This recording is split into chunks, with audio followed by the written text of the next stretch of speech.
Morning Mega. Let's unblur my background, make sure I've got the right speaker set. All right. Busy Monday morning so far. How is everyone? Hey, Meg, Good morning. how was your weekend? It was busy. Are we all feeling a little bit like we're busy? Is that the common theme we're feeling? Well, that's good. How did you do with your homework? Did you watch a couple of the videos that I sent out on Friday regarding some of Vanessa Van Edwards' TED Talks and some of that? Anybody watch Yeah. those? I saw Knock here busy this weekend getting prepared for her open house, and I saw quite a few of you busy, busy, busy, busy. So talk to me about the videos. Which ones did you watch, and what was your big takeaway from some of them? I know, is it 500 years ago and we don't remember now? Well, I watched all of them, and there was a lot of takeaway. Mainly that likability is not something that nice to have, but something that you must have. A lot of movement in your body will lead to people understand you much better. Uh, and you being liked much more. Yeah. All of so that talk to Brian. Did anyone I watch didn't How to I Talk to didn't know I didn't know I have to work on be like Jack. I gotta Oh yeah, start working on be like. also I gotta vocal start being on being positive, like yeah. Jack. That was a thing. I didn't know I had to be liked to be a realtor. That's a whole different thing. It's still funny because I dealt with the salesperson over Coventry Homes, Mhm. and I was very deliberate in being nice and making sure that she liked me, and she liked me, so it worked. Likability is a thing, absolutely. And part of that is just sometimes not doing anything but asking them questions and what do you love about this community and how long have you been here? And who's your most favorite client here? Who's the agent that you like the most and why? Ask them these questions and get them talking. You can learn a lot, but the more they talk, the more you ask them questions, especially when we let them finish their answers. Um, it creates that serotonin in their brain. They like us And that's more. what and that's what she was saying because she was like, "Oh, this agent came here and I was busy and she just wanted to jump in front of this person I was talking to and she was just telling me all the secrets, all the ins, all the outs. No, somebody just sitting in the car and want me to come out there and all this. And she was just telling me. An agent came by and wanted to do an open house, but she was busy inside. And she keep telling the agent just come on in. But the agent just said, I'm in my car outside. I'm like, what did she want to do? Come out there and greet her? And she never came in, right? So I I got no vote problem. I vote that Camille buy a headset with a microphone. Raise your hand Oh, if you agree. Because Camille, you have a lot of really good content and a lot of good things to say, and we have to really struggle to hear you because you're speaking oh, really far away, and there's nothing you're going to be able to do to fix it because your microphone is connected to your monitor, and you're pretty far away from the monitor, so we have to really struggle to hear you, and then the next person talk, and they're really loud, and it blows us back a foot. So we need to get you a headset because you should be doing your bomb bombs and talking to clients on this medium and doing lots of great stuff, and they'll be able to hear you better. I was that's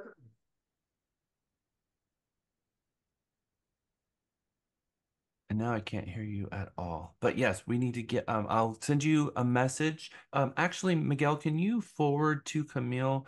Is Miguel on here?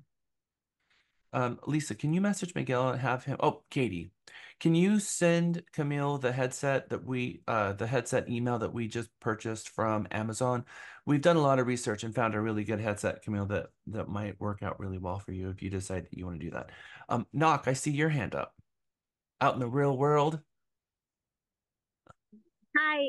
Yes, I just want to add on, beside being likability, we need to be able to relate to whomever we talk with and and help them. and just be ourselves. That's how we able to earn their trust and be part of their lives, I think. So the first one, how to talk to anyone with ease and confidence. I think that is a really good, productive video. The science hacks about likability is always a really interesting one. We have her TED Talk, which is fascinating. That's a longer one. It's an hour and 30 minutes. The Kobe Bryant video, which I always like. There's some really good content towards the end of that that just really makes you think. Kind of reminds you that we are in a business, we're running a business, and how to be in the right mindset when we are making our calls, because making our calls is working our database. And making our calls, don't confuse that with having to call leads or be doing lead generation, or it can simply be calling your sphere of family and friends and people you've worked with in the past. And so your calls is your database, and your database is a mix of people who just registered yesterday and people who you've known for 10 years. So when we talk about making your calls, it's to everyone. And on Friday, we watched the vocal first impression, the elevator speech, and the positively positive video by Vanessa Van Edwards. And there's more. We're going to watch more of her videos, and there's a few videos that we're going to watch today. But if we can be more impactful in our communication and be more compelling and be able to create a better first impression, do you remember what Vanessa Van Edwards said about how quickly people determine whether they like us?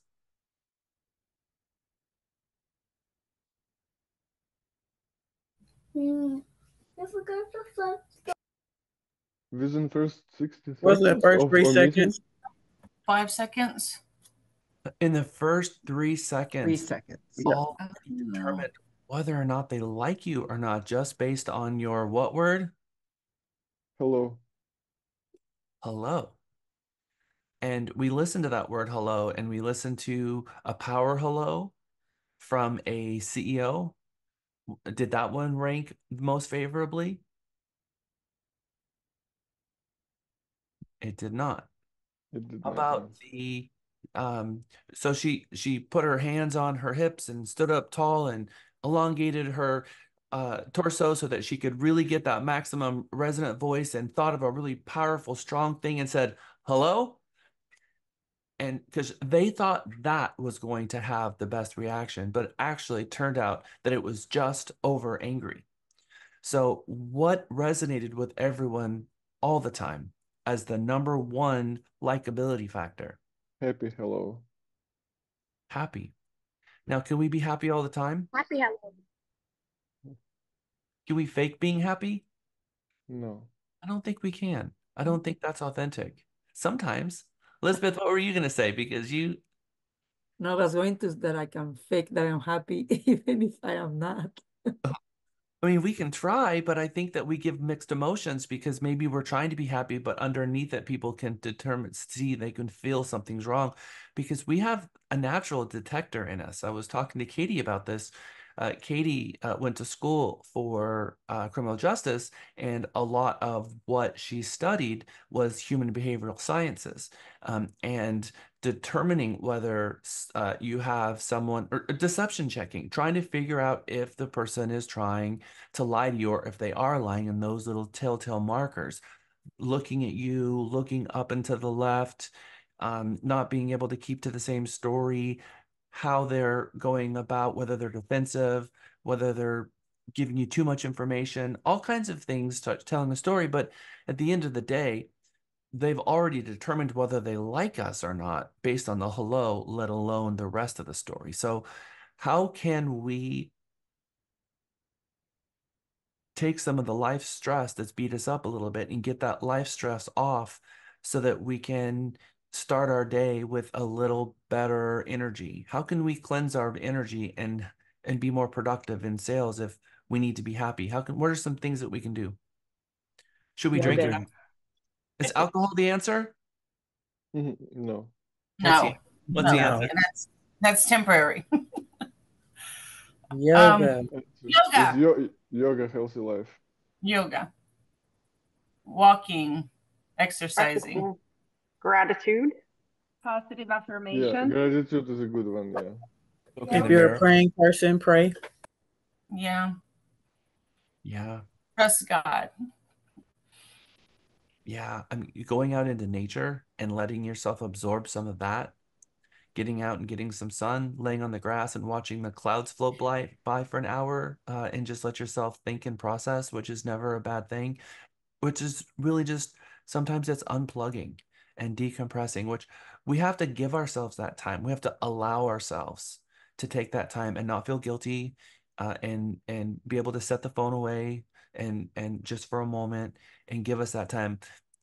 So yoga is one of the most powerful ways that we have for, I mean, all the way back from the very beginning. We have, as a humanity, been doing yoga, stretches, and mind exercises and breathing. This goes back 1,000 years or more. Um, then on top of that, we have, like you said, affirmations, and every single morning, grabbing a finger and thinking about something that you're grateful for and thinking of the positiveness of that, not just, okay, I got to find 10 things I'm thankful for. What could they possibly be? When you think of something you're grateful for, spend a moment and let yourself picture it and feel it, and then go on to the next one. And by the time you're done, you really have started your day on the right step. Then hopefully sometime during that day, there'll be a little bit of a yoga practice, but a couple of cleansing breaths when you wake up also. My routine is I always wake up, sit on the side of the bed, think of my 10 things, do my cleansing breath, and then go get a glass of water. And that's how I start my day. And I can tell you that that has really helped me formulate throughout my day. Starting with a grateful and a thankful attitude helps me have more of that thankful gratefulness. But if you start up and you start thinking of all the things, oh, I don't feel good, I'm tired, I'm exhausted, all of those things, and that is what you start your day with, you propagate more of that. So we are salespeople. And so we have to find some tips and tricks to be able to help us be able to help other people.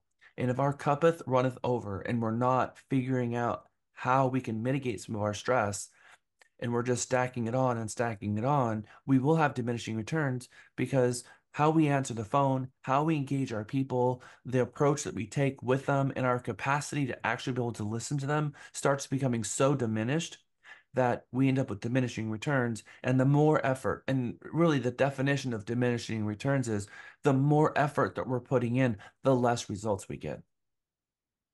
And so if we can get ourselves plugged into the right mindset of gratefulness and thankfulness, and we can have devastating things happen in our lives and it overshadow everything that's going on in our life. And at that moment or in that space, you're having a really hard time finding anything grateful or thankful because you just don't feel like that's possible. And sometimes things devastatingly happen that are so profound that you ask yourself, how is time still ticking? How has the world not come to a complete scratching halt? It almost seems unfair. Well, we have to also remember in those moments, the entire human existence is we have a very short time that we're here. And part of our journey is to help those people who came before us go on to their next step and be grateful and thankful for the impact that they've had in our lives. And sometimes in life, things happen that we have to figure out how ourselves to reconcile it, because things happen in life that's just, it seems impossible. The allowing ourselves to sink into that space can really be destructive for us.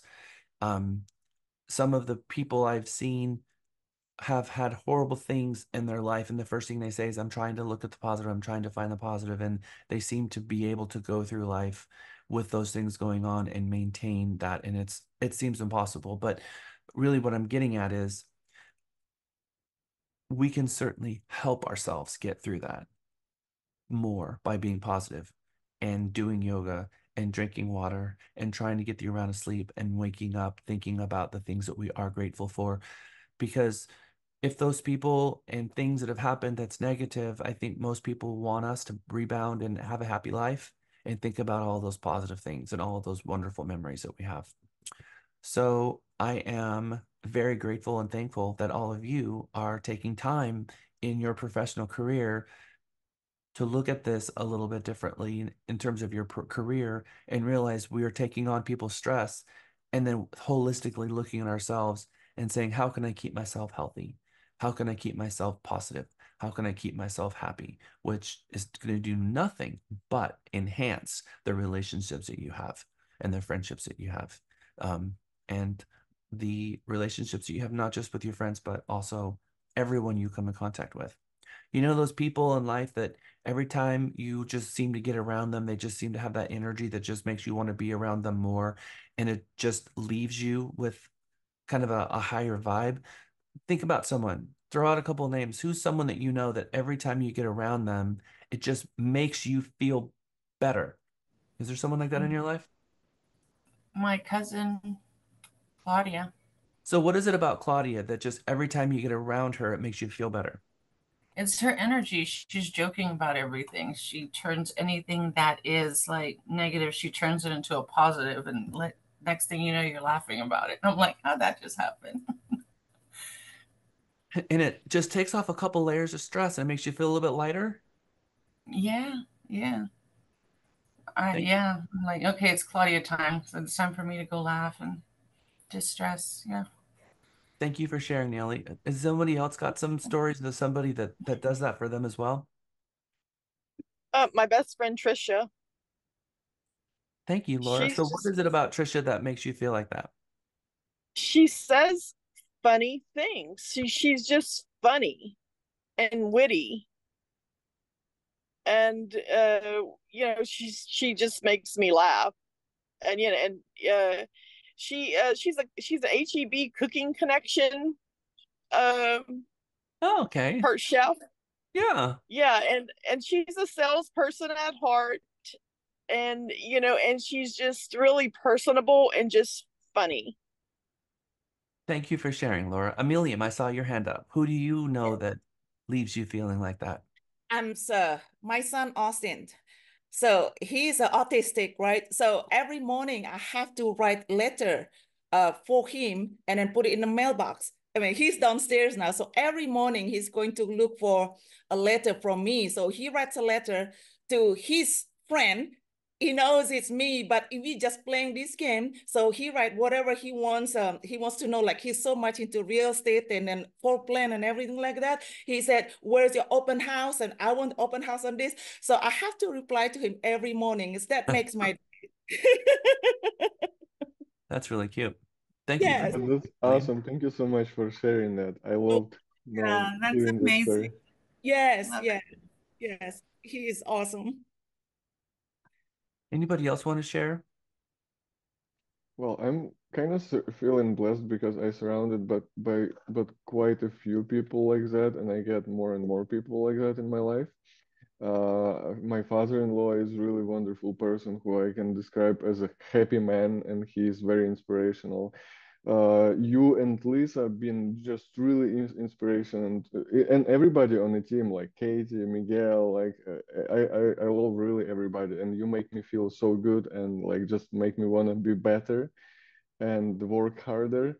So I can not disappoint you guys, but yeah, like there is quite a few people that makes me feel that way. Thank you for sharing, Dimitri. I Yeah. appreciate that. Jamara, I see your hand up too.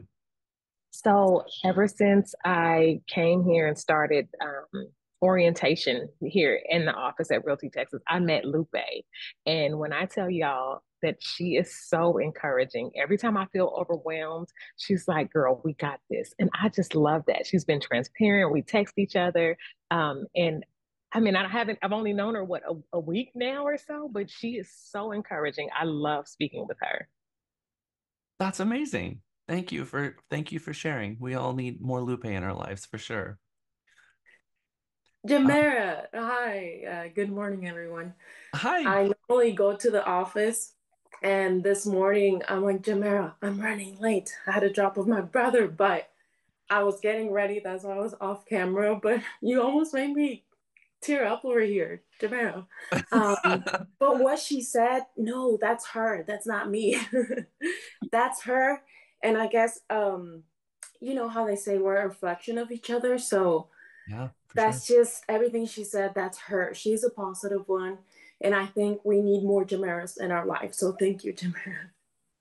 You are both very positive people, and you both seem to be on a frequency that helps resonate each other's positivity. More of that, right? I mean, when you can surround yourself by people who are wholesome people and good people, it just accentuates your life and make it better. We all know, and we're not going to take our minds there, but we all know those people who are dark, that have a black hole energy that just sucks the energy out of us, and we walk away from them and we feel tired and exhausted. And you know, sometimes if you think, gosh, they got a demon on their shoulders, um, we we seem to can immediately remember those people who leave a lasting impact on us. And it's interesting that those people seem to propagate that positive energy, and it's more than just that person's a happy person. It's that those people choose to focus on those things. They choose to focus on the blessings in life and the positivity in life. And that you started your day, and the very first thing we're going to be thankful for is I got another day. And at some point that won't be there anymore. And I got another day, and how am I going to live this day?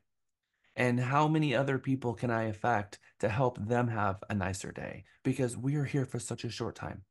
And in all things we do, consider the end. And when we do that, that very, very, very insightful quote from the smartest person to ever live, Albert Einstein. When we fast forward and we imagine ourselves at our own funeral, what do we want people to say about us? What do we want to be written as our epitaph on our headstone? And that is what we're living for, is the legacy that we're going to live behind. And we only get to live once. And the more positive you are, the less regrets you are going to have. And being a salesperson is, you are never going to find success by being an ungrateful salesperson. It starts by being thankful and grateful. And I can tell you that every single salesperson that I know that sells at a meaningful level, they approach sales, they approach life with this grateful and thankful attitude. And I always go back to Oksana West, because she's one of those people that I have been able to identify, that in everything she does, she is so grateful for just everything.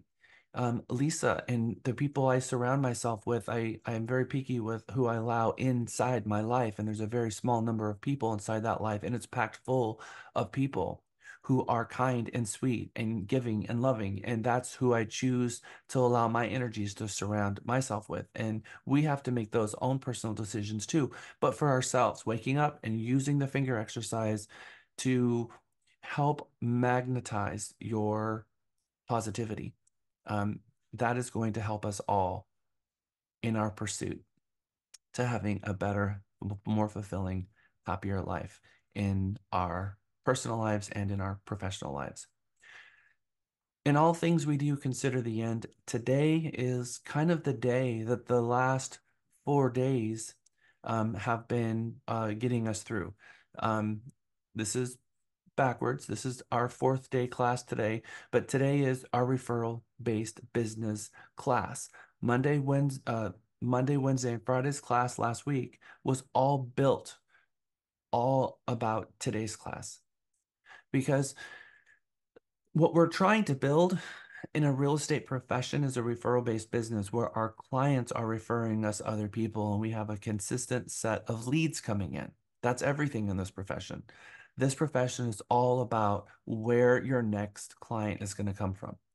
It's not about showing properties. It's not about seeing homes. It's not about any of that. It's about finding your next client. And for a lot of agents, the reason we have only 15% stay in the business, the reason we have 85% of the people leave this profession is that very reason. Because no one told them that this was a sales job. And no one told them that what makes this job difficult is finding your next client.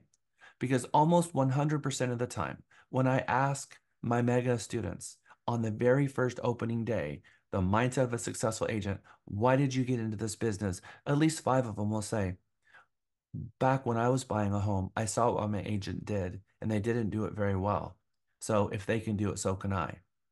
But the part of that scenario that they didn't take into consideration is the fact that they found you in the first place. So knowing that this is a sales business and that our success is going to be in direct proportion to the people that say yes to us and hire us, then getting hired more is the job. And we're seeing that even more so from the National Association of Realtors and the outcome of the lawsuits that just came down the pike that said, hey guys, you're all salespeople and you get hired through representation agreements, and you guys are out there telling people not to worry about you being paid because someone else is going to pay you and not getting representation agreement signed. And that's not how this business is supposed to roll. You're supposed to be getting hired, which means having a conversation about the two things, compensation and representation, because it has to start with that. And because across the board, buyer agency has been a very confusing thing. I'm going to tell a little story. In fact, I have a little piece of paper that I like to share. Are you guys able to see? This is a group of people in 1910 who are the original founders of the National Association of Realtors Code of Ethics. These are the people that created it. Does anybody know, just anecdotally, before a real estate license was a license, what license was needed to sell real estate? Was it Let's a go to general salesperson Something. license? let's go back to 1800. What was needed? A peddler's license. Peddler's What's license. that? Peddler's license is what was required in order to sell real estate. There was no such thing as buyer agency. In fact, it was emptor caveat emptor. Does anyone know what caveat emptor means? It's Latin for, Buyer Buyer beware. beware. Yeah, I've heard of that. Yeah, I'm like, I know that word.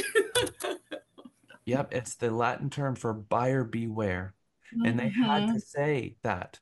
They had to say it. They had to say that because they had absolutely no representation. So if there was no such thing as buyer representation and they needed a peddler's license, who did everyone represent? Seller. Myself. The seller. So if you wanted to sell your homestead, this is really what they called it at that time, you would find someone who deals in real property, a real property expert, which was required to have a peddler's license, and they would go to them and they would go out to the property. They would walk the homestead, sign an agreement with the owner, and then they would start marketing and start putting the word out and talking to people. And Oh. they would get 6%, 8%, 10% to sell a home. And they got that entire commission. But months would go by, sometimes a year would go by, sometimes 5 years would go by, and they're still trying to sell this homestead. And perhaps they would see down the road another person who was a peddler with a peddler's license, a buyer on the horse and wagon, going out to this property, and they would say, uh-oh, it looks like they have a buyer for it. Where did they find that buyer? Okay. So then that peddler would go up to the other peddler and say, hey, I saw you showing that property the other day. Did the client like it? No. Really? Okay, cool. Bring them to my place. And if you bring them over to my place, I'll give you half my commission if they buy it because I need to get this thing sold. And cooperation was born that day. And it wasn't that they got X percent and then they were going to give X percent to the other person. Is their entire commission was X amount, 6%, 8%, 10%. That was their commission. And they were willing to give half of it away if this other person could help them sell it. And that was between the two professionals. Well, that's how buyer agency was formed. And in about the 1990s, we created some some formal processes for actual buyer agency to actually exist. And we created dual agency and buyer agency. And then dual agency was went away with, and we replaced it with intermediary, at least in this state. Dual agency is legal in some states, and not in others. But in this state now we have intermediary, where two agents at the same firm are able to provide advice and fiduciary duties when the broker abdicates their role in the transaction. So I tell you this story because buyer agency is at the very, very heart of what it is that a lot of people do. But if you don't have a representation agreement, you're practicing that 1800s old working with the seller. And the National Association of Realtors finally got sued over this practice. And just now in 2024, and the laws have not changed. It's simply the membership has changed, that starting August, if you want to show a client a home, what do you have to have in place before you threshold them now? Agreement. Rep Buyer agreement. What kind of agreement? Buyer rep. Okay. And let's use that whole word. Let's get rid of the word buyer and let's call it for what it is. Buyer representation agreement. Representation. That's right. We need a representation agreement. We need authorization from that person to represent them. They have to agree to work with us in the first place. And when we do, then we have a representation agreement, and that becomes the foundation of our entire practice. So we deal in representation agreements. For some reason, we understood this very well on the listing side. There was no question that you weren't going to take a listing without a listing agreement. In fact, when you think about going and putting the property in the MLS and putting a sign in the yard and not having a listing agreement seems nuts, seems crazy. It is just as nuts and just as crazy to take a buyer into a house and start representing them without a representation agreement. So we have had that rule, and I've had that rule in my practice since the very beginning. I get my representation agreement because I understand that what subagency means.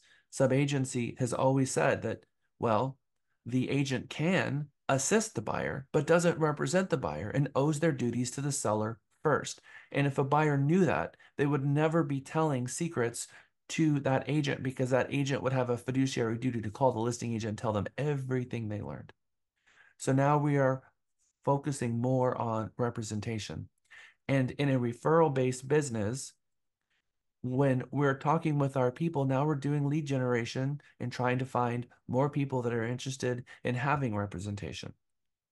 Not someone that wants to buy a house and then we just go show them properties, and when they find one, we somehow get paid and then figure out the paperwork later. That representation starts at the beginning to help protect them. And I would hope that most of these representation agreements start with a buyer orientation that talks about compensation, that talks about representation, that talks about agency and fiduciary relationships, and then explain to them the concepts of the Texas option period and inspections and timelines in the contract and inspections and appraisal. And if they're not paying cash, getting them with a lender that can pre-qualify them and get the lending started up front, so that we're not getting them under contract and then trying to figure out how to get them pre-qualified later. Which is a fast-tracked way to ensuring that the buyer is going to pay more for a home. So what's happening is really, really good. And this class is going to be all about today building that referral-based business. And again, it's all about getting hired. And then it's about providing services. But the entry gate is getting hired. And when we keep that in our brain and we understand that that's truly what our role as a salesperson is, our conversations change as we're having these conversations. And Trek has known this from the very beginning. What has Trek demanded of you as a licensee at first substantive dialogue with a prospective buyer or seller? What do they require that you do? ABS. Okay. What Let is them that? know who you represent. Let them know who you represent. It's more than that, but that's certainly part of it. That is absolutely one of An them. explanation of agency and explanation of how relationship and representation works. Okay. So, Miguel, I'm gonna give Dimitri a gift card because seldom does an agent get this right.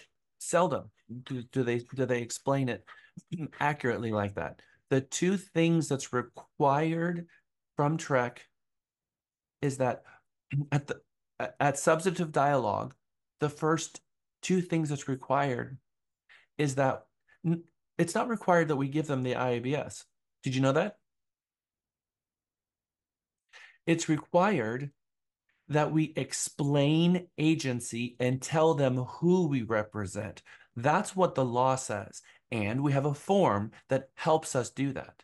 Giving them the form does nothing to check the box off that makes you compliant with the requirements of the law to explain agency and tell them who you represent. So, oh, this form here, this is required by the Texas Real Estate Commission that you sign it. That's completely untrue because it's not required that you sign it. It's not required that we give it to them. Now, we're going to give it to them because that's a form, and once the Trek promulgates a form, we have to use the form. So under a different set of the law that says if there's a form for that, you need to use it. But the law about substantive dialogue says that you're going to explain agency in Texas and you're going to tell them who you represent in that moment. Very important that we understand that so that now when we're meeting a client for the first time, we have a different conversation if we want to be in compliance with the Real Estate License Act, Chapter 1101. Isolde. Hi, everyone. I just wanted to comment or share an experience after the ABR class, and it just gave me so much confidence about explaining my representation that not only for first clients, that's that's actually easier.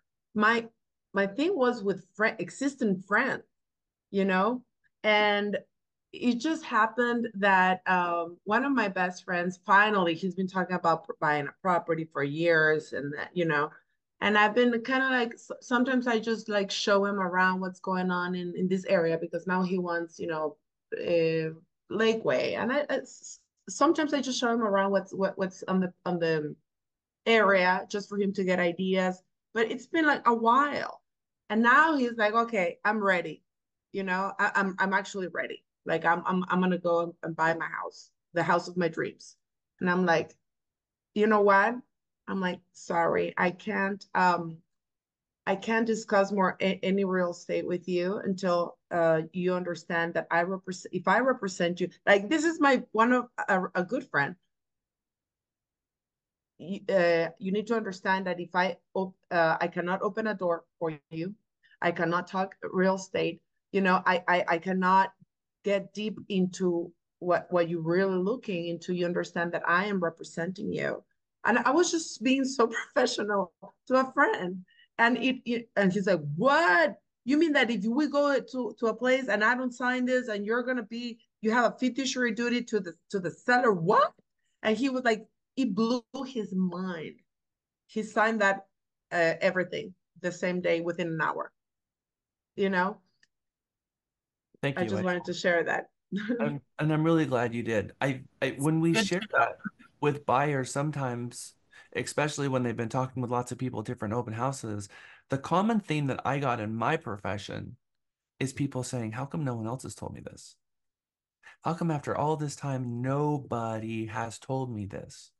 And I would have to say, I can't speak about other agents' practices. I can only speak to the practice that the Texas Real Estate Commission requires licensees perform particular duties at particular times. And at first substantive dialogue with a prospective buyer, I have a regulatory duty to explain agency relationships, how and what the agent role is through a transaction, and in that moment, who they represent. And that's a law.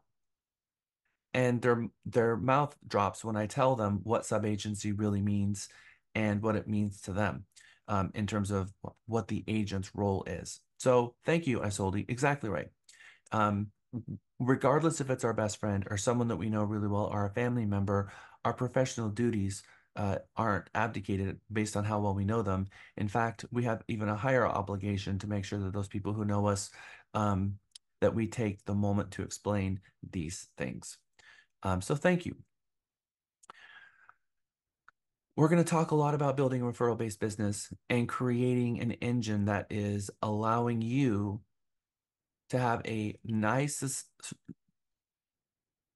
predictable income with your pipelines completely filled all the time. How many of you feel the pressure of not having pipelines filled and not knowing where your next check is going to come from? That's a real thing. And is that scary? Uncertainty is scary. Did you not take the hugest and biggest leap of faith jumping into this profession, not getting a paycheck? What are some of the real advantages of getting a job? What are some of the real advantages of having a job? Laura? Health insurance for number one, the knowing that you're going to get paid and you can use your time, personal time, sick time, vacation time, Yeah. holiday pay. Mm-hmm. I mean, the list goes on. Yeah. You have much less responsibilities. You don't have to run entire business, marketing crew, accounting crew, all of the stuff. So that's another benefit, but also you always know where your money come from, and you have 401k and health insurance and all of that. Okay, so Laura and Dimitri's talking about that consistent paycheck and health benefits, 401k plan. All right, those are some things, but the list goes even on. So what are some other things? Mike, I see your hand up. Security, knowing that you're going to have a consistent paycheck and it allows you to budget. Okay. Thank you, Mike. So he is underlining and underscoring what Dimitri and Laura said. Nellie. Financial stability. Okay. Underscoring exactly what Mike just said. So do we have maybe a little different situation going on with the IRS as an independent contractor versus an employee? Did we forget that one? Yes. What's that one all about?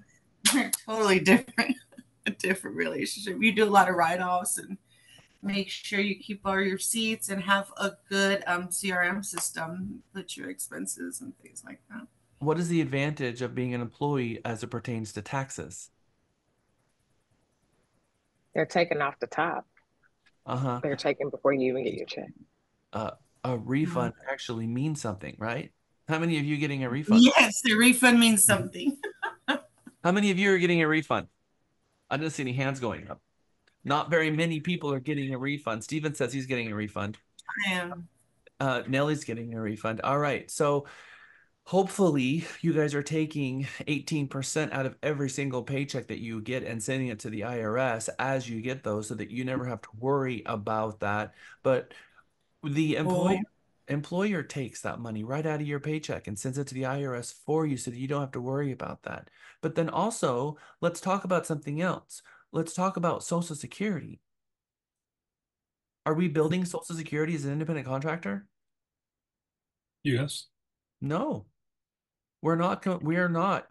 How many of you know that little report that you get from Social Security every year, and it shows how much you paid into it, right? You don't get that as an independent contractor because you're not paying into it. Now, you can choose, by the way, as an independent contractor, paying to Social Security, but most people don't. And so that's why when you go to your financial advisor, they give you some tips and trips about making yourself an employee of your own business, which you actually can do now that Trek has allowed you to create an LLC and work under that LLC. But that complicates your life so much that it might just have been better to save the money and put it into an IRA in the first place. So, separate from that, there are some real advantages to being an employee. So let's go through them one more time. We get a paycheck. We get health and benefits. We get the employer contributing to half of our payroll taxes. And then maybe there's life insurance in there. Maybe there's retirement benefits in there. What's that, Nellie? Dental insurance, which is separate from your health insurance. Dental and vision maybe comes along with it. And then maybe paid vacation. Yeah. Paid days off. Yeah. It's all sounding pretty good now, doesn't it? Is any of you like, oh God, what have I done? All right. Can I be transparent about something? No. Can I be transparent about something, Jack? Sure. So part of me, I still work a full-time job and I work overnights. So, but I'm gonna be honest with you, I'm afraid to let go of my full-time job because being a grandmother and having to pay the bills for the babies, it's almost like I almost say a hindrance too, because it also puts me in the mind frame, okay, well, if I don't go out there and hustle with real estate, I still have this job over here. But I don't want to feel that way because of what I really want to do well in real estate. But sometimes it does get that feeling of, okay, well, I'm cool. If I don't have a sale right now, I still have this job. But the passion in me wants to give up the job I have because I've worked it for 25 years and I want to bow out gracefully and go straight into real estate and do well. And I'm passionate about that, but I'm not gonna lie, I'm afraid. I'm afraid to let it go because I've been there 25 years, and the unknown on the other side it stops me a little bit. So I'm just Thank you, being Rebecca, transparent. for sharing. I appreciate that. That's called giving up the good for the great. And that's one of our conversations that we have in our very first mindset, that we we have at our fingertips in a profession the ability of uncapped earning potential. What is the drawback of being an employee? For You're me, is I have limited. to go to work when they tell me to go. I don't have my own free time. Like I wanted to go out this weekend and do like open houses and things like that, but nope, I'm on the clock at work. So that's a bad for me, but so it's yeah. And Dimitri? I Yes. think I Uh, think I heard what? your voice. Oh no, I didn't say anything. I heard someone. But Who all who was it that was speaking? Mike, was it you? I heard someone. Yes, Okay. yes. You're limiting your income and your ability to do a lot better in retirement, because as an employee, you're pretty much set to your Social Security benefits if you're not going to also take advantage of the 401k, but even that is fairly limited depending on your employer.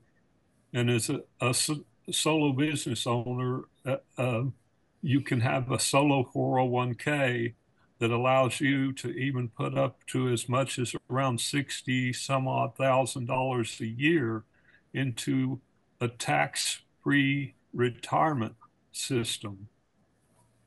Thank As a real estate professional, you can buy with your 401k, your solo 401k, you can buy investment property and never have to pay uh, any income tax on the money you earn from that retirement vehicle with a Roth.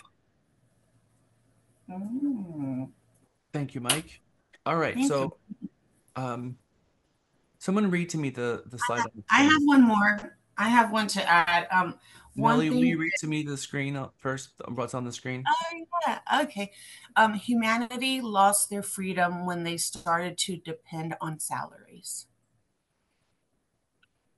Or were you going to give us some Yes. I was gonna give you mine. My personal reason is I hate asking for permission. Like when I work, it's like, man, I've been doing this for how long? And I have to ask you guys if I can take an extra lunch because of a child event or because I have some personal things to take care of. That's my one of my biggest reasons why I would not do it.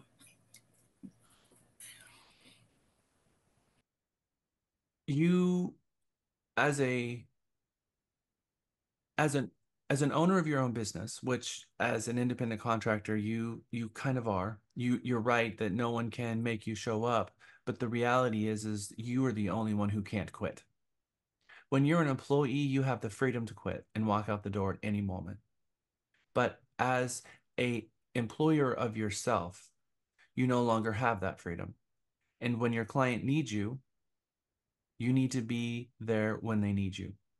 And that is the reality of a successful real estate agent having lots and lots of open houses on the weekends, you're going to find that you're going to give up most of your weekends. You're going to be out showing property, and you're going to be working when other people are playing and playing when other people are working, and you're backwards to the entire world. So the personal freedoms that we talk about for those people who, before they get into real estate, one of the big reasons they get into real estate, they realize I'm going to have more time. And then they get into real estate and realize, okay, maybe that's true, but maybe that's not true at all. And maybe that we're going to be busier than we've ever been before. Now, I think that humanity lost their freedom when they started to depend on salaries. The number one reason that we want to be a salesperson is because no one tells me how much I'm worth. I go out there and I make my own way. I create my own success. I build my own business. I'm not going to build it for someone else. I'm going to build it for myself. Now, that is a entrepreneur spirit, and that's what I love about real estate is it's full of entrepreneurs. It's full of business-minded people that want to find success. They want to build on that success, and you have complete uncapped earning potential. And right now in business, it is easier to make money as a real estate sales agent and find the level of income more than just about any other business. And the checks and the rewards are huge.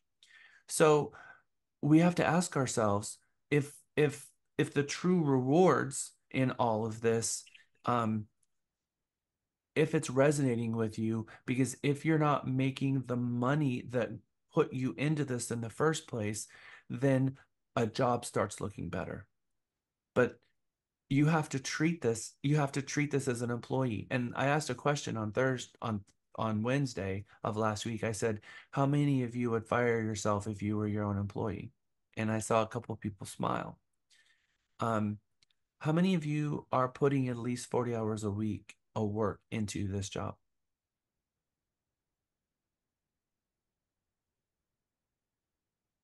How many of you, while you're getting your license, said you would?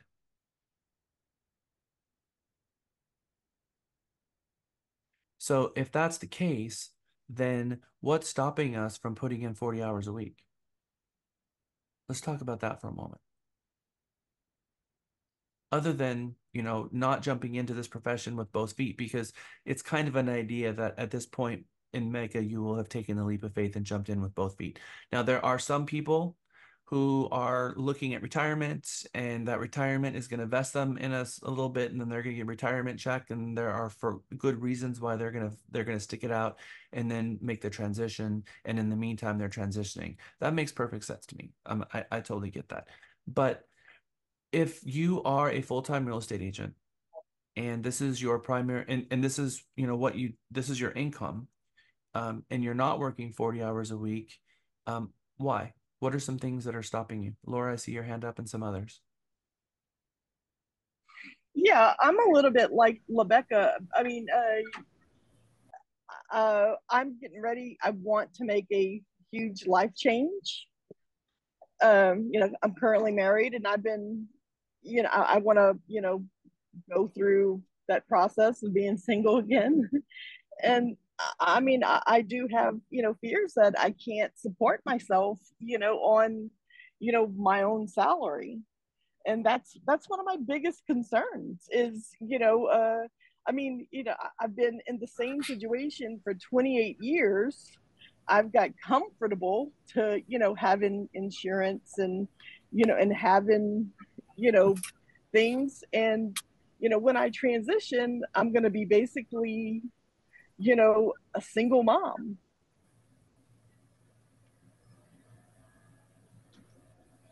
Does that make sense?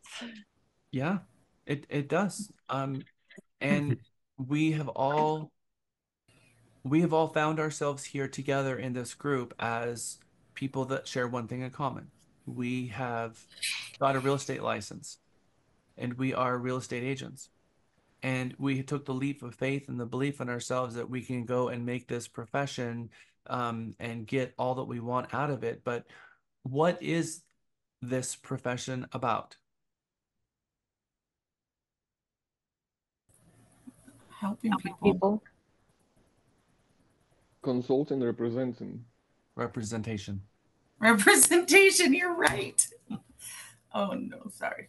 The entire profession is about representation, which means that if your job is about representation, then we go and look for more people to represent, which means prospecting is the most important thing, filling your pipelines and building a referral-based business of other people acting as raving fans, trying to help you fill your pipeline so that you have consistent income forever. We need a paycheck every month. Most people need a paycheck every month. The reality for real estate agents is there's uncertain income, and sometimes there's months that they don't have a paycheck.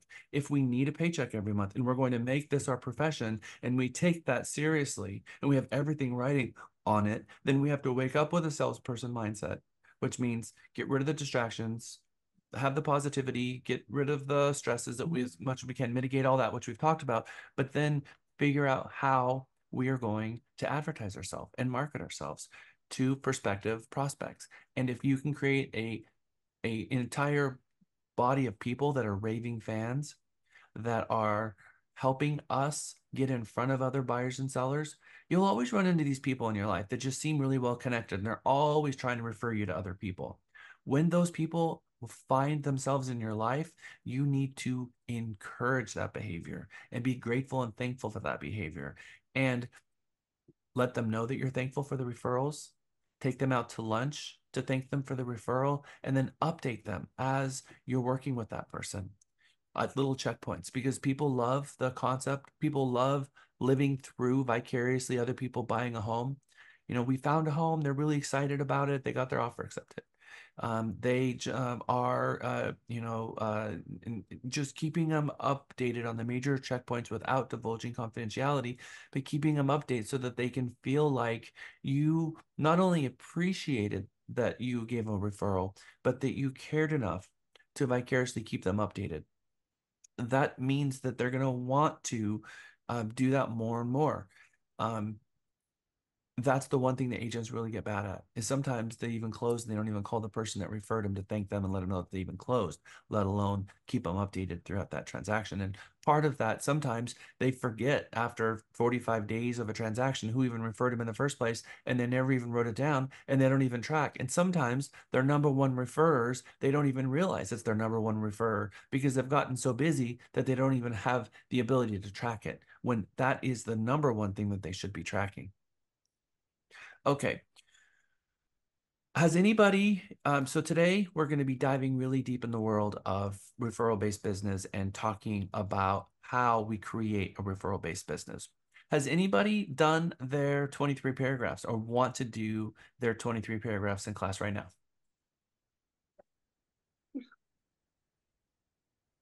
I have 3 people. All right, I saw Jamara smile, so she's getting close.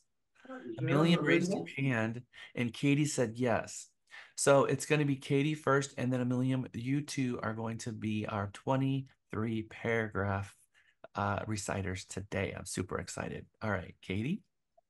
Now remember the rule. We have to cover our eyes. Okay, okay, can you hear me okay? I can't. Okay, where's it? Okay. Paragraph 1, parties. Paragraph 2, property. Paragraph 3, sales price. Paragraph 4, leases. Paragraph 5, termination option. Paragraph 6, title, policy, and survey. Paragraph 7, property conditions. Paragraph 8, broker and sales agent. Paragraph 9, closing. Paragraph 10, possession.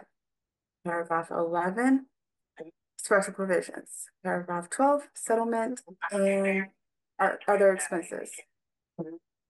Paragraph 13, prorations. Paragraph 14, casualty loss. Paragraph 15, default. Paragraph 16, mediation. Paragraph 17, attorney's fees. Yes. Paragraph 18, escrow. Paragraph 19, representations. Paragraph 20, federal tax requirements. Paragraph 21, notices. Paragraph 22, agreement between parties. Paragraph 23, consult attorney before signing. And the fact that you had distractions going on at the same time is incredible. So I am extremely proud of you, Katie. How does it feel how does it feel to know your paragraphs? It feels really good to know where everything is and kind of in my mind. I'm so visual. I like visualizing, explaining it to somebody like as a process. It does actually make aware of a couple paragraphs that I wouldn't really know how to explain confidence at the moment, like orations. I thought about that for a while. I was like, wait, what? So there are a couple things that I'm going to dive deeper into that. Well, and I know we'll do it here, but to know it is good. And I'm really thankful for my 8-year-old who helped quiz me last night. Oh, that's so cute. Has Yeah. anyone ever challenged you to learn your contract like that? Nope. Why do you think that is? Oof. Um, It's rhetorical, so you don't have okay. to answer it. But do you think it's important that a sales agent actually know their contracts like that? My gosh, yes. Even like my husband over here and me, he's like, this is gonna make you seem way more credible and confident out there talking to buyers. And he was proud and just someone who he's not in real estate be like, oh wow, I'm impressed that you're memorizing it. So yeah, this is going to be a huge advantage to my career. The confidence boost that you get from it, and then exactly what you just mentioned. Thank you so much. It makes you be more accountable for the contract. It makes you take ownership of it, and all of a sudden you start looking at things and say, exactly what is um, representations or prorations or what casualty loss, what is this even about? And it makes you more interested and start reading it and digesting it and learning it more, and considering how big of a tool this is to take the time and the investment in your business to know it that well separates you from the pack like no other. So thank you for your investment in your profession and learning them. I'm very, very proud of you. Emilian, you're up. Hey Jack, I now I'm getting nervous. I sent Lisa the video of my memorizations with my eyes closed. Does it count? And then Lisa is looking at it now, but I can try, Uh, but now in front of everybody, I don't know if I can say it all. You can believe in yourself. Of course you can. You have it. It's in your head. Just Well, the cheerleader has spoke, but the realist in me says, when you're ready, do it, and don't do it until you're ready. So if you're ready, go ahead. Yeah, okay. I'm going to try, okay? Okay, all right. Close your eye. Oh, cover your eyes, and let's do it. Okay. Paragraph 1, parties. Paragraph 2, properties. Paragraph 3, sales price. Paragraph 4, leases. Paragraph 5, earnest money and terminations options. Paragraph 6, title policy and survey. Paragraph 7, property conditions. Paragraph 8, broker and sales agents. Paragraph 9, closings. Paragraph 10, possessions. Paragraph 11, special provisions. Paragraph 12, um, uh, settlement and other expenses. Paragraph 13, prorations. Paragraph 14, casualty loss. Paragraph 15, default. Paragraph 16, mediation. Paragraph 17, attorney fees. Paragraph 18, um, escrow. Paragraph 19, representations. Paragraph 20, federal tax requirements. Paragraph 21, agreement of parties. Paragraph 23, consult an attorney before signing. Okay, so let's go back to 21 again one more time. Paragraph 20, notices. There you go. All right, Yay. good job. So, Yay. yeah, he is right. So, how does that feel as a sales professional to know your contract and know all the paragraphs and be able to break it down at that level? How does that make you feel as a salesperson? I feel proud of myself. I've been recited all weekend. It's just like, and I also share my UVP with Lisa, which I did on my at my open house last weekend. I said, I think I was inspired, and I said, let me do that. Then, it just I feel so good about myself. We are elevating real estate agents to the next level right here, materializing in front of your eyes, and you guys are watching this happen. Who's inspired by this? I'm so inspired, honestly. I'm like, thank you, Amelia. Now you're challenging me. Like, I feel like I have to do that. You're amazing. I love the glow on their face, both of them. It just makes me happy. It made me happy, their smile and the feeling of accomplishment. It brings joy into my heart. So Who is working on this? We got a 100% commitment from all of you to get this done. 100%, because there's a special gift if the entire mega class can memorize their 23 paragraphs. So I want Mega 24 to be one of those classes that does this. Now we've got a couple hands, so let's go with that. Knock and then Kay. Notice I didn't call you Kim. Hi, Jack. Can I go backward? Okay. Let's do it. I can't say no to that, even though we don't have time. I can't say no to it. As your broker, I'll tell you, few things could make a broker more proud than his sales agents learning the contract at this level. So, of course, we're going to give you that time. And doing it backwards, I mean, hello, that's just ridiculously cool. Okay, hold on. I need to tell my kid go away, so that way don't distract. Give me 1 second, guys. All right. Okay, and while paragraph 20. Okay, go ahead. Paragraph 20. Can you hear me? 100%. Paragraph 23.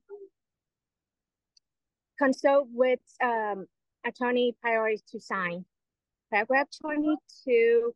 Agreements of party. Paragraph 21. Notice. Paragraph 20. Federal tax requirements.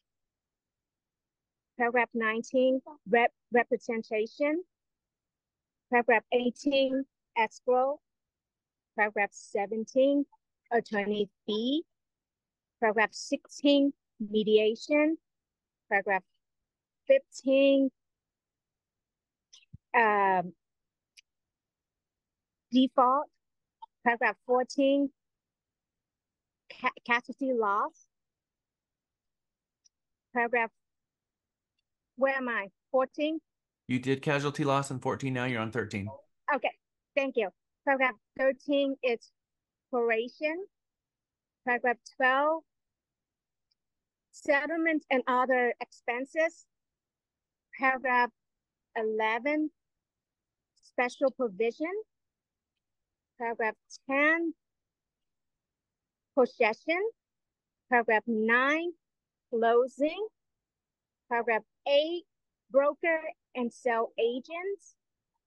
Paragraph 7, property condition. Paragraph 6, survey, title policy and survey. Paragraph 5, earnest money and termination option. Paragraph 4, leases. Paragraph 3, sell price. Paragraph 2, property. Paragraph 1 is party. Woohoo! All right. So Knock and Emilium and Katie are getting gift cards. They're on my table here. We are going to throw you a gift card for all of your hard work and time and energy as a personal thank you from me to you for taking this profession seriously, for investing in yourself to learn this so well, to learn it forwards and backwards, so that you've taken ownership of your contract. I am forever grateful for the time that you've invested into our profession. It says a lot about who you are, how much you care, and the success that you will find in this profession. It is 11:07. We're going to take a break and come back at 11:17. When we do, we are going to jump into our referral-based business class. I'm gonna stick around for a couple of minutes and answer questions. Kay, did you have a question or did you want to pick it up when we come back from break? No, I raised my hand when you said who's working on it, so I just wanted to raise my hands for that. You're gonna do it, Kay. You're gonna do it. Forwards and backwards. I got faith in you. Nak, you're seriously the coolest. Nak, really proud of you. That was impressive.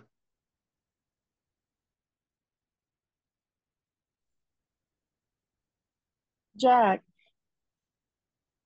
Hi, Laura. Hi. Your bomb was really good, by the way. Oh, thanks. And actually, I'm getting I did open house, and I'm getting out more. A little bit reluctant to do some things, but I'm gonna see if yoga works tonight at 7. Yay! That's amazing. Well, Yeah, we'll there's see. one. If you live in Pflugerville, there's yoga tonight also at Cowboys Fit. They only charge like $15 for a drop-in class. So I'm there at 7 o'clock every Monday. Okay, well, this one here is close to my house. It's like 3 minutes away. You can take one class for 20 or 3 weeks classes unlimited for $50. So that's a deal, right? Is that a deal? 100%. Yes, yes, Okay. and yes. But anyway, but yeah, I'm feeling much better, as you can probably tell. I'm not moping around the house like I did for the past couple of weeks. But anyway, I on a deal that I had, and I got out of a contract due to the seller did not give us the mud information. So it was past one day past my option period, and I talked to Michael, and he hasn't responded to me yet, and that's been like last week. But anyway, I've messaged I've sent him the buyer termination and the earnest money, sent it to the seller. They didn't sign the earnest money release. So basically, I'm going to have to fight for the earnest money release. I even put in the Texas water code, okay, and sent her the information from legal update. And it's like, I'm getting crickets. And then I copied her and the broker, sent an email, about this situation, and I'm hearing crickets. What can I do? I will have Cindy Bell call you back. She is back from her vacation, and she is the one that handles these types of things. So when it's a contractual dispute with an outside broker, the only person here authorized to help you that is our sales manager, Cindy Bell. So let me get you with the right person and have Cindy call you and have her help you with that. Okay, yeah, that'd be great. After Mega, right? No, I'm gonna have her reach out to you so that she's aware of it, and then you'll reach back out to her when you have time to talk to her, whether it's at lunch or after Mega. Okay, yeah, that's great. I mean, because I mean, it's just, and they've done, and this person has, the listing agent has done so many other things wrong. I mean, it's just, Well, Laura, it's just crazy. I'm never surprised at the situations. We've seen it all, but the good news is that we have the ability to help you get back on the right track with this. So let me get Cindy to call you back so she can proactively work with you and the other broker to make the situation good. Okay, great. Thank you. And I did 2 open houses today. I mean, this weekend. Nice. How was that? It was really good. And it was really good. I had lots of traffic, a few connections, and I have an idea that I'm investigating, and I'll put it past you, later about doing webinars. I don't want to do first time home buyer, seminars. I want to do a seminar, okay, but I'm working on a special seminar that I want to put past you and see what your thoughts are on that. That sounds great. I look forward to hearing all about it. Okay.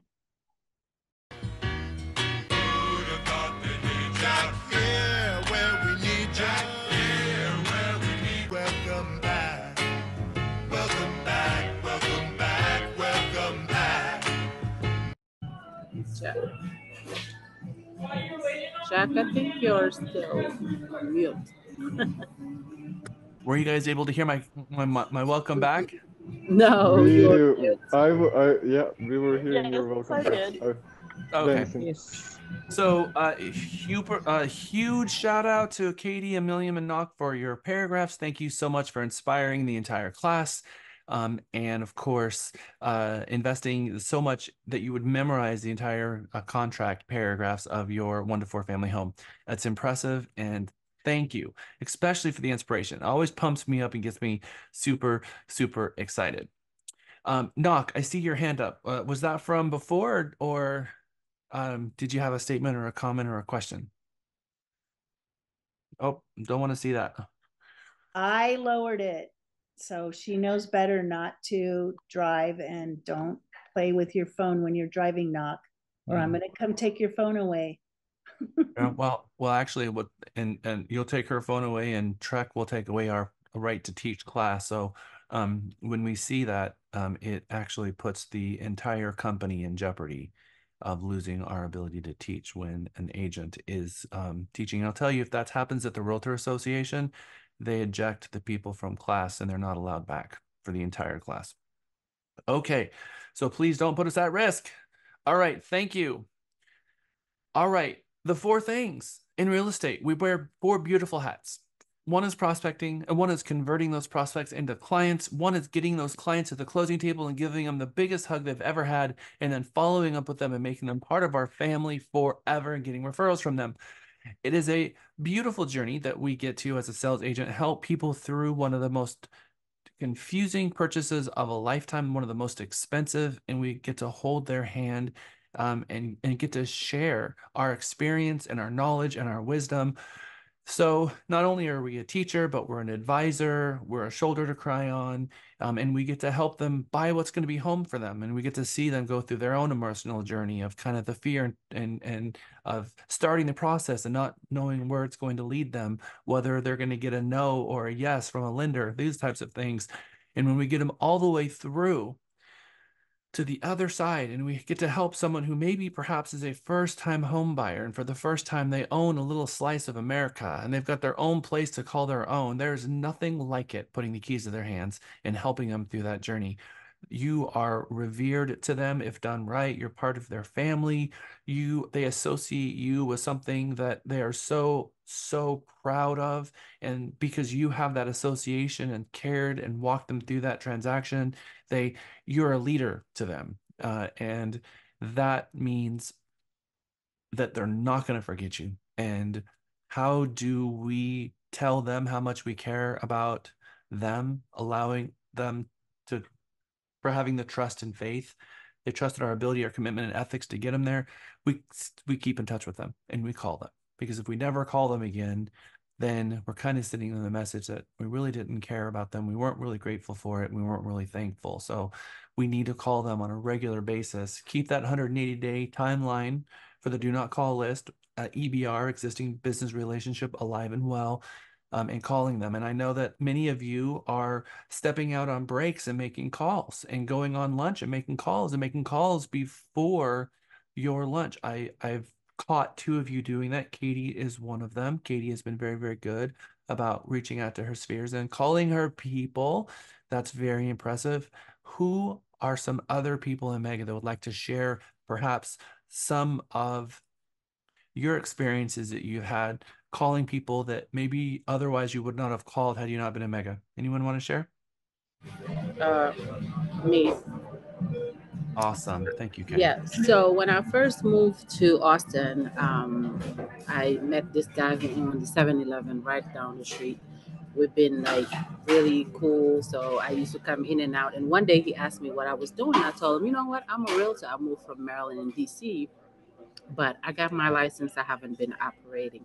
And he's like, yeah, find me a house. I need to buy something cash. Just something like somebody want to get a divorce or they just want to discount it.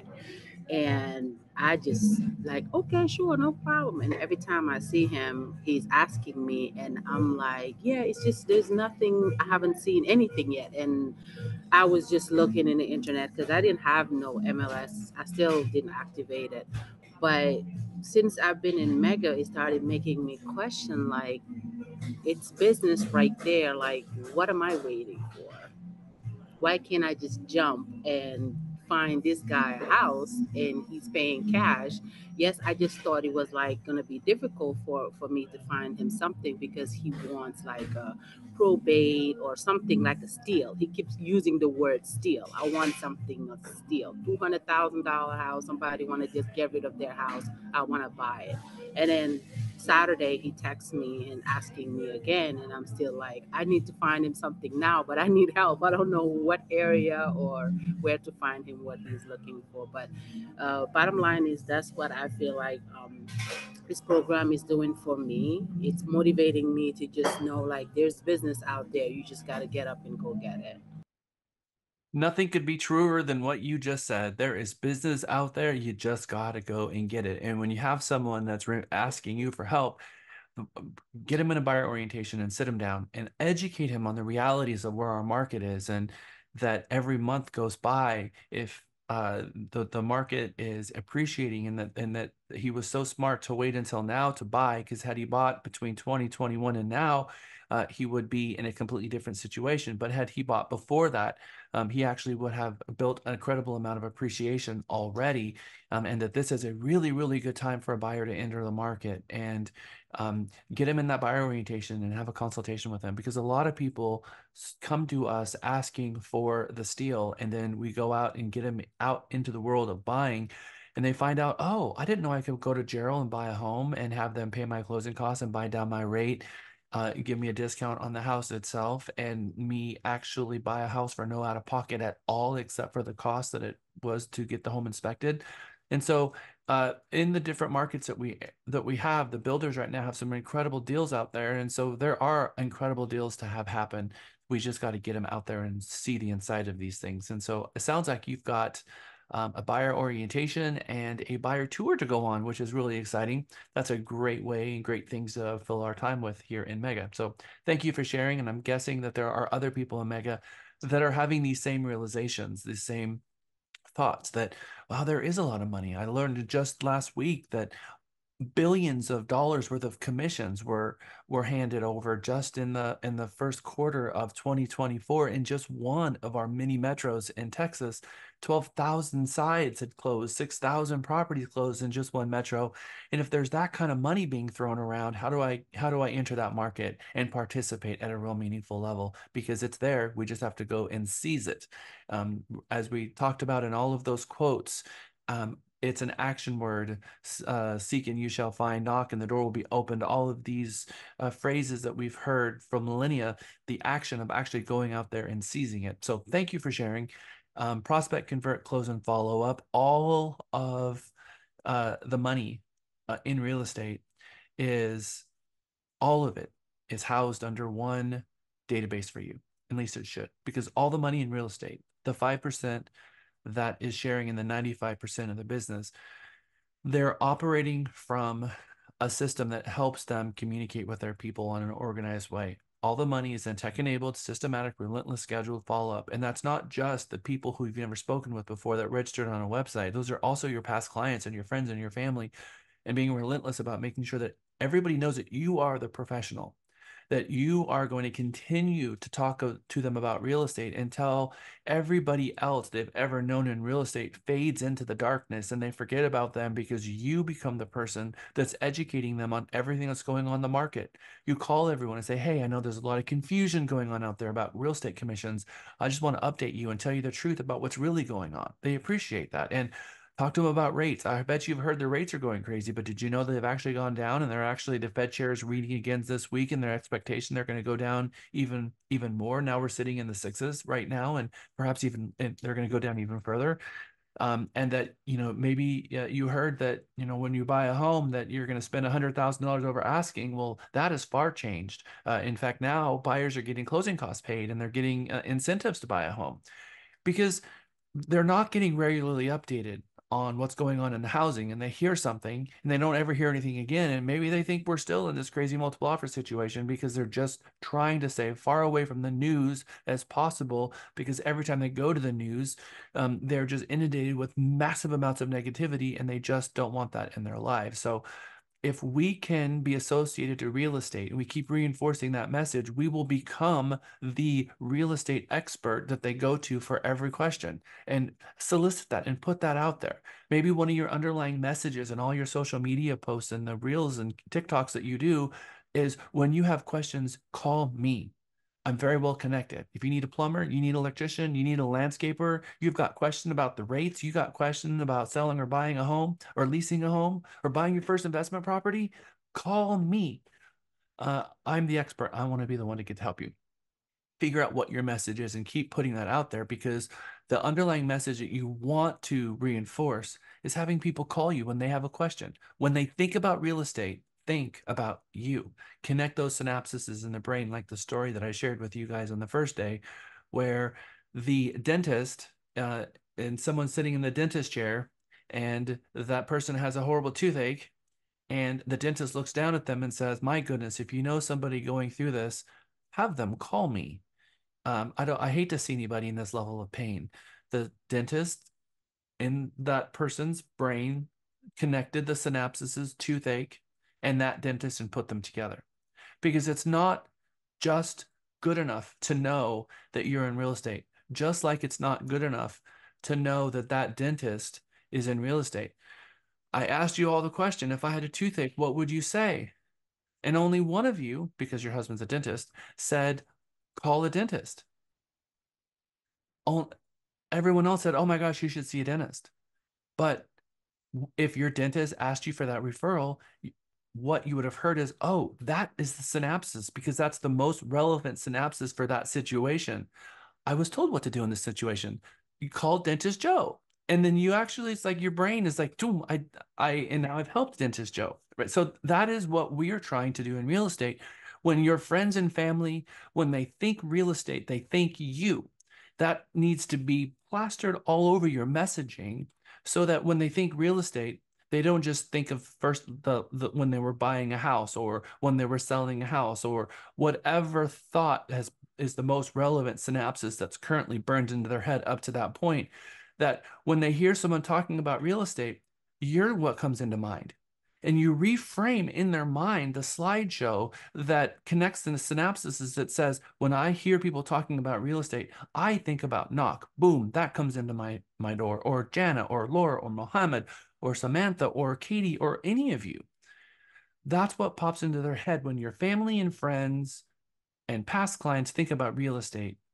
You want to fire in their brain. And when you reinforce the message, when you know anyone talking about buying, selling, and leasing home, please call me. Your referral would mean the world to me. And you reinforce that message over again, you're actually tuning their brain and tuning their ears into real estate FM. They're literally now hearing it. How many of you now, at this point in your career, are at a restaurant and three tables over, you hear someone talking about real estate, and all of a sudden, bink, you can hear it. All of a sudden, they're talking about real estate.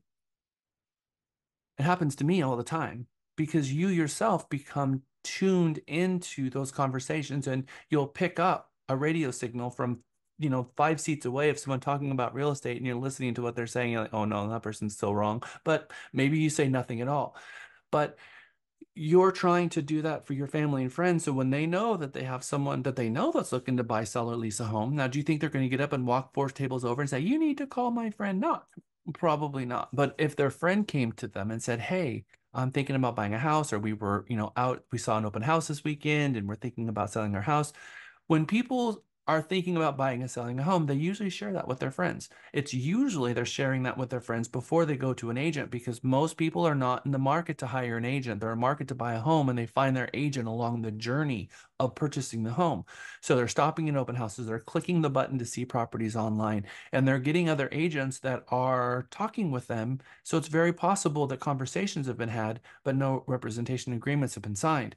So if your family and friends will say, hey, wait, you should call Amelia, or my friend Elizabeth is amazing. You need to call her. She's a licensed agent. She's really good. You should talk to her.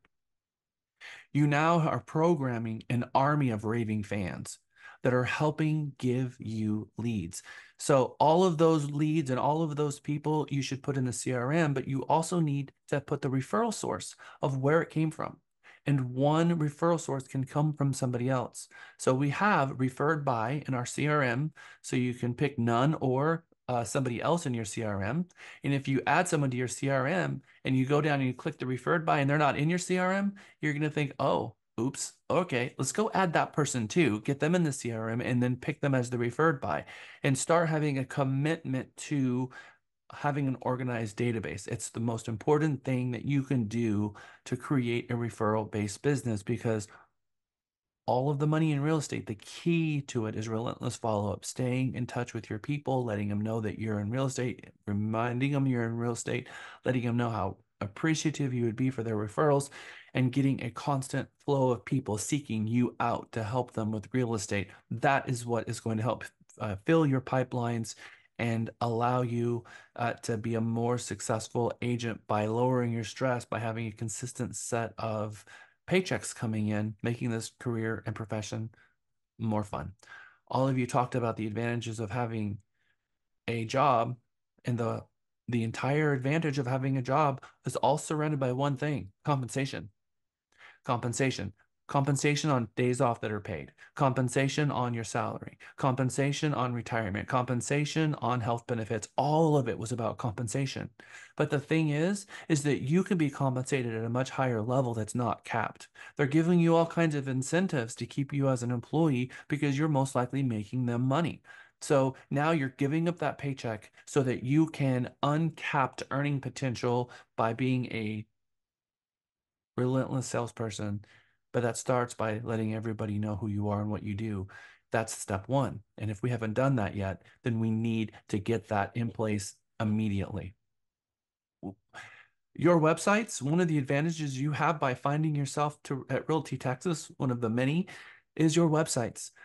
Your websites, we create a sitemap for Google for every one of your websites, and that means that a list of all of our 10 million listings are sitting on each one of your sitemaps. So when people type in your name, you show up on the first page of Google.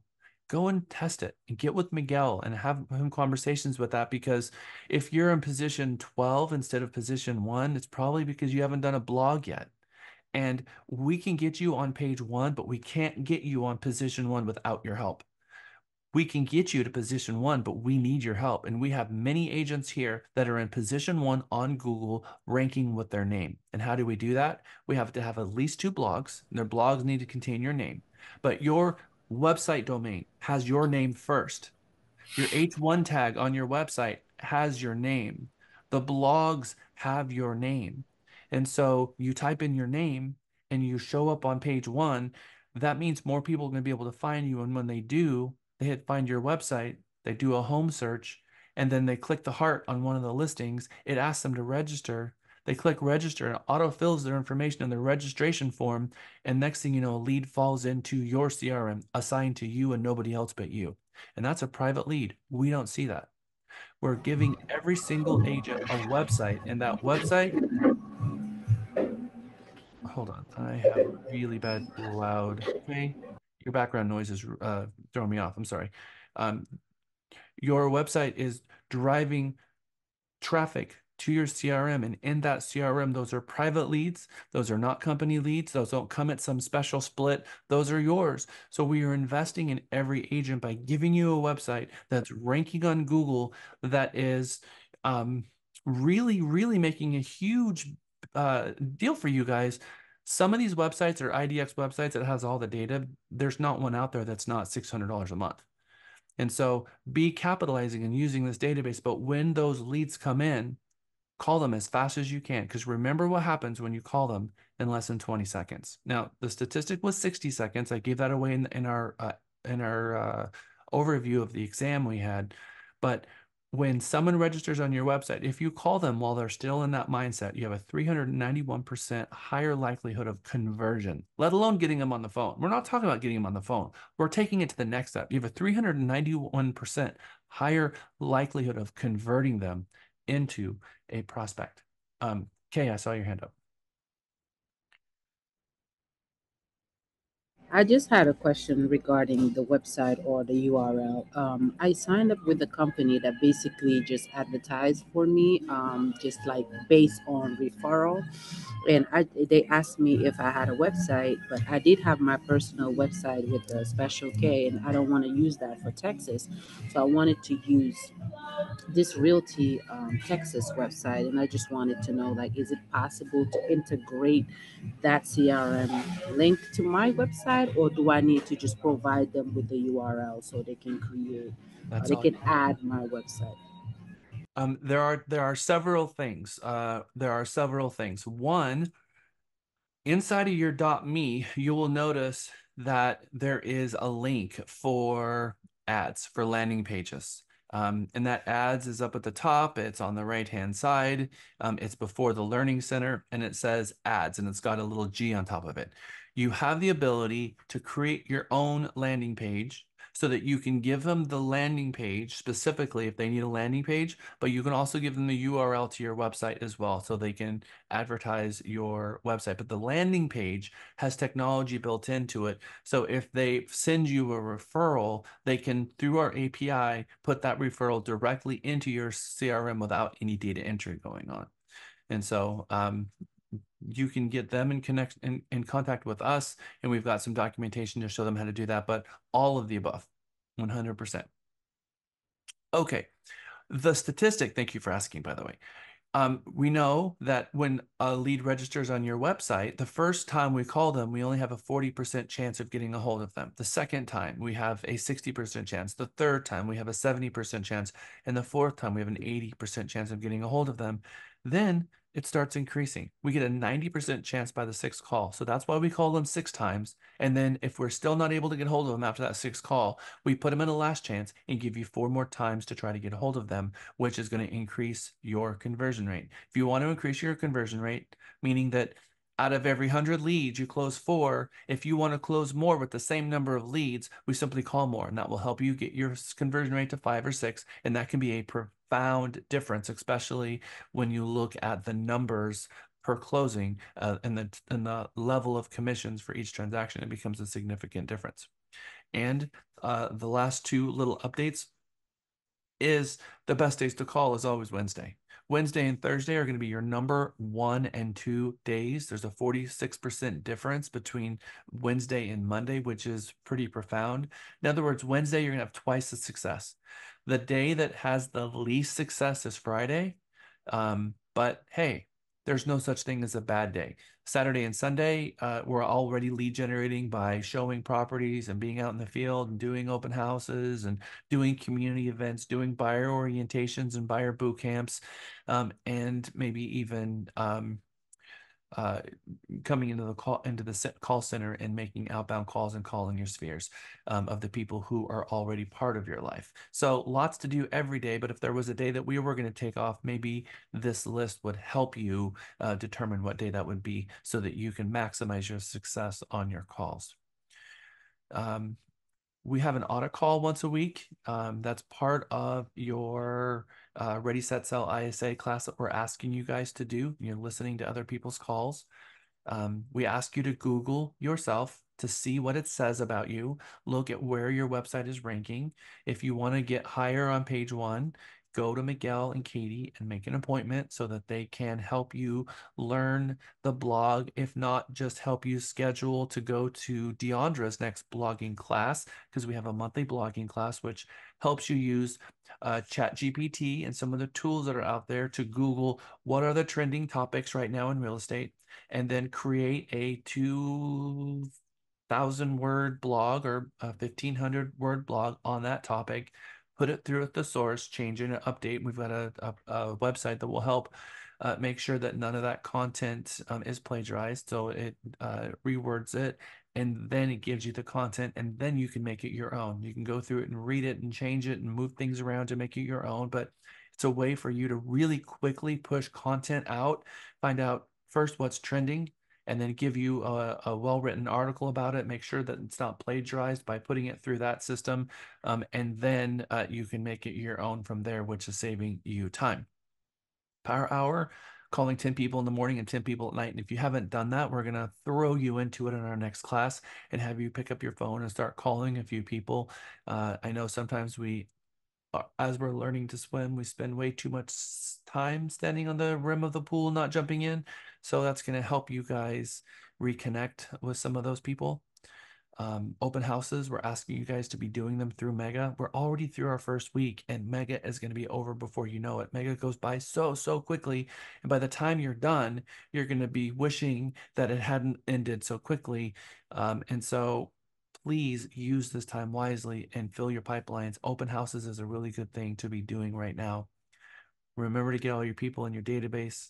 You're trying to get 200 people, but certainly all of the people in your CRM. So we're going through our phones, exporting the data, going through our text messages, and saving people that's in our text message. And if you haven't do that, leave yourself a note because you've got a lot of contacts there. And then going through your sent items, your email, and going to all your different sources, your maybe DocuSign, maybe you find some people in there, but start taking the time to scout out and look for where all your people are so that you can get them in one place. Learning your value proposition and your UVP, which we're going to break down today. Memorizing your 23 paragraphs, which we saw 3 people do today in one knock forwards and backwards, which is awesome. And then learning your scripts that we're sending out. So these are the 8 pathways to millions that we call it. And we're going to continue reminding you of these 8 things because contained in these 8 things is everything you need in your lunchbox to find success. Jamara. So, just for clarification, for Power Hour, is that something that y'all are saying that we should come into the office and actually do, like before Mega, for those of us that are in office? Is that something that we should do, or you just want us to get it done? I I'm Not in the having trouble office. trying. Not in the office. Okay, so like, okay, okay, thank you. Yep. You absolutely should be doing it in a quiet place, at home or at the office or wherever you want. Could even be at a coffee shop. I know some people grab a headset and go to Starbucks and sit down, and they have a little tent card that they put next to their computer that says, "I love real estate questions," and they call their people, and people come up to them in the middle of that and bring to them questions and use that coffee time to be out in the world and office in a place that's productive and maybe even has clients there that can run across. So absolutely, it's the calls that's important. It's not where they are. Thank you for asking the question. Anybody else got some questions before we push on? Besides Katie, who else, and Kay, who else has made some calls or reaching out to your spheres? Thank you, Samantha. Thank you, Laura. Thank you, William. Who else? I have. I did. Okay. Me too. Has anybody gotten a referral? All right, Samantha, I want to hear about that. Yeah, I called coworkers that I used to work with a while ago, and I got a possible buy, maybe a rental referral. So yeah, Well, how did that feel? it felt good. It felt good. I reached out to her a while ago, and I didn't hear anything back. She has a crazy work schedule, so I reached out again, and I actually got in touch with her. So it was nice. Nice. That is Yeah. awesome. I think sometimes we're so afraid to make that call, and then all of a sudden the call goes well and it's receptive, and next thing you know, we get a referral from it, and it's like, wait, well, it can't be that easy. Thank you, Samantha, for sharing. And I know Camille had her hand up, Kay, and then Dimitri. It's very much better. I did order my headset. It will be here today between 5 and 10. Woo! $215. But I have a great story. I Saturday evening I was with friends, and then I said to them, "Look, I told you all I'm in business. I'm not getting any referrals from you." So then Sunday I was in church, and my phone started going off in church. I'm like, "I'm in church." He said, "It's important. You got to get it now." So I'm thinking it's serious. So I got up and went outside. He said, "Dwayne is looking for a house. He's about to go look at houses right now," that sort of stuff. So I connected with Dwayne right away, brought him over to my open house. So I'm going to talk to his fiance, and then we're going to start working the deal. But that's just it. You just found yourself a transaction. You just went and found yourself your next paycheck. Good job, That was Camille. good. That was good. That was a good referral. That was good. That's what it's all about. I mean, literally what it's all about. Kay and Dimitri. Yeah, I had a referral from my hairdresser actually. So she heard from the past that, I'm in real estate. She didn't know I was licensed here, but she just like, hey, I heard, did you say before you in real estate? I say, yes. She's like, you licensed here? I say, yes. She said, I know someone who's looking for a house. So she gave the person my contact information and then she texted me his contact information. So I was able to text him. He's out in Virginia and he knows I'm a DC and Maryland agent, but he wants to move to Austin. And then I set up a schedule to talk to him last week, and we spoke. And then I connected him with Renee. So Renee is doing like the follow up to trying to get him approved and basically do her part of the consultation as well. Let me ask the question. Did you ask him if he has a house to sell? Yes, I did, but no, he's renting in Okay. Virginia. Good. Yes. Oh, awesome. All right. Well, no rock left unturned. Good job, Kate. I love that. Lots of people are moving back from these major metros, from DC and all over Southern California, Northern California, Seattle. We're seeing lots of movement back and forth. So I would expect that people that everybody knows from other places is going to know someone who's moving back and forth to Austin, because it seems like everyone knows someone who's moved to Austin. So yes, thank you for sharing, Dimitri and Laura and Jamara. Yeah, well, I basically did it very simply. I started from the beginning of my phone book, and if I couldn't or didn't want to call that person, I had to delete the phone number. Uh, and Ooh, I, wait, say that again. If you didn't want to call them, you deleted them. yeah, yeah. Wow. Okay.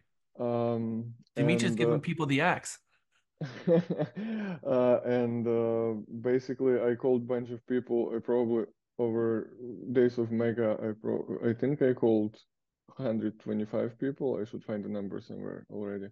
But I got referral. I called I used to live in Seattle, and I called my friends there, and I was like, we just had a really great conversation. And in the end, I was like, hey, I also realtor, so if you know anybody, even if they're like looking in Seattle, I can find them somebody there, or if they're moving here. And they actually move in here. There's like two girls who's moving here, and they are looking forward to work with me. So, yeah. Awesome. You just found your next paycheck. Dial in for dollars. I love it. Laura and then Jamara. After my open house yesterday, I began to realize, look at my week. And Friday, I got to attend a wedding at 5 o'clock. So I'm going to be, you're going to be seeing me get my hair done on Friday, okay? Because I'm not going to miss out just because I'm, letting someone do an updo on me. But anyway, so I went quickly over to the store and trying on dresses and getting feedback from total strangers, and I got two prospective clients information just because of, we were making conversation, and she wants to buy investment properties. And so and I did the Ford thing, the dress kind of was the what do you think, kind of thing. And I thought, just went into the Ford thing and learned a lot about these people. So I'm putting into practice, I guess, what I'm learning here, and that's really, that's really awesome. That is really awesome. Good job, Laura. It's gonna, if we continue on this same path, it will have a profound long-term effect. So good job, Jamara, and then Ever. So, Jack, please forgive me if I missed this before right now, but this manager audit call, where did that come from? Can you elaborate on that, please? Because We I have feel we like That's okay. That's okay. Just remember, we have turned the coaching call into our Tuesday um train the trainer call that you guys have been on listening to, what we call cross-pollination. So that is the cross-pollination training that you guys okay, are doing. So once a week, okay, we'll thank all do you. the cross-pollination training. No problem. Thank you. Ever. Oh, I just wanted to share my experience over the weekend. I I didn't get to call 150 people, but I did start reaching out to uh, my sphere, and some of them were past clients. Actually, I'm that guy that really doesn't follow up. So this specific client, I had not talked to her in 2 years or texted. And I just texted and say, hey, how you been? You know, it's been quite some time. And, we started conversating and I said, yeah, we should just, get together and catch up. And and so we went out, got some drinks, went out to lunch and she started talking about her coming back from Hawaii 2 weeks ago. And, we shared experiences and it was funny because she ended up staying in the same exact spot I stayed at the last time I went out there. And then she just she she volunteered that she was actually that she really liked it and she was thinking about buying a property out there in Hawaii. And then she mentioned, the issues with getting somebody to manage it and then the prices. And I don't know how, but we ended up talking about lakeside or yeah, waterfront properties out here and the benefit and everything else that comes with it. And she ended up asking me if I could look into it and see if I could get some information for lakeside properties out here. So I was like, oh, okay. So yeah, I was pretty stoked, and it started from what you guys mentioned here in Mega. Hey, you got to reach out to the people. You got to follow up. And so to me, that I'm making it a point now to make sure that I reach out to everybody, my friends, anybody that I know, and just stay in touch. And that's how you're gonna stay, relevant to them. It is. And our spheres are going to grow. We should have 200 people in that sphere. So the idea is getting everybody in a CRM and having the CRM reminding you to call them so we keep up with them. Because if we do this all once, it affects us now, but we have to be thinking long term. We have to be thinking about sustainability. We have to be thinking about where's my check going to come from in 2026? Where's it going to come from in 2032? We're going to be in this forever, and we need a constant flow of paychecks, which means we need to be turning these people into referral sources. And by the way, I bet you know a lot of people in Hawaii. So when you hear someone talking about buying, selling, leasing a home, if you could share their information with me and call me and let me know who they are for a warm introduction, that referral would mean the world to me because that's what keeps me in business. In fact, those clients who refer people to me, that's my number one source of income. And so that would mean the world to me. And then next time you have that conversation with her, are you looking to buy, sell, lease a home? Do you know someone that's looking to buy, sell, lease a home? That referral would mean the world to me. Because remember, when we look at these people, there's 20% chance that they're going to transact with us, but 100% chance they know somebody else that's willing to help us put food on our table and having a check that comes in. And then that person has someone, and that person has someone. And it just continues to propagate. And our business life gets busier and busier because um, we'll fill it with very productive conversations, and we turn our friends and our family into income producing referral based raving fans, and we create an army of them. And when we covet our database and we love on them and we're grateful for them and we're thankful for them because the success, $1 million a year income from 200 people in your database, once you have talked to all of them and cycled through and had conversations about buying, selling, and leasing a home, your database becomes $1 million a year gross income producing database. That's the statistics of a database that has 200 people in it. You calling them on a regular basis, you'll have $1 million income. Where can you go and make $1 million a year right now, realistically? Not a lot of places. I can show you how to make $1 million a year, and it's not just a made up number. These are real numbers rooted in an AR, and it all comes from like uh, Tom Ferry says, all the money is in tech-enabled, relentless, systematic follow-up, getting all of our people in the database, applying the smart plans, calling them all, and asking each one for referrals is the way you're going to make $1 million a year. I asked you, if I could show you how to make $1 million in the next 12 months, would you find value in that? And everyone said, yes, I would have find value in that. Well, that comes from the one thing, not trying to get everyone to transact, but asking for their referrals and letting your database continue to grow and scale. That's where the $1 million comes from. And now we are breaking the ice and we're starting to call people. We're getting braver and have conversations and know that it wasn't painful and it didn't go to a bad place. And we're getting over that fear. But we also have to make sure that it's organized, because if you all do this and you do it once, it's not going to do much anything except give you a few paychecks and you find yourself right back where you started. So taking the time right now and using Mega, because unless you're going to take Mega 3 or 4 more times, which you're welcome to do, getting all of your database into one system right now and doing it right now will start your $1 million practice today. But if you wait till next year or the year after or the year after, then you're going to wait until then for your $1 million a year. And I'll tell you, had you done this 4 years ago, you would be really glad that you did. And you're probably wishing that you had done this 4 years ago, because you'd be standing on a mountain right now, had you done that. Okay. Yeah, I'm saying like just for this, what you just said, I found myself before questioning like how to do it until I took training with Keller Williams back in 2018, and I learned like if you know what your why is, like your big why, that can be like a big motivation. Like this year, I didn't know what was my big why. I was just working at Ford. I was making money. I was just busy. I just wanted to feel productive. But now, after that, I had to go home to Africa for a month after not seeing my family for 11 years.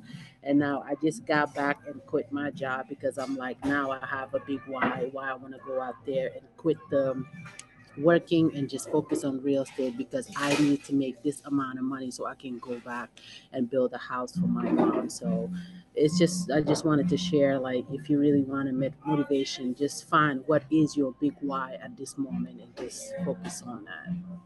We're going to talk all about that, to Kate, because that's exactly what Mega is about. And then Mega is about your why, which is why this week or next week, you guys have a goal board session with Lisa Ormsby, and you guys are going to build your goal board, and the goal board is going to be your why. And then on top of that, from the goal board, we're going to be talking about our vision statement and our mission statement, and then our UVP. And your UVP is the why, and your mission statement is your why, and your vision statement is going to be partly your how. So the vision board is got to be all of those things that get you up in the morning and motivate you. So you're absolutely right that you need to know your why. We're actually going to take that why and we're going to materialize it into a physical object that you can look at every single day and use it as a constant reminder of what drives you. And so I already know, okay, what's going to be part of your vision board. I can't wait to see it materialize. And as you guys are making these vision boards, and by the way, it's super fun. I know that Lisa is going down to Houston and she's going to be doing a goal board session with our Houston agents. At the same time, Lauren is going to be here at the Austin office to help you guys. And we're going to be telling you guys exactly what you need to bring to make these goal boards a reality for you. But thinking about in today's class, is going to be very much about everything to do with creating your goal board and your mission statement and your vision statement. And we're about to jump into a breakout session to start those. Lisa, are we ready, or do you want to do it after lunch? How about after lunch? I'm okay. Tracking from the weekend. Everybody was so busy. It's so exciting to see all the open houses and the videos. So it takes me a while because I have to watch every single one because they're so amazing. Okay, thank you, Lisa. As I told you guys before, it is no small job to track all your points and watch all your videos. I watch them at night. Lisa's also watching them and she's giving you your points. And so she spends hours and hours and hours putting all your points together. So thank you, Lisa, for doing that. And I can't wait to hear how our top 5 may have shifted or what our top 5 is going to be. All right, so this is the official beginning of our referral-based business class. The first 2 hours is usually our review to get back into the spirit of things. We're going to talk about the 10 steps to wow. We're going to talk about a couple of nuts and bolts things. We've talked a little bit about the contract and about at what point a contract turns into contract, although we're going to talk really deeply about that on the 26th on our bulletproof contract. we're going to talk a little bit about the 10 steps to wow, because I want to get you guys into the mindset of what you're doing out there practicing every day. I want to get you into the throes of it to give you some ideas of how to wow your clients. And then once you're in that frame and you're in that mindset, it's going to be helpful for you. And you'll see on the slide here, we have what is your why? What drives you? What are your passions? What legacy do you want to leave behind? And how do you want to be remembered? So we are so close to putting our feet into that water. But let's get ourselves in the mindset of a real estate agent. First, how many of you are doing delivering a pre-listing packet to the front door the same day or the day before your listing appointment? So a seller wants to sell their home, and you find out about that. One of the things that I recommend that you do for your sellers to drive the neighborhood ahead of the listing appointment. What are some good things that come from going and delivering a pre-listing packet and by driving the neighborhood? What are some things that can help you pre-listing appointments, pre-sitting with the seller?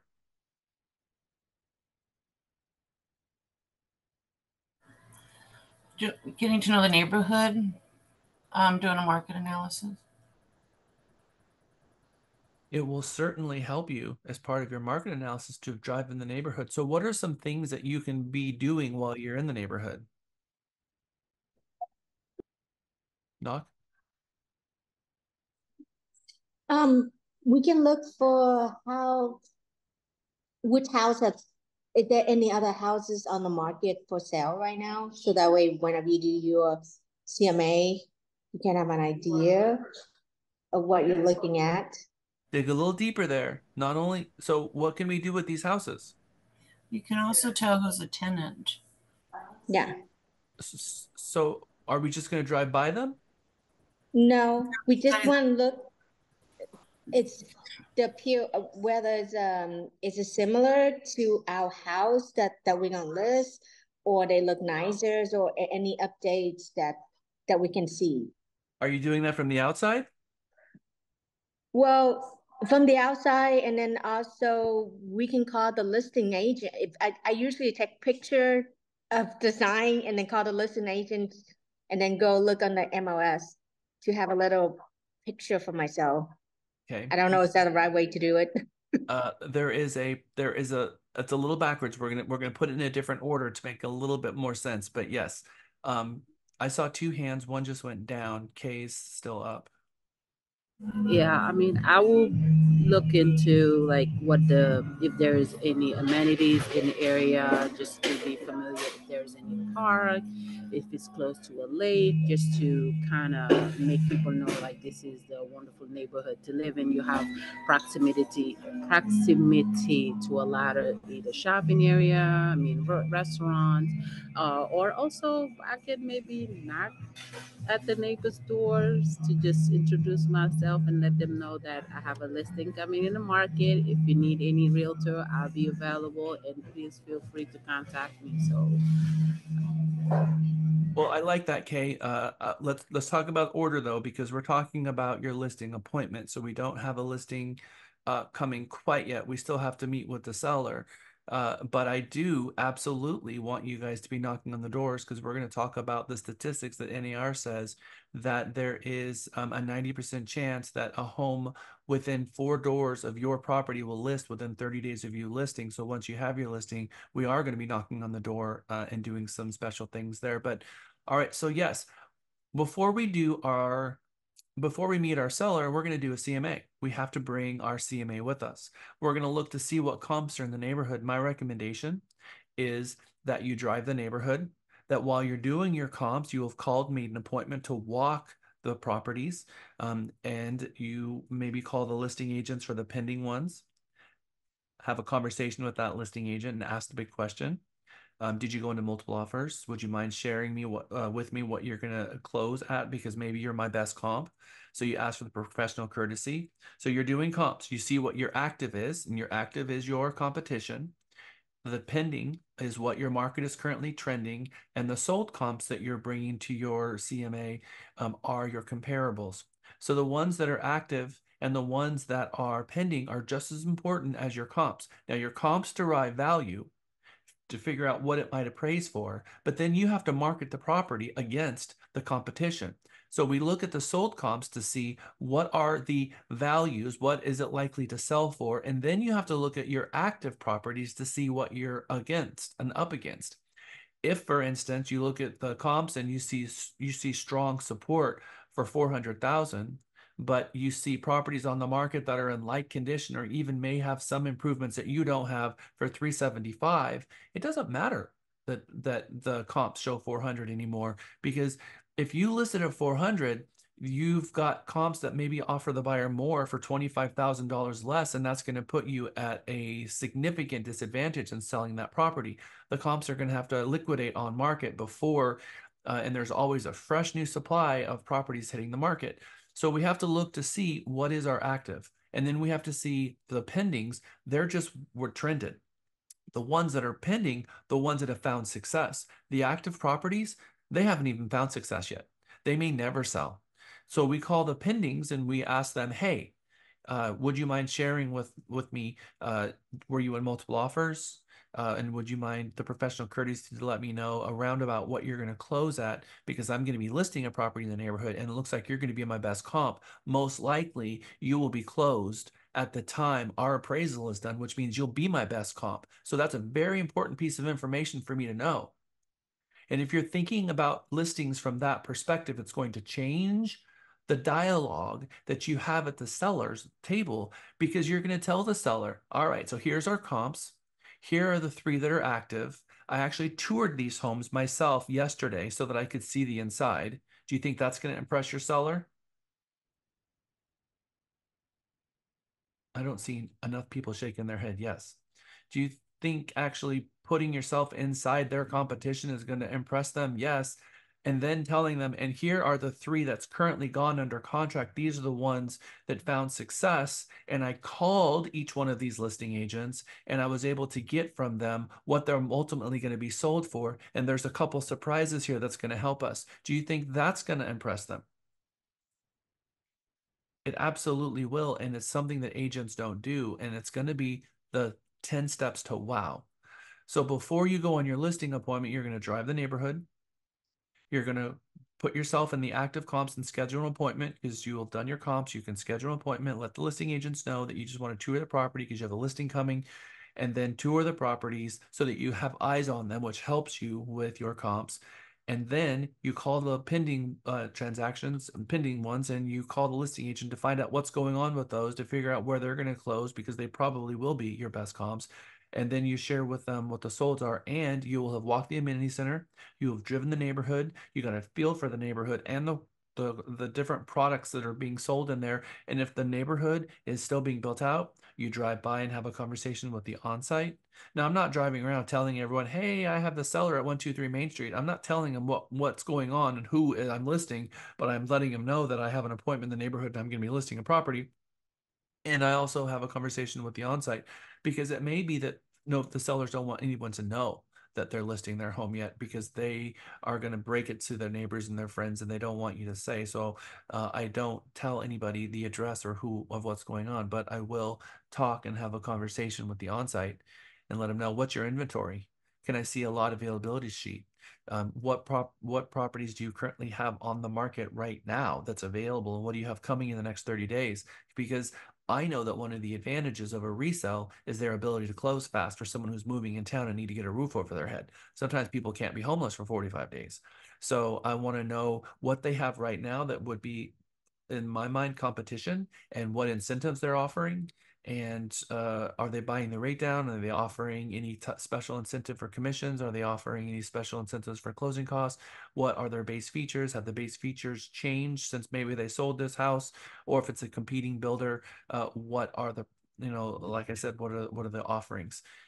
So that I can compile all of this information so that I can share that with my seller at my listing appointment, which means I'm already showing how hard I'm going to work, the field work that I'm going to do, and all of this field work regardless if I get the listing, is helping make me a better agent. It's helping me understand the inventory better, learning the neighborhood better, having a conversation with the on-site if there is one, and getting yourself inside homes and seeing how they're prepared for market. And then maybe you have a buyer later that an open house, like, actually, I was in a home last week that was very similar to what you're talking about. It was also a single story, and explaining to them the inventory you see and set an appointment to go show them that, because part of the value that you bring at an open house is being able to talk to prospective buyers that are walking in about inventory when you find out they're not interested in yours. So delivering a pre-listing packet, inside that listing packet, I leave at the door, and I put in their thank you card. I put in the RPR report, and later on we're going to share what the rest that I put in that delivery of the pre-listing packet. But at that moment, the reason I'm leaving the packet is because I'm driving in the neighborhood, and at the listing, I'm going to say, when I left that pre-listing packet at your door, I was actually driving in the neighborhood and looking at the active competition to see what we're up against, so I could get my eyes on it, so I could see the inside, which helps me help you price the property right, know what our competition is going to be. And then if they're absolutely just unwilling to list the price at a reasonable amount, I let them know, hey, we've got these 3 properties. They're really good comparables with yours. Maybe it'd be a good idea for us to go check them out so that you can see what your competition is, because I think that would be really helpful.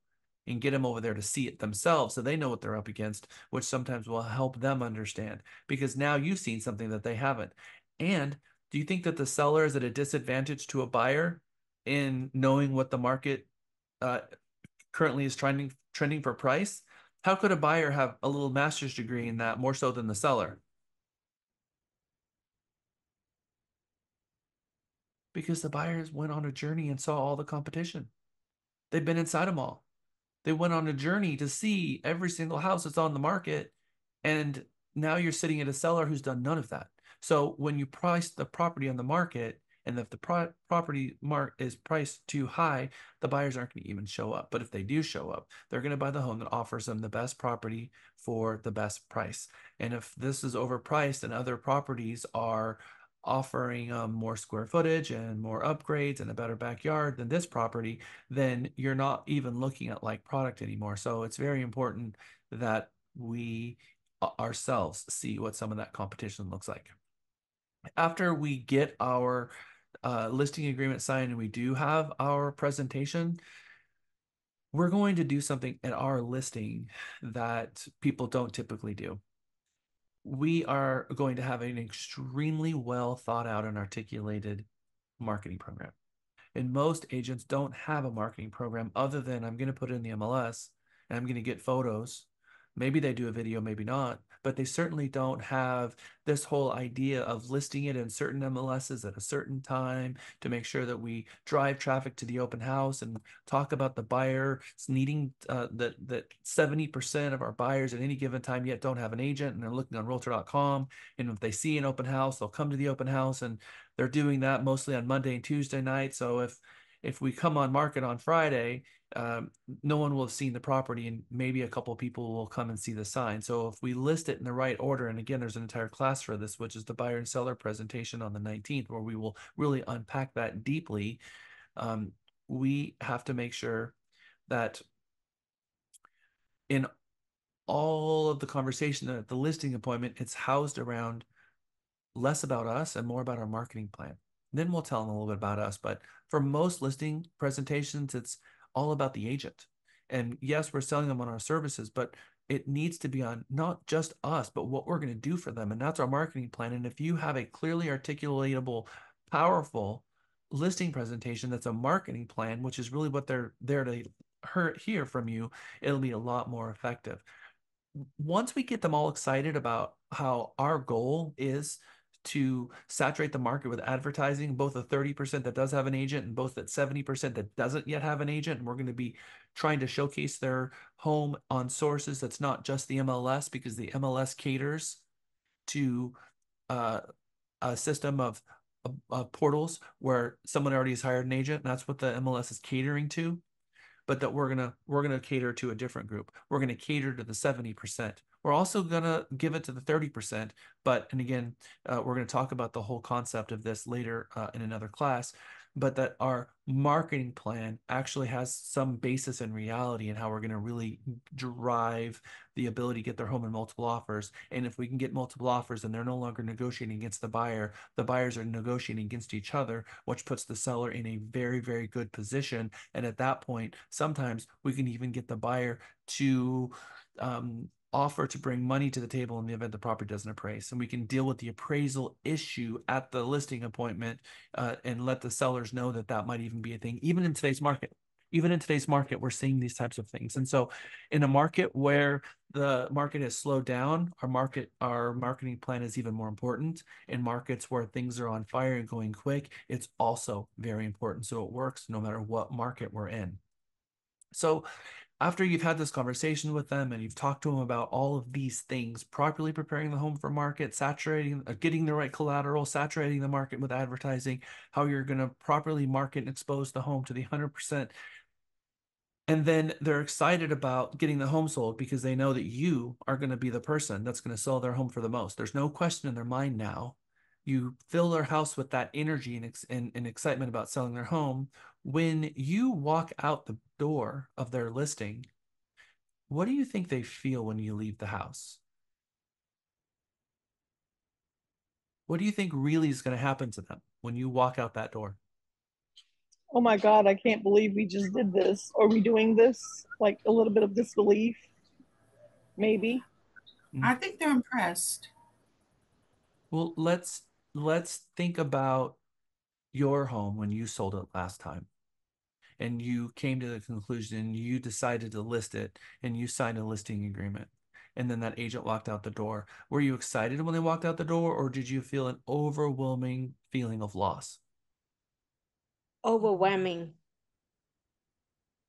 So we need to understand what the journey they're going to go through, because they're going to feel when you shut the door and now you're outside. You came in their house, you had all this energy and excitement. You told them how you're going to get the best photos taken, help them prepare them. Well, first, how they're going to prepare their home for market. You're going to get the right media and collateral. You're going to leverage the best websites and devices in order to expose the listing to all the buyers that are out there, and that you've got some tips and tricks to do something that nobody even knows about. And then you're going to do pointing everything to a grand open house weekend, and you're going to try to get the home sold in multiple offers and come out the other side. And we're going to talk about how we can sell the home in multiple offers and how that works. And then they sign the listing agreement and they feel very optimistic, and they understand that that this is the best there is. And then you take that energy and they close the door, and then they start getting what we call seller remorse. Not that they don't want to sell their home, but they realize that they're going to sell their home, and people are emotionally attached to it. Yes? Have you ever been emotionally attached to a house? Maybe raised your kids there and had Christmas and different holidays, or whatever holidays you celebrate happened there, families, dinners, all kinds of stuff. I mean, I got married in my backyard. I mean, uh, you can have so much memory and love in your home. And then at the point you're going to maybe sell it, it's a lot of emotion that hits you at once. So what we have found, or what I have found, is that when you leave, the seller, the agent's all full of life and got the music up loud, woohoo, got me a listing, driving back to their office all excited. But they left the seller back there kind of feeling going through that journey. What I recommend is when you get in the car and you start driving down the street, you call them and then you reconnect with them and you give them that lifeline outside of just being in the house. And then you throw them that lifeline over the phone and you tell them, I am so excited to be working with you. Thank you so much for your faith and trust in me.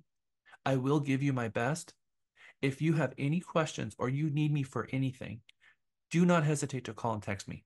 And by the way, and then I tell them about my team. You're going to get a message from Chris. She's actually my mom. She's on my team. I'm a second generation realtor.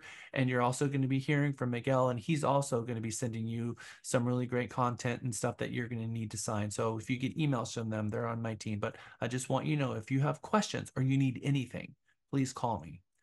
When they hang up on the phone, they feel completely different than they felt between the time I left and I called. It actually makes them feel better and connected, like, okay, they've got me. Everything's going to be okay. And they just feel better. So I found that that phone call is probably the most important phone call that you will ever give your client in that moment. Number 2 in my 10 steps to wow. Number 3, your assistant, whether it's a transaction coordinator, whether it's an assistant that you've co-opted with another agent, calls your seller and introduce themselves to you. So if you're using Ramina as a contract to close person, for instance, have Ramina call and introduce herself. Hi, my name is Ramina. I'm calling from the office of I sold the Amador, your agent. I just want to let you know that I am going to be sending you some emails and that you're going to be working with me on a lot of this as well. I just wanted you to have my number and be able to hear my voice. So if you have questions about anything I'm sending, you can also contact me. That introductory call makes the entire process bigger than just the agent and sends a very big message to that person that there's a team of people working behind you, and it impresses them. Isolde. I just wanted to share really quick about how emotionally it can get. Um, on my last listing, after they would they moved out, I we did deep cleaning. I did the pictures, the videos. I mean, we were getting ready, and I wanted to take a picture at night because it's just like with the lightning and everything, it actually also looked beautiful. So I went with my client to the house, and as we were taking pictures at night, he helped me, putting all the lights and everything. And then so we turned off all the lights and we went, and then all of a sudden he starts crying, and I didn't know what to do, and I just went and I said, you know what? Let's have a moment, and you need to let go, and it's okay. And if we need to pray, if we need to do whatever you need to do, I'm here with you. And I remember he sat in the floor, and I actually went with him because I didn't want to, it was awkward. He was like lying in the floor, you know, like in so I was not gonna be standing up just looking at him, like, I'm like, I'm gonna go on the floor too. So I went on the floor and we held hands. And he's crying and I'm crying and now I'm crying. Anyway, it was just so emotional. Okay, never mind. But The emotions run deep and they're real. I often tell my clients, Miguel, I had a closing here for a listing that I took not too long I ago, don't know and why I'm crying. I'm sorry. both my clients were crying.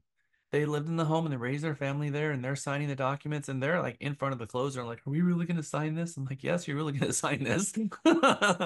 But they were crying, and I told them, "Look, I cried when I sold my house. The amount of emotion and attachment that we have to these inanimate objects completely doesn't make sense, but it's real and it's normal and it's healthy and it's part of this process."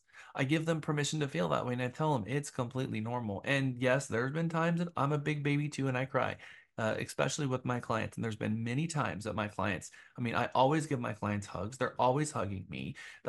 I cry when they cry. It's part of this journey that we have. We mirror what they're going through and we vicariously live through their life of selling, and we're in there at that moment with them. And like we always say, people don't care how much we know until they know how much we care. And then when they know how much we care, then they start to learn how much we know because they start taking notice. And I'm not saying that we have to cry in every single transaction because not everyone's like that, but I am saying that it is normal for the seller and buyers to be very emotional through this process for a variety of reasons.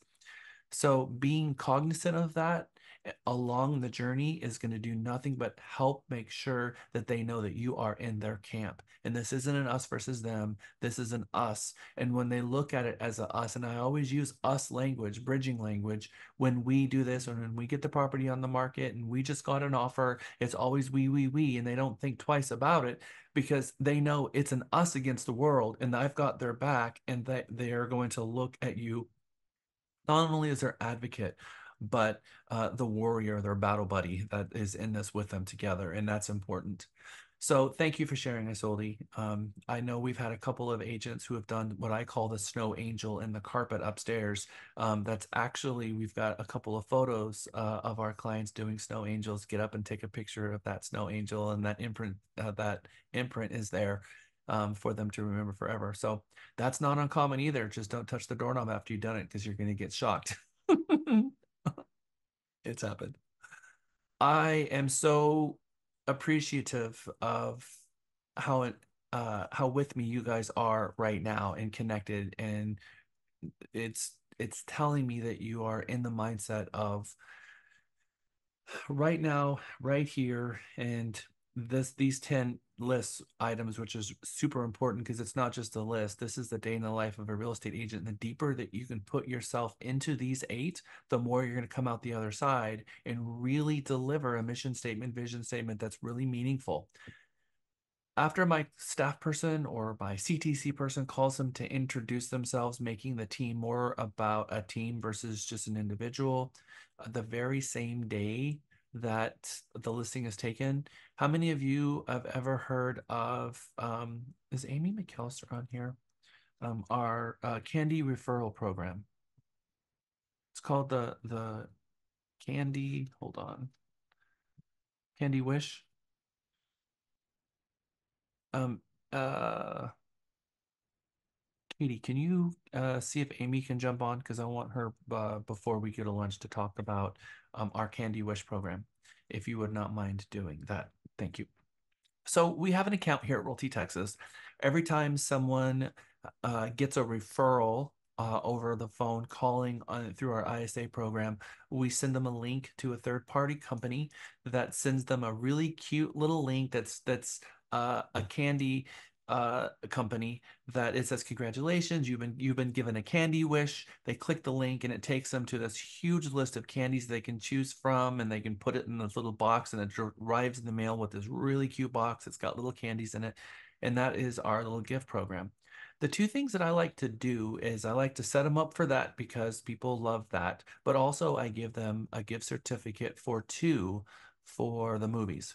Why do you think I give them movie tickets? And the Cinemark movie tickets, you can buy them, the little credit cards, and they're good for 1 free movie, and I give them 2. Why do you think I do that? Well, and if they've got kiddos, I give them 1 for each person that I know that's in their household. Again, why do you think at the listing agreement I'm doing that? Showing appreciation. Uh-huh. There's also one extra little added bonus because I tell them, and so during the grand open house on Saturday and Sunday, here's some movie tickets so you guys can go to the movies. So they're off at the movies, so they're not hovering around coming to the open house and bugging us. I know they're off busy at the open house and out of my hair.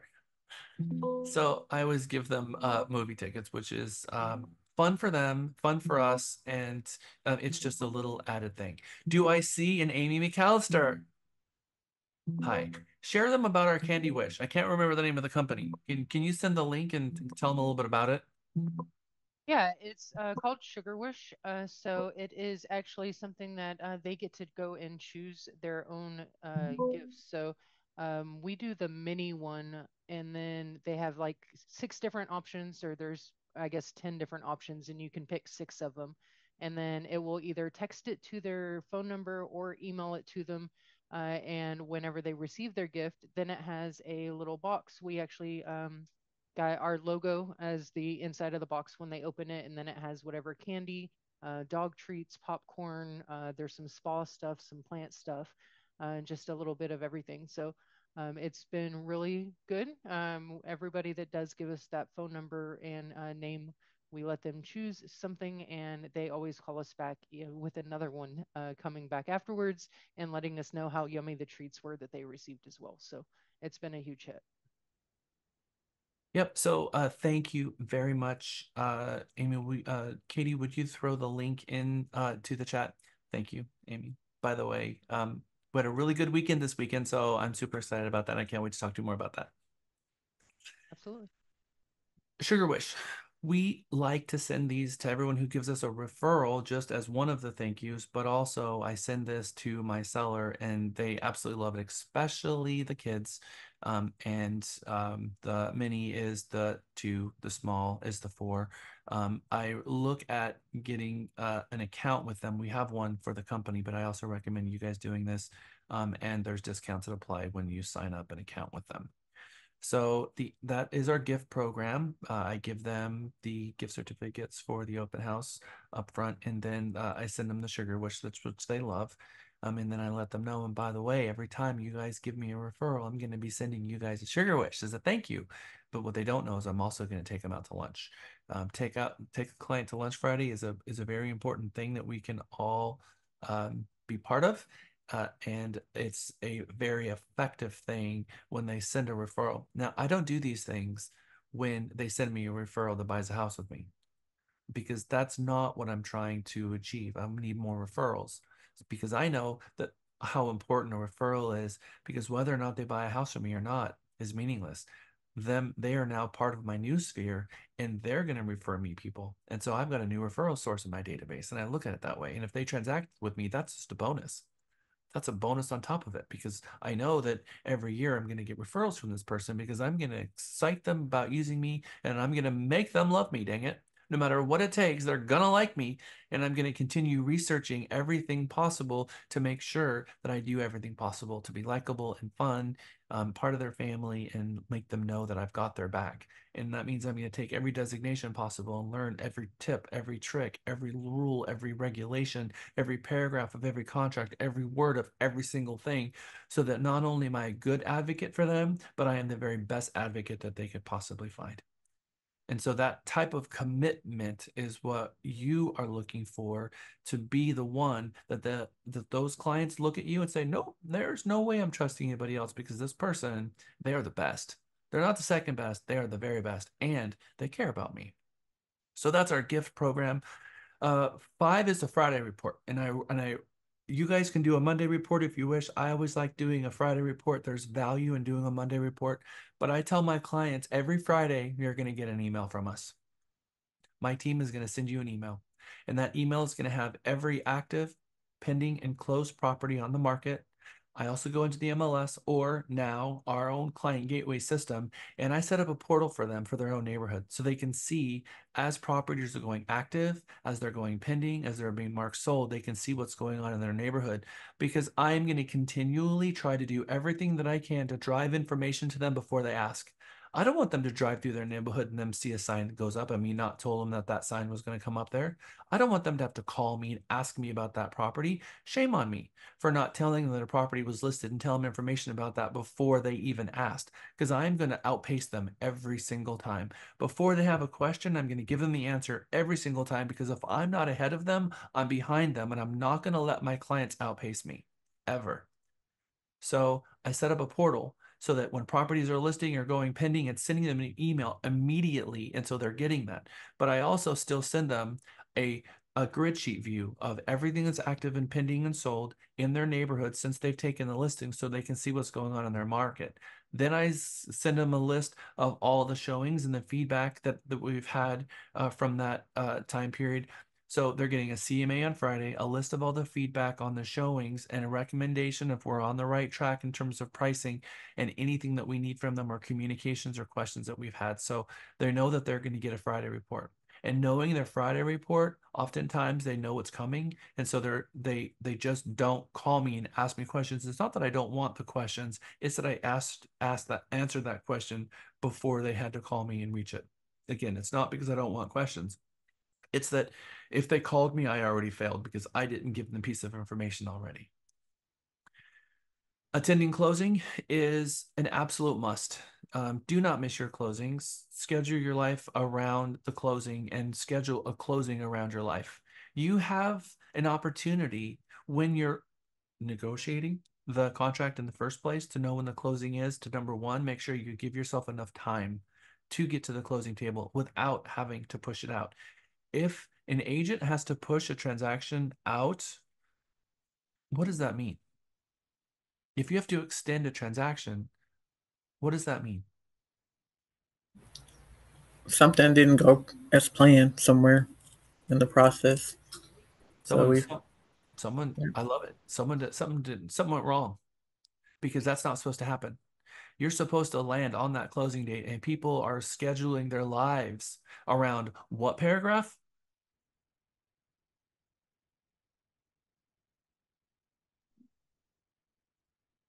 The I was closing gonna say date. 9 closing, number 9 closing.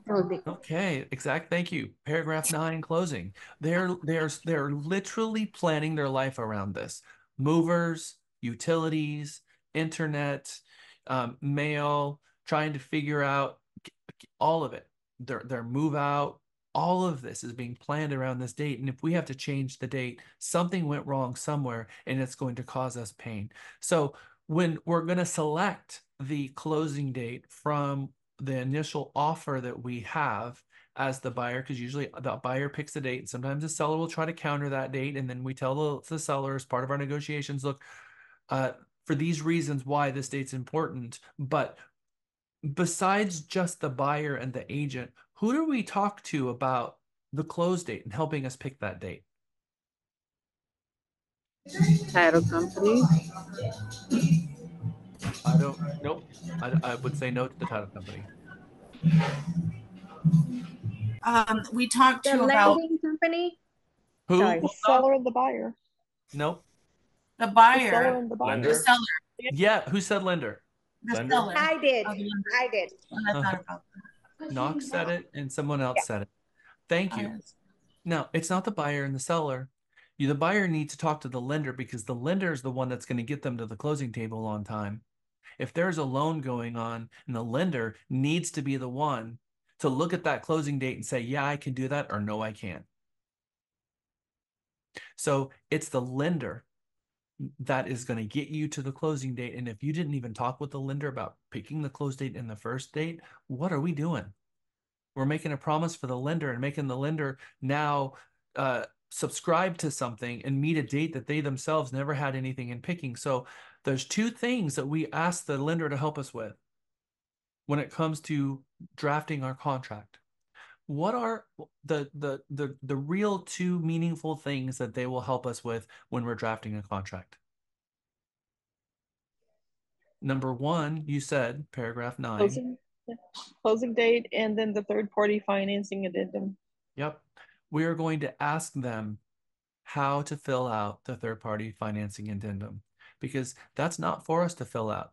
That's the lender is going to have to help us fill out the third party financing. So we call the lender. Hey, I've got an address for you. It's 123 Main Street. We're about to submit an offer on this property. Can you go ahead and look up this property and look up taxes and look it all up, and give a payment quote to the client so they have an idea what their payment's going to be? I also am giving the process of filling out a third party, so I'd like your help with that, and let me know what date I should be pointing at as a closing date. And I get all that information back from the lender. And then I call the buyer. All right, so spoken to the lender. They really don't think that we can close anytime before the 3rd. So we're going to be safe the 3rd or later. So at that point, let me know what day you want to close, but it shouldn't be before the 3rd. And we've got all the information on how to fill out the third party. They're going to be calling you and letting you know what the payment would be on this property, taking into consider property taxes and everything that they've learned about the property. And then the lender calls them, and then the lender provides us with a pre-qualification letter on that property with the address on that property.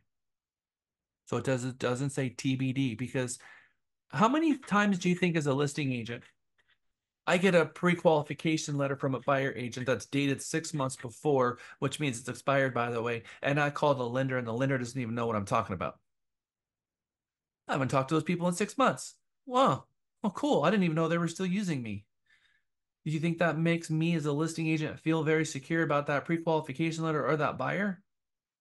No. So we got to call the lender and be having a conversation with the lender saying, hey guys, I need you to call the listing agent and get them excited about our offer. Because I don't want the listing agent to have questions about my client's creditworthiness. So paragraph 9, third party. Then the client drafts the offer, and I have a pre-qualification letter that's dated recent with the property address. The buyer now has a payment quote from the lender, and the lender is now calling the listing agent to let him know the creditworthiness of the buyer. How many of you do all of those things currently? How many of you will be doing all of those things from now on? I love that. Thank you. Okay. No, I was responding to what you said. Oh, Who got has it. been doing it? Yeah. $1,000,000%. Thank you. All right, cool. All right. So, um, food on moving day. How many of you show up to your client's moving day when you find out when they're moving? You ask them, "Hey, what's your favorite fast food?" And they say Taco Bell, KFC, McDonald's, Chick-fil-A, whatever you find out what it is. And I bring a plethora of that to them, whether I can actually bring it to them myself or I have it delivered. How many of you like moving? How many can remember moving day and you remember at some point during that moving day you were starving and thirsty and someone had to escape from that and go buy food? Your agent brings you a whole bunch of food, and you found out through the showing of the properties what their favorite food is and you deliver to their house all kinds of that. Do you think you're going to be the unsung hero? What does it say on the top of this slide? Your 10 steps to wow. These are the things that you're going to do that's going to separate you from the pack. And they're going to be like, wow. And they're going to call you like, I was so hungry. Thank you so much. I'm like, I know what it's like to move. I got empathy. I understand. I'm sorry I wasn't able to get there, but I made sure that I delivered it because I was thinking about you guys because I know you're going through a lot today. And if anything goes wrong or something's going on out there, let me know. Because are they going to find stuff on moving day? They are. What about basket instead of food, just in case like they're allergic to some things? Like, will fruit basket be Well, something okay, good? remember, one of the things I said is while I'm showing them properties, I'm asking them, what is your favorite go-to junk food? And I'm asking them fast food. And I'm asking them that for a reason because I don't want to deliver something that they're not going to like. So I find out and I'm asking the kids and I'm asking the parents and I'm putting a mental note together and putting it in the notes, going to my assistant so they know exactly what to do on that date. Kid loves chicken nuggets from McDonald's and the parents love who knows what. And I put all that together and I make sure it delivers it for them, whether they're hungry or not, they get it. So it just shows not only that you listened, but you cared. And that is a huge wow and a relationship builder that they're never going to forget. And they're going to be like, wow, I can't believe they remember that. That's why he asked that random question. That is so cool. So another one there, and I'm going to have Lisa share with you one that she does. That's the 11th Think Foundation and Picnic, Lisa. And the in-home visit after closing, I always try to do a little pop by with a plant and stop by at their door. Hi guys, just wanted to, want to give you your plant for your housewarming party. And by the way, you better not forget to invite me about your housewarming party. Everything going good? And I just do a pop by and then poof, I'm gone again. I don't come in. I don't make it a big thing, but I do stop by and I do would like to send them a piece of information that says, here's your home warranty. If anything goes wrong, don't forget that you have one. Here's a plant. And I just was in the neighborhood and thinking about you guys. You're in the neighborhood with a plant? Okay, well, maybe it's a little premeditated. But anyway, um, now, Lisa, what is your 11th step to wow? Something that you do that's super cute while they're purchasing the property if it's new. If it's a new build, as soon as the slab is poured, that's really exciting because then the foundation is down. And so I meet them out at the property. And when they get there, I have a table all set up with real china. And if it's in the evening, I'll do candles or whatever. Charcuterie board and champagne. And sometimes we have to wear hard hats. So I'll bring those as well, depending on the builder. And with tablecloth and the whole thing, even music. So I'll set it up in their what will be their dining room or their back patio, and so they can sit there on their new foundation and visualize themselves in their new, soon to be completed home. And what's cool about that is when I'm setting it up, I always also invite the on-site to join me because I feel like that relationship's really important through that process.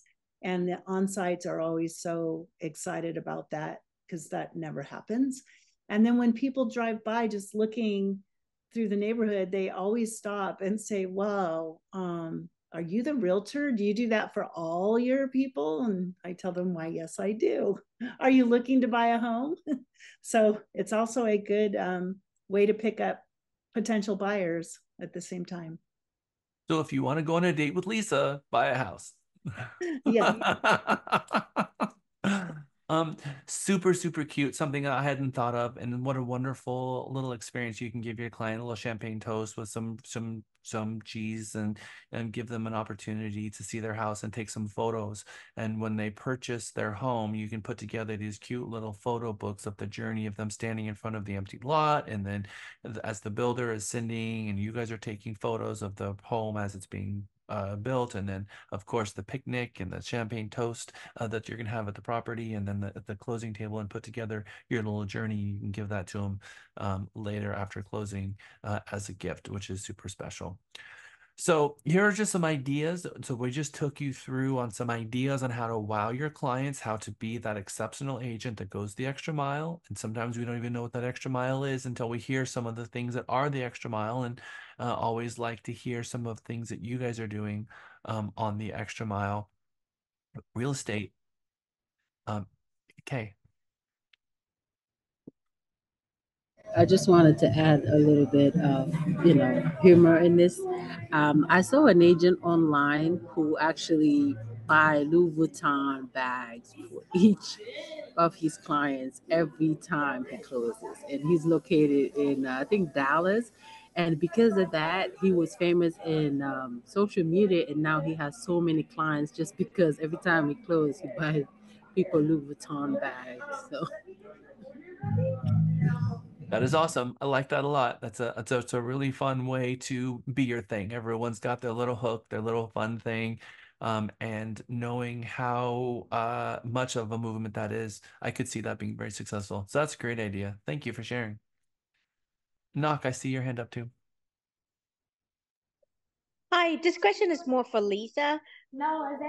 So when Lisa, whenever you brought out the china and the tables, is that a rental or is that is that a set of china you give it to your clients? I bring a card table and 4 folding chairs and a tablecloth, and I love pottery anyway, so I just bring stuff from home.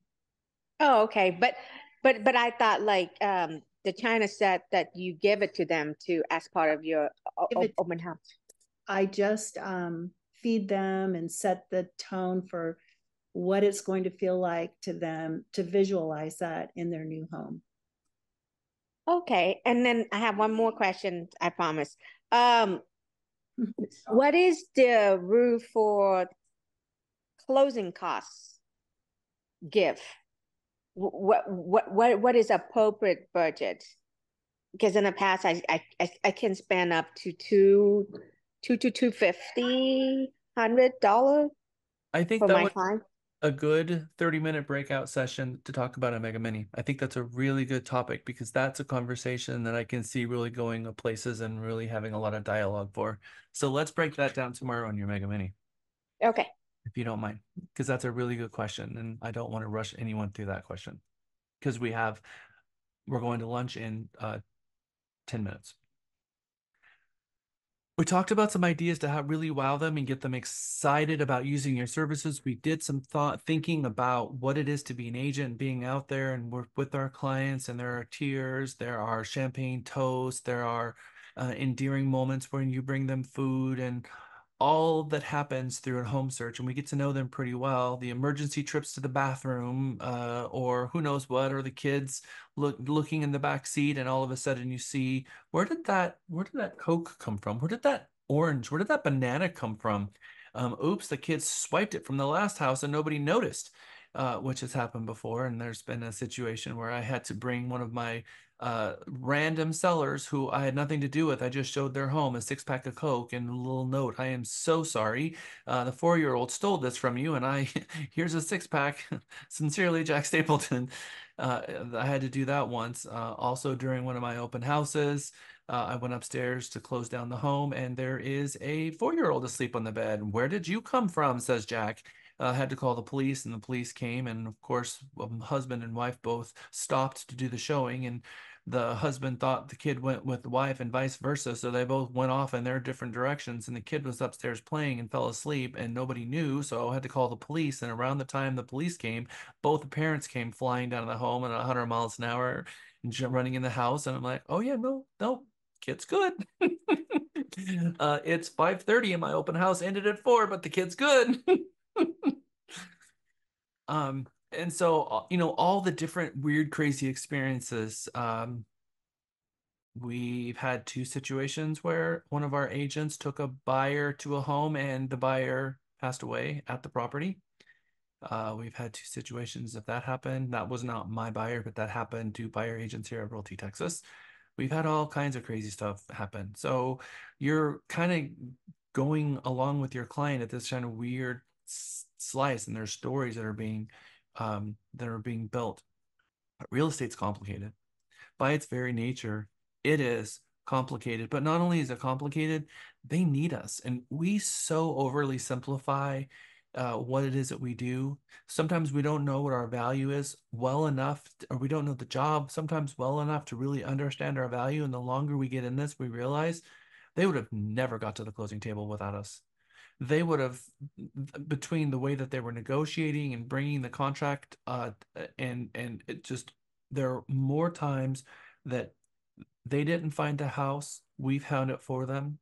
We help them negotiate. We help them secure the repairs. We help get the repairs done. We help them walk through the entire process. We fought with the title company. We fought with the lender. We fought with everyone, and we forced a square a peg through a round hole, because every step of the way, everyone's working against you. They need your advice. They need your help. They need your tips. They need your support. They need your guidance. They need your assistance. And they get all of these things. And so does the agent with being here at Realty Texas, because the agents also get all of those same things from us. So the client gets all of those things from you. You get all of those things from us. Everybody has each other's back, and nothing is going to get missed. But we have to take our profession to the next level and realize that if we're going to do all of these extra things, we have to have a list. We have to have an SOP, standard of practice.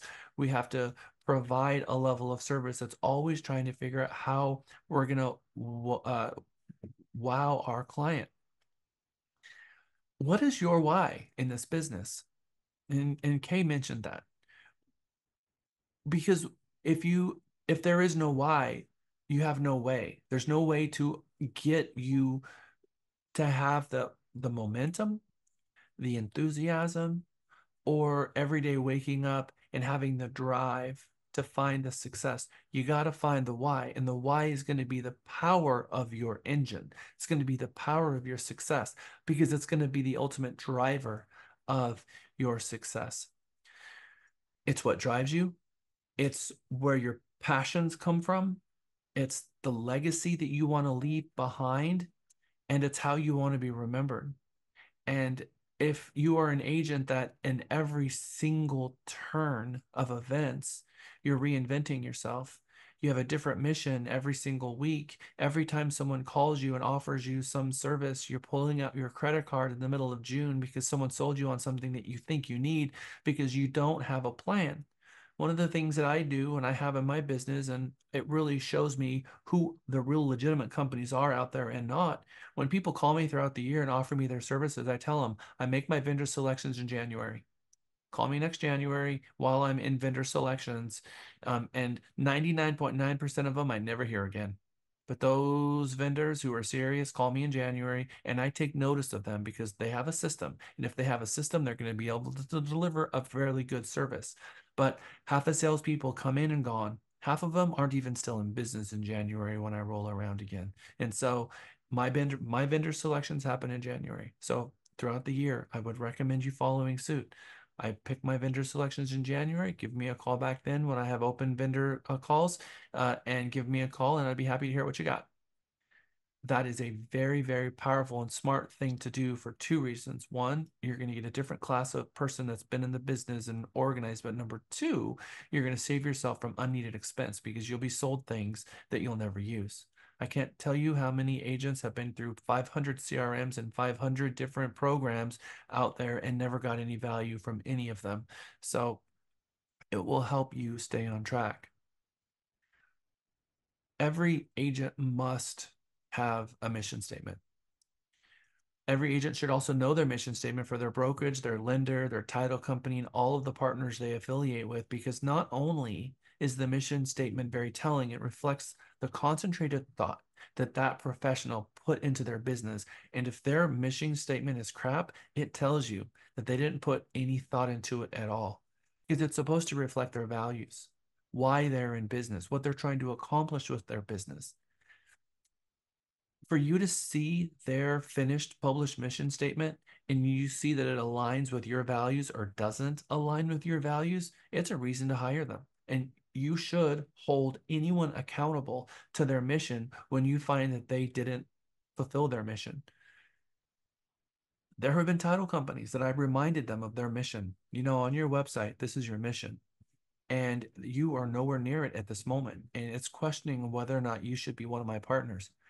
Probably the most profound sentence that you could ever tell someone that they are in complete disalignment with their original mission. If you're going to align yourself with another business, should you know why they're in business in the first place? Should that matter? Have you asked your lender their why? Have you asked your title closer their why? Have you asked any of your business partners their why? Lisa tells each and every one of you our why as you're being onboarded as we go through our why, because guess what?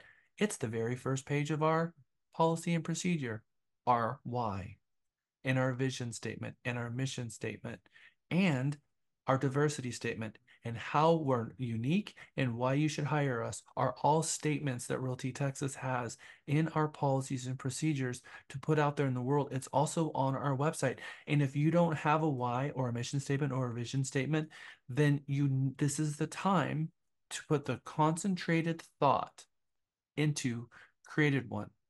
So if you look on our policy and procedure or our website, you will see our mission statement, our promise, our about us, how we're unique, why choose us, and our diversity statement.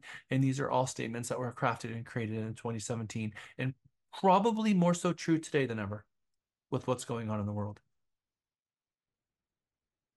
Does anybody know what our mission is? Do you think our mission statement has something about being second best? Does that sound like a mission statement I would create? How about at Realty Texas, we do just enough to get by? Does that sound like a mission statement we would create? No. All right. So do you think that the mission statement that we have is something that should resonate with you as an agent? Because do you think that we're all in the boat together? What happens if the mission statement of the company is greater than what you're willing to provide?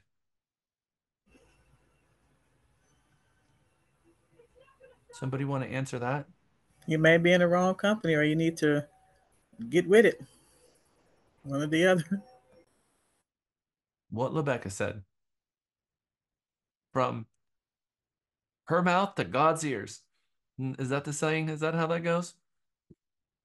The mission of Realty Texas is to provide the very best buying, selling, and leasing experience industry wide. We're not looking for second best. We're not trying to get by. We are trying to provide. The mission of our company is to provide the best buying, selling, and leasing experience. Now, how can we make good on this incredibly lofty goal of providing the best experience industry wide? There are millions of real estate agents out there, tens of thousands of firms with our goal to be the best. How can we accomplish that?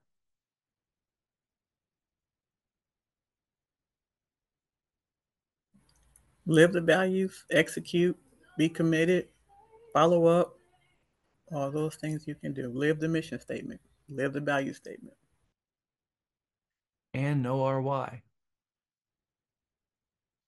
We have to know our why, and we have to be committed to wake up every single day, make this our priority, to deliver the services that's not just sort of okay, but the very best, anticipate our clients' needs, provide answers and guidance at, at strategic times during the process where we know they're going to have questions, and deliver those questions before they ask, and have a commitment to say, I want to provide an experience that's greater than what my client expects. I want to provide an experience that's greater than their expectation. Now, their expectation is baseline. If you can provide an experience that's greater than their expectation, then they're going to be wowed by the services that you provide.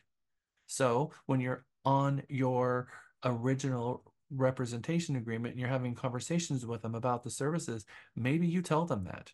Maybe that's part of what you offer them, is that our company, our goal is to provide a service that's greater than what our clients expect. That we want to give the very best services to our client, and we hold ourselves accountable for that. And have conversations about what that really means, because if you are dealing in representation, then how you represent and the representation that you give is direct in proportion to the education that you bring to the table. Yes? And that means that we also have to have a very high commitment to education. The education that we have through GRI, ABR, Mega, and others is going to define us as a different set of class of real estate agent.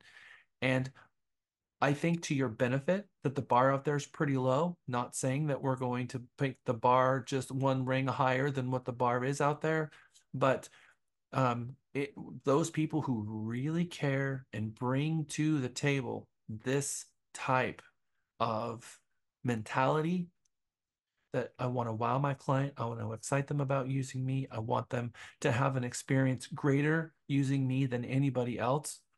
This is not about the commission. Commission is the reward that I'm going to get for wowing them, and the referrals are the reward that's going to come from wowing them. Then not only do you have more self-respect, but you do things like memorizing your 17 articles of your code of ethics and your 23 paragraphs of the 1-to-4 family home. You learn your vision statement, your mission statement. You have a high commitment to getting your C2EX and your fair haven. You're going to your city council meetings. You're going to your planning and zoning committees. You're reading your industry rags like Inman, but you're also reading your community impact newspaper and learning where roads are going. And you become a leader in your community so that you can be a leader for your client, thereby being the very best salesperson that you can. Does this sound like something that you want to be involved in? I hope it makes you proud to be a Realty Texas agent, because you can see how much your broker cares, how much Lisa cares, and collectively how much we care about this. And for those people who are serious about making this profession, it doesn't get much better than that. We are going to break for lunch. It is 1:01. Michelle Fortune is here with us. She is going to be, for a lot of you, your Buffini coach coming out of Mega. Michelle, you want to plug your class a little bit before we head off to lunch?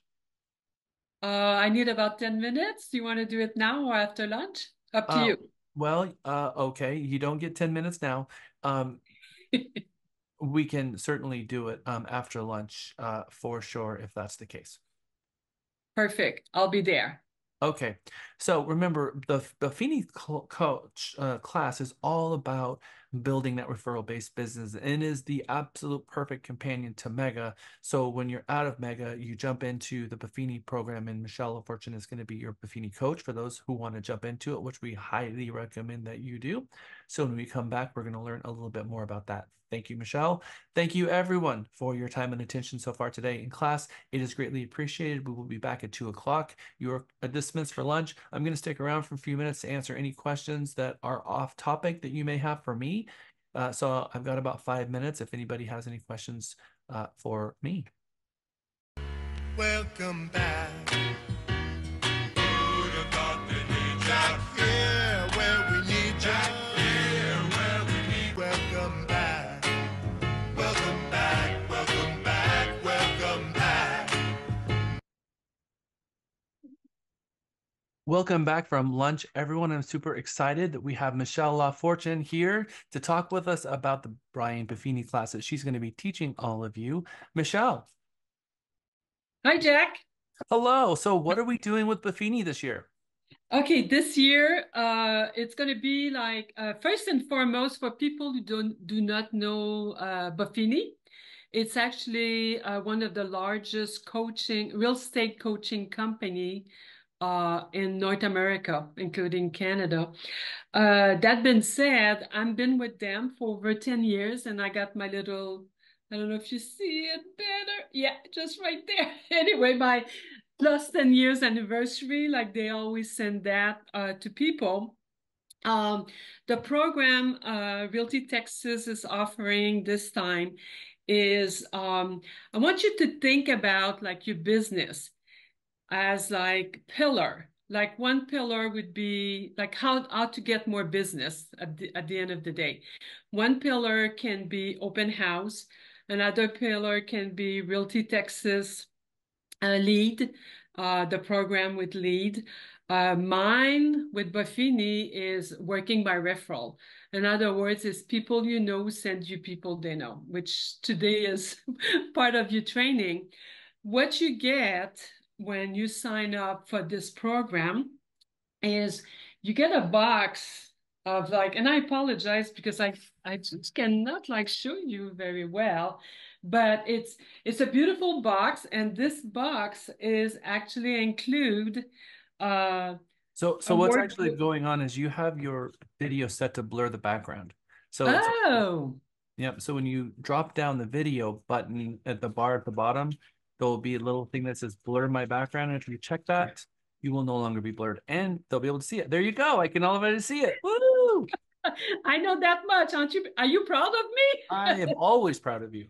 Thank you. Okay, let's go back. You will receive a box, okay, from Buffini.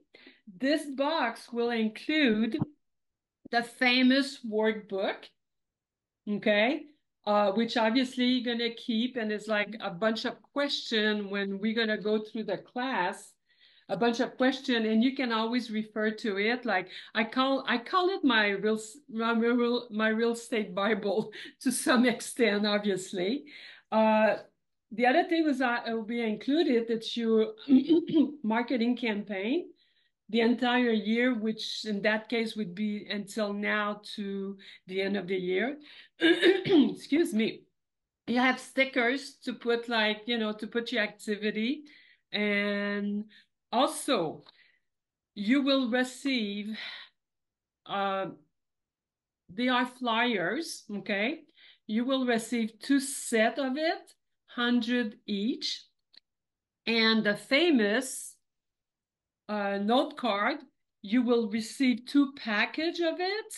And I got the one from Canada.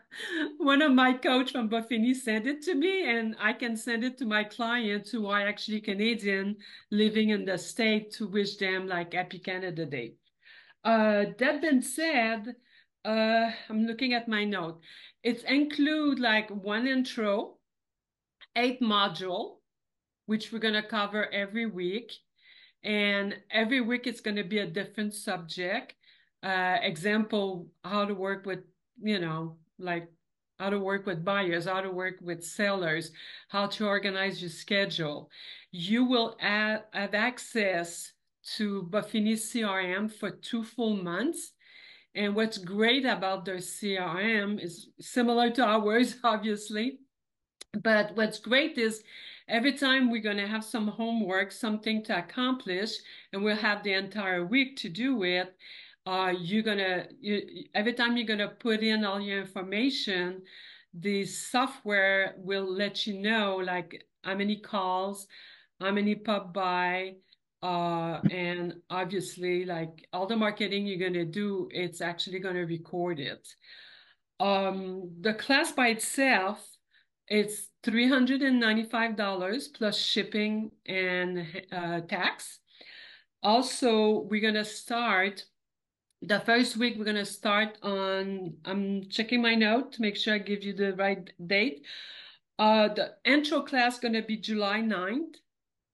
The regular class going to be every Thursday starting July 11th to August 29th. And I will follow up with all the information, guys. Like, you don't have to write down everything. I will send an email, and the title of the email will always started by Buffini. The minute you see Buffini, you're gonna know it's from me, because we all know we receive so many, so many email. Like, but this one, and I will follow up with more information. I will also provide you couple links about, like, to hear Brian Buffini the way he works, because we're going to follow during those 8 modules. We're going to follow him, and we'll have a video from him every week. That being said, I'm a firm believer on working by referral, because this is the only pillar of your business that people will call you. And when you get the first call, it's trust me, it's like people said, hey, you sell that house from my friend, and my friend tell me I have to talk to you. Like, it's the call is like, it's so much easier working with referral than any other. And that being said, like, I'd love you guys to join. We have a limited seat, obviously, a limited seat. And like I said, I will follow up with the information. Thank you, Michelle. Looks like we have our first question from Kay. Oh, hi, Kay. Hi, how are you, Michelle? I'm doing well. About yourself? Good, good. So you mentioned Canada and you're talking about a referral program. Does that mean like you guys can refer French speakers to Realty Texas as well? Because I speak French. So does Oh, I Michelle. do. Oh, moi aussi. Moi aussi, je parle français. Ouais, j'ai dit, Small world. Okay. Mhm. Not only that, I'm so glad you asked this question. Yes, obviously I'm from Canada. I'm from Montreal, and Buffini covered the 2 countries. When you need to do a referral in Canada, which I'm working on one right now, you actually can take another agent from the Buffini group. Yes. Does it answer your question? Yeah, so the Buffini class is all about creating your referrals. But Michelle also is from Canada, and Buffini is also up there. So she has taken the program in both places, but she's teaching the US version. But we're always looking for referral partners. And Kate, by the way, have you added French as a language on our Realty Texas website so that our buyers can see that you speak English? I believe so. I Okay. believe I did. Nice.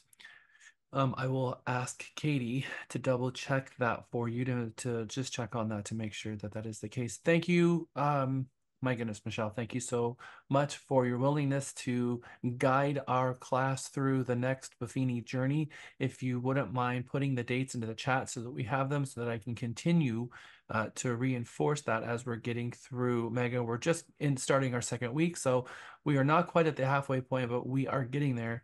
And before we know it, your class will start and we will start seeing all the beautiful results that come from the Buffini program, especially those pop buys. So thank you, Michelle. I really appreciate you. My pleasure. Merci beaucoup, Michelle. We're a huge supporter of the Buffini program because Buffini has been around for a really long time. There are Buffini chapters. Buffini chapters in certain cities. WCR has a chapter, and it's kind of our own chapter here at Realty Texas, where like-minded agents can come together and first take the education, but then through the mastery series, kind of be held accountable. And it's one of those things that people can continue with over and over again, and it hold them accountable to doing their pop buys and client appreciation events and loving on your clients. We're going to be hearing from Tom Ferry today about the importance about loving on your clients.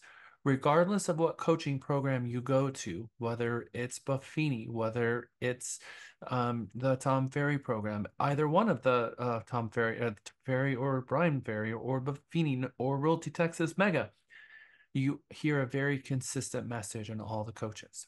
Your database, your past clients is where your money's going to come from. And with an almost 90% likelihood, your next transaction is going to come from someone you already know. So it's your job to figure out who they are and who has that coveted piece of information that you need so badly, which is your next client. I also see Zach in our group. Hello, Zach. Hello, Jack. How are you? I'm doing well, thank you. Good, good. Always a I'm pleasure. I'm guessing everybody knows Zach by now. Yes? Raise your hand if you know who Zach is. There you go. All right. Well, no I'm not introduction. doing my job. No introduction necessary, obviously. Zach is amazing at helping our agents find a path to put together a plan for each one of the leads that come through our program. Zach is an agent here with us. He is always on our top 40 list. He is very well versed in scripts and using CRMs and talks the talk and walks the walk. So he's putting some of this into practice and helping you guys find the success that he has found. But as we are live connecting leads to you from our sales department, or when you're in our sales department making calls, when you accept a lead, you're going to get a call from Zach, and Zach is going to help break down what the need of the consumer was, put together a plan so that you can have the highest propensity of getting that person, that contact, that lead, that prospect to the closing table. So these are wonderful leads that we're handing out, hundreds of them actually. I think last week was one of the most successful weeks we've ever had. And as I've been seeing Friday and today, every single seat in our program is filled with people making calls today. It's absolutely fantastic. So I'm super excited about what's going on there. And so thank you, Zach. Laura, I see your hand up. This is a Zach endorsement. If you haven't taken the circle dialing class, I mean, that's on my to-do list, probably in the near future as well. But it's just really amazing. And also, I took the objection handler class where it goes around with cards and stuff like that. That's pretty cool. I mean, that one's okay, but the circle dialing,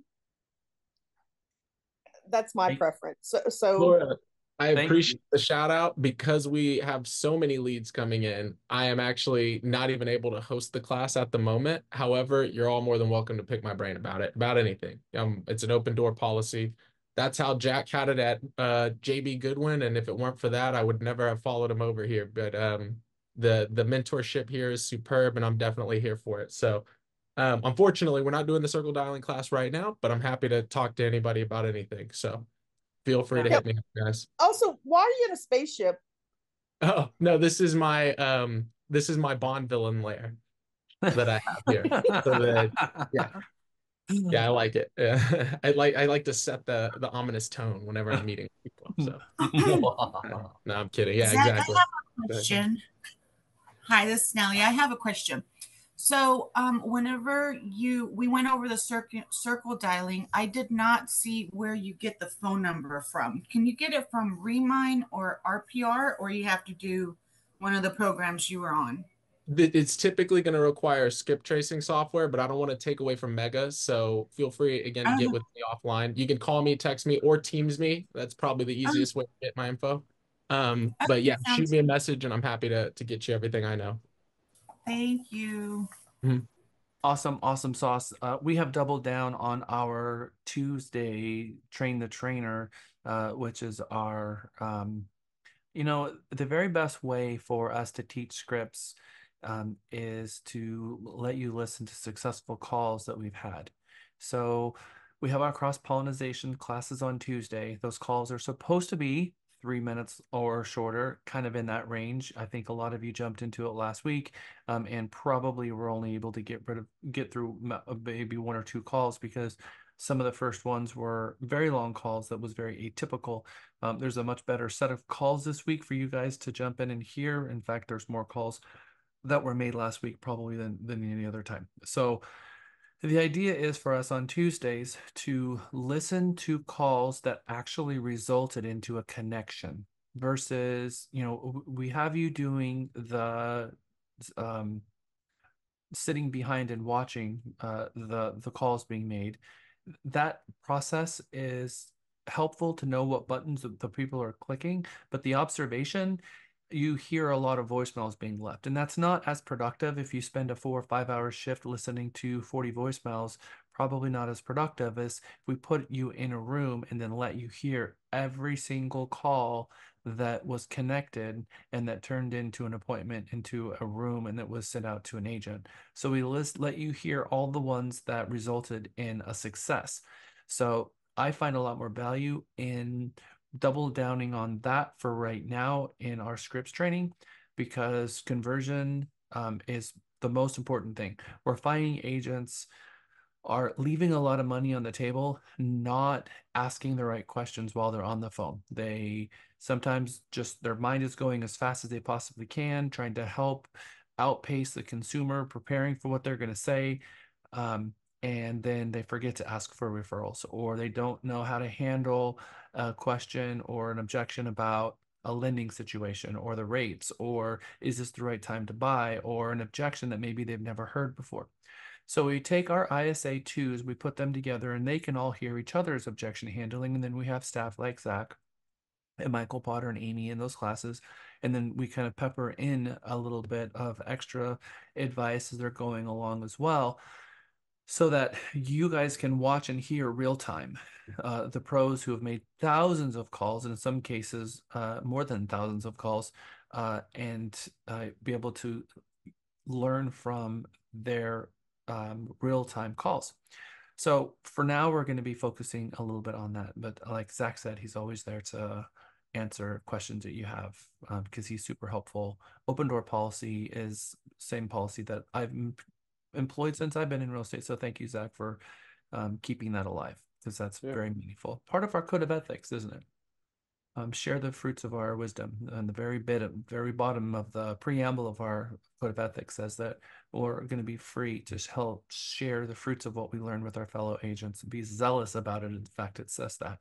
And Zach is a huge supporter of that. So thank you, Very sir. much true. Just one more thing to add. Like we all know that Zach is one of the top producing agents in the company, and while he managing to make some good money and have child and wife, he also really like what he answered. Like he told me that coaching and like giving his knowledge to other agents and helping other agents is actually his favorite thing to do.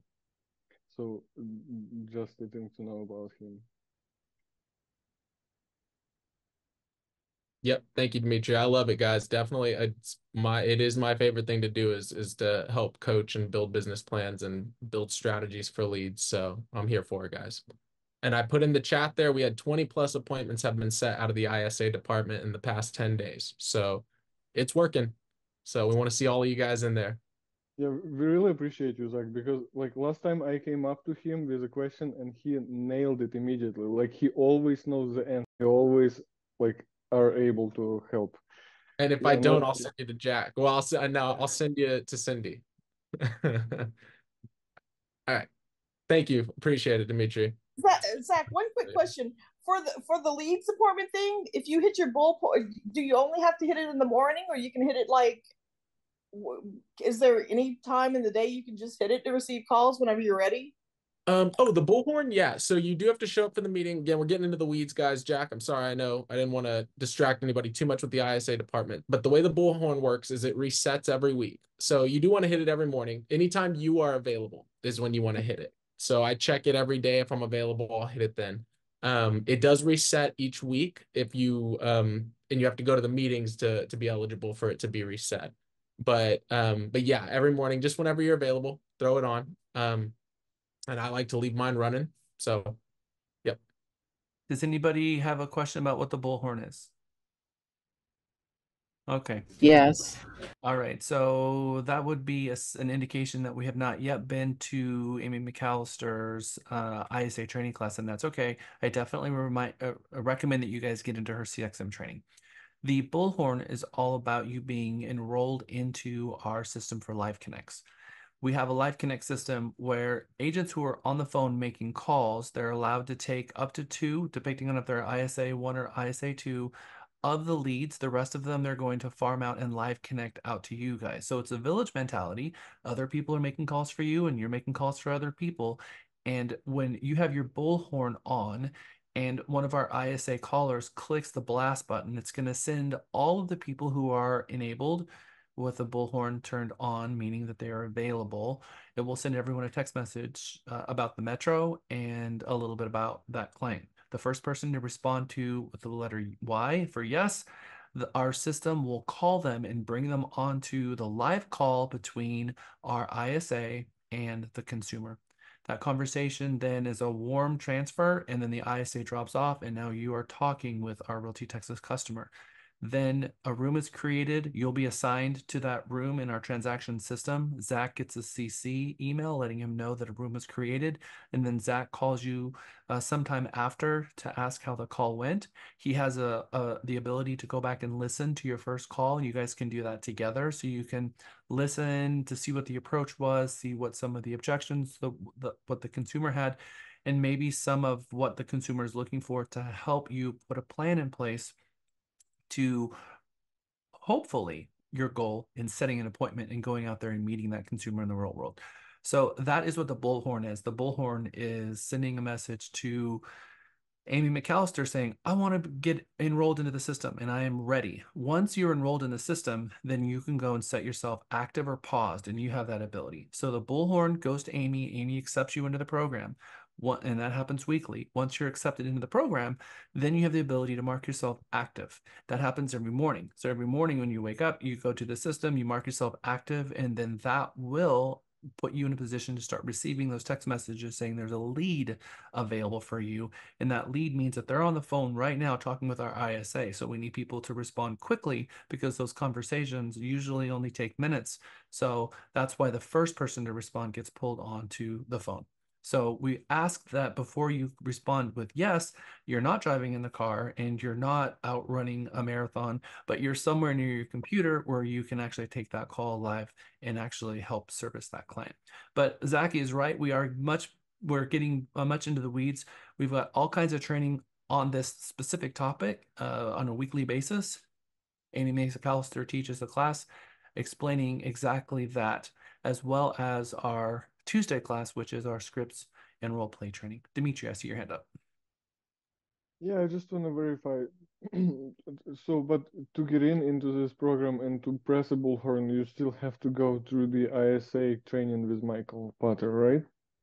So the enroll process, you have to have fulfilled all of the obligations to be enrolled in the program. We have an ISA training program, which you've already graduated from. Then you have to do your observation training, which is, I don't even know at this point. I think it's 2 3 hour sessions. It might be one, I'm not sure. Once you've gone through your observation, then we ask that you come to our Tuesday meetings. But once you've gone through your observation, the observation shows you how to take notes as the call is happening, how to make sure that you move them to the next pipeline, and how to use our system, and how to click the call button, and how to use the actual dialer itself. So I don't believe, have finished your observation, but there we go. All right. So hopefully that answers all of your questions. And we are now back to referral-based business. Thank you, Zach. Our mission statement. We left off talking about our mission and our promise and our about us. Our Realty Texas promise also is located in our Realty Texas policies and procedures manual that we have that's on your dashboard, as well as our website. We're focused on faithfully serving our clients, our communities, and to be champions for private property rights in Texas. We respect and obey our code of ethics and covenants of trust bestowed upon us. Our strong commitment to education and innovation enables us to stay ahead of the curve, remain cutting edge, and competent in our profession. We care greatly about the role we play in real estate. We take our responsibility to heart. It should go without saying, but we always act professionally, respectfully, and kind. Our strongest commitment is our promise to always do the right thing and to put the needs of our client ahead of our own.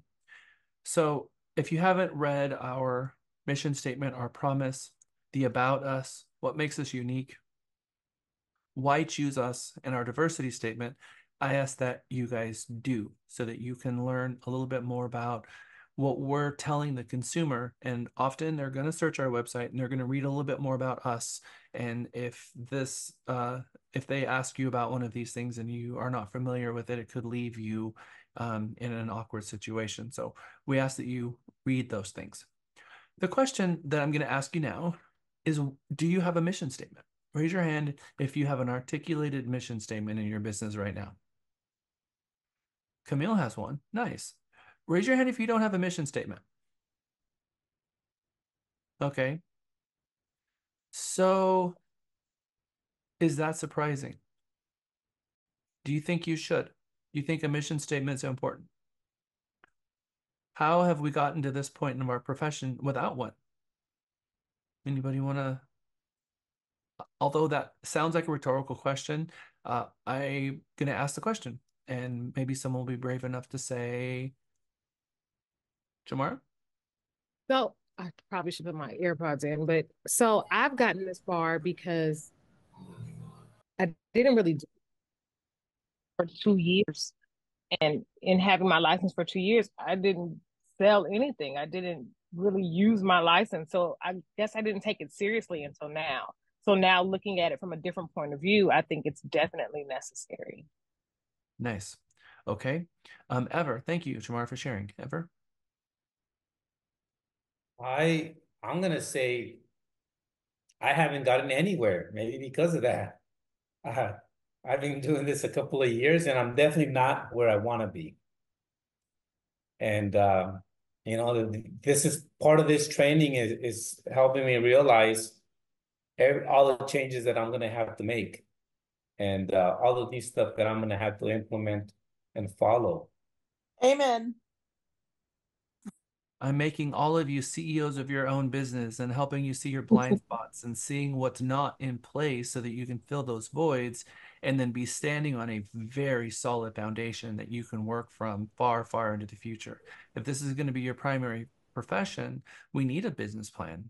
And nobody likes making business plans. We need to have an action plan. We need to have hard-coded times in our day that we're going to do our prospecting and our calls, and which is another thing that agents don't necessarily want to do, and I have to bend their arm to get that done sometimes.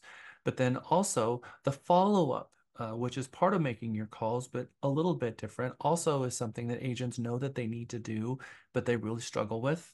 Agents also struggle with having a CRM and getting all their data in one place. They know they need to do it, but they kind of struggle with it. So how agents typically start in this business is go to a firm, get hired, and then maybe do an open house.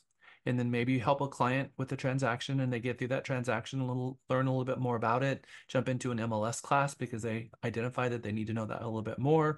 Then they realize they need a website and kind of spend some time with that and then figure out their business cards and then start working their stationery and then just kind of evolves. And then they get a year or so in the business and realize they don't have a business plan or a mission statement or anything to hold them accountable. And like Kay said, they're really lacking a foundational why. And that foundational why is really the building blocks that help you create all these documents that we're talking about right now, is really figuring out what is our why. Independence title. I really need to ask our dear friends down the street to give me their mission statement. I have it on an email somewhere, but I never inserted it as a slide for key title. But Independence Title. We at Independence Title join together in choosing to bring respect, integrity, creativity, enjoyment to all of our efforts and relationships. We pledge to embrace our employees, customers, and community in this common purpose and to uphold these values in the choices we make every day. I actually asked the CEO about their mission statement. We have Legacy Mutual.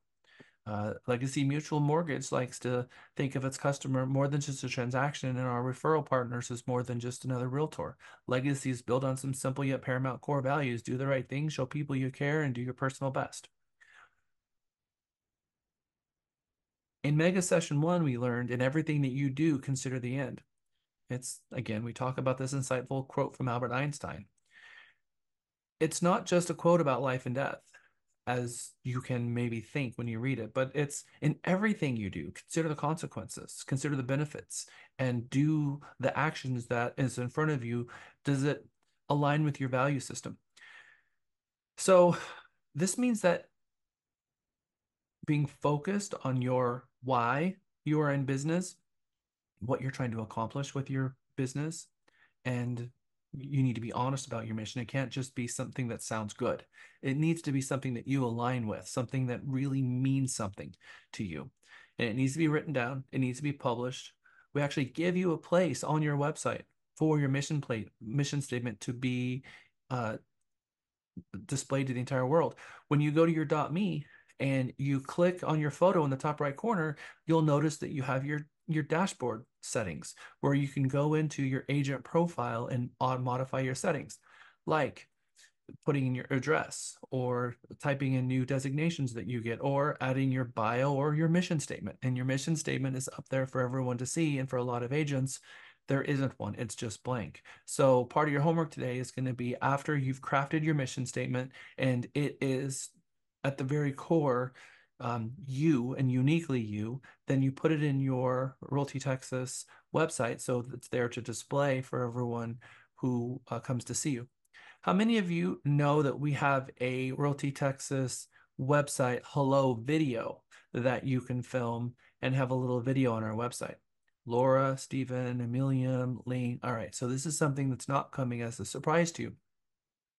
What does come as a surprise to a lot of agents is when Deandra offers to do it, the agent looks at her and stares for a second and says, I'm going to have to think about what I'm going to say.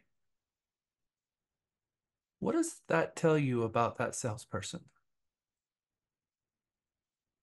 Joyce, I want to hear what you said. I said when they give you that stare and they say, "Oh, let me think about it," they're not probably coming back to the office to do that. Well, that's true, but also they're not prepared. Because do you think on any planet that if you go to a salesperson and ask them to tell the world about what it is they do, that they would be excited for that opportunity? Yeah. So if you're not excited about that opportunity and you don't know and you don't take them up on that opportunity, it tells me it's not that you don't want to, it's that you don't know what to say. Mm. And if you don't know what to say, welcome. And this is the perfect place for you to be, because that's exactly why we designed this class, is to make sure that that never happens to you again. And that there have been really amazing opportunities for Lisa and I. We've been on the radio, we've been on little TV shorts, we've been all over the place. And, people ask you, so why should we hire you? And it's not a secret. We're big hams. And we know our value, we know our place, we know our profession, we know what we bring to the table, and we know the difference between us as a leader of a company and an individual producing agent. And we're able to separate those two things and have value propositions for them separately. We have one for our business, we have one for our personal business. So you guys need to find your own stride and have your own value statement. And here we are about to jump into this. Goal integrity. Has anyone ever heard this word, goal integrity? Did you have a question? A I was statement? just gonna ask, do you think it would be a good idea, like for the video content, just using your UVP presentation, or not your presentation, but what you're selling? Would that not be the same? I Or think that there's one thing that I have noticed myself in these videos. How many of you are taking to heart the idea of trying to get referrals anywhere, and you find out a client is moving to Seattle and you didn't know that perhaps we have Dimitri who is from there, and you're now on the task to find an agent there? Do you know how hard it is and how often agents do not put the marketplaces they serve in their videos at all, and we have no idea where they work? We don't know if they're in Canada, South America, New York, New Jersey, or Chicago. So, as much as I would say your value proposition needs to be there, but your name and the services you provide in terms of your ideal client and the metro that you serve should be in there. Now, I always tell people, throw on tack on the end. If you know anyone looking to buy, sell, lease a home anywhere in the world, please reach out to me because I know what it takes to be a good agent and I know how to find a good agent. That's a really good script that you can articulate to let people know that if you have any kind of question in real estate, that I want to help you. But transaction wise, I am working in this metro, whether it's Houston, Dallas, whatever metro that you work in. But in a video like that, you really should talk about your metro so that they can hear it. Does that make sense? Because when this video shows up on Google and people are typing in an agent, click play, should we not tell them where it is that we service? You would think that that would be primary, but it seems to be the number one thing that's missing. I love the question. Thank you, Ever. So yes, your value proposition should absolutely be in there, but so should be the marketplaces that you serve. So don't forget about that. Goal integrity. What does that sound like to you?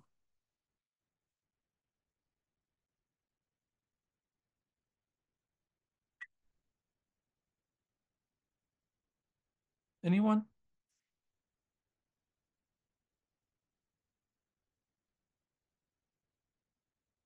I am putting into the chat.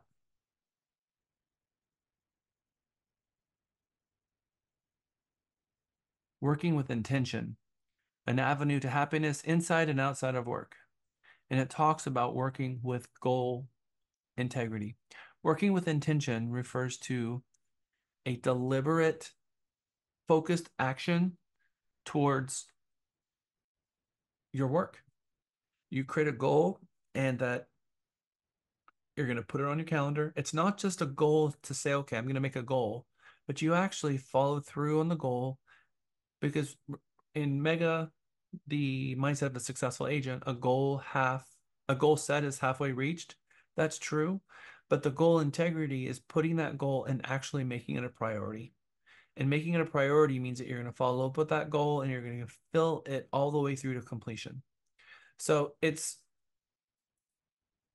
part of your broader goal and vision of that it's part of the nuts and bolts of your business, but it's not just about what you do. It's also about why you do it and how you do it.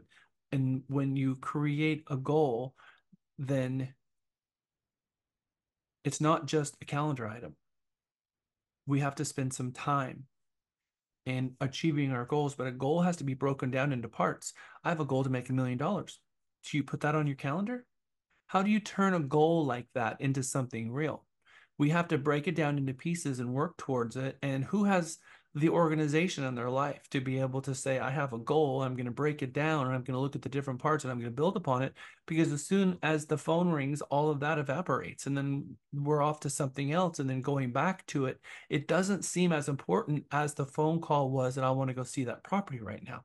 So part of Mega is going to give you the nuts and bolts to actually get this done. In Mega Session 1, we learned in everything you do, consider the end.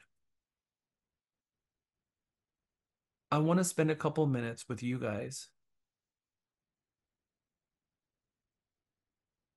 on this very topic.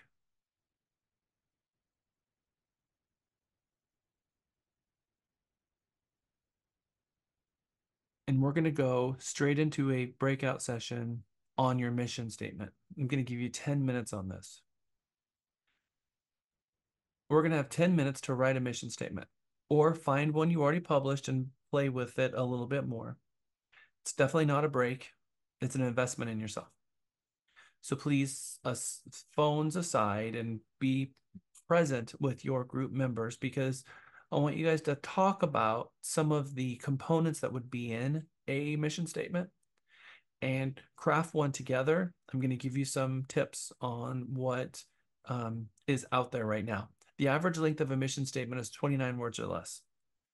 The most common words include mission, value, customers, service, technology, help, quality, and products. 85% of mission statements talk about a company's dedication to its customers. You're a real estate agent. You provide what type of services?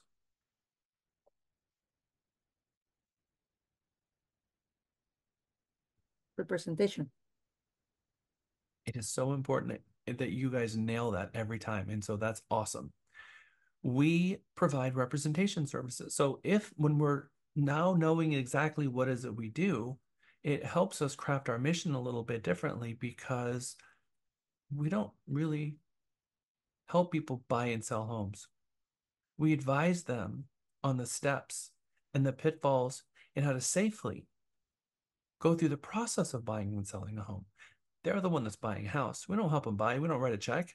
We advise them through the process of buying a home. I help people buy and sell homes.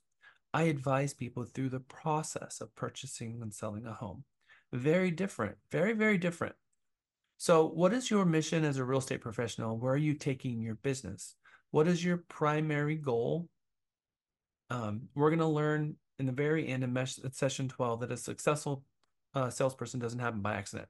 If you operate without a goal or without a plan, we call that faking it. And faking it is hustling. And hustling is not sustainable. We have to have a plan. So that plan needs to be rewinded until we have our mission statement. So then I want you to paste your off-the-cuff mission statement that you come up with into teams. And then you're going to all see each other's mission statements. And then you'll have all of that to kind of be able to pull from. And then your homework assignment is going to be really taking the one that you created in class and really coming up with a well-articulated mission statement that matches your business style, matches your belief system, matches what it is and why you're in this business and why someone should hire you.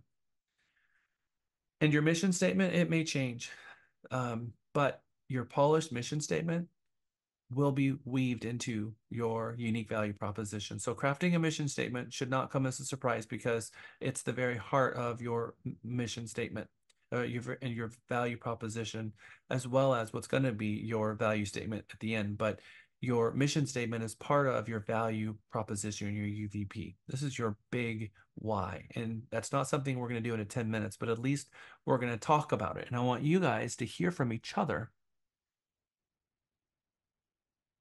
about your mission statement and what you are going to work on and how you're going to approach it. We're going to have 5 group sessions. We're going to have 5 rooms, which is about 6 people a room. So lots of interaction. I'm going to put you in here again for 10 minutes, and that's kind of one of our longer breakout sessions. Talking about your mission, what you bring to the table, think about words, spend some time writing it down, try to come up with something. At the end of that 10 minutes, when you come back, please take what you've done and throw it in chat. Then you're going to use that as homework later to craft a longer mission statement. Okay, welcome back from your breakout sessions, anyone. All right, so group 1 was Emilium, Kay, Mike, Nellie, Samantha. Who is did you make a spokesperson? Did we remember? I know I did not tell you guys, so nobody did. All right. So out of group 1, who is going to grab the mic? Either Mike or me. Mike, would you like to do? Okay, go ahead. My mission is to represent my clients to move their dreams to reality with their best real estate experience, whether buying, selling, or leasing, within my area of expertise, the Austin metro area. I will also strive to refer clients to great agents when moving outside my working territory. I love it. Thank you, Mike. What are some of the dialogue, Doc and Mike? What are some of the dialogue you had? Can I jump into it? Yeah. Yeah. So, well, I mean, we talk about different things, right?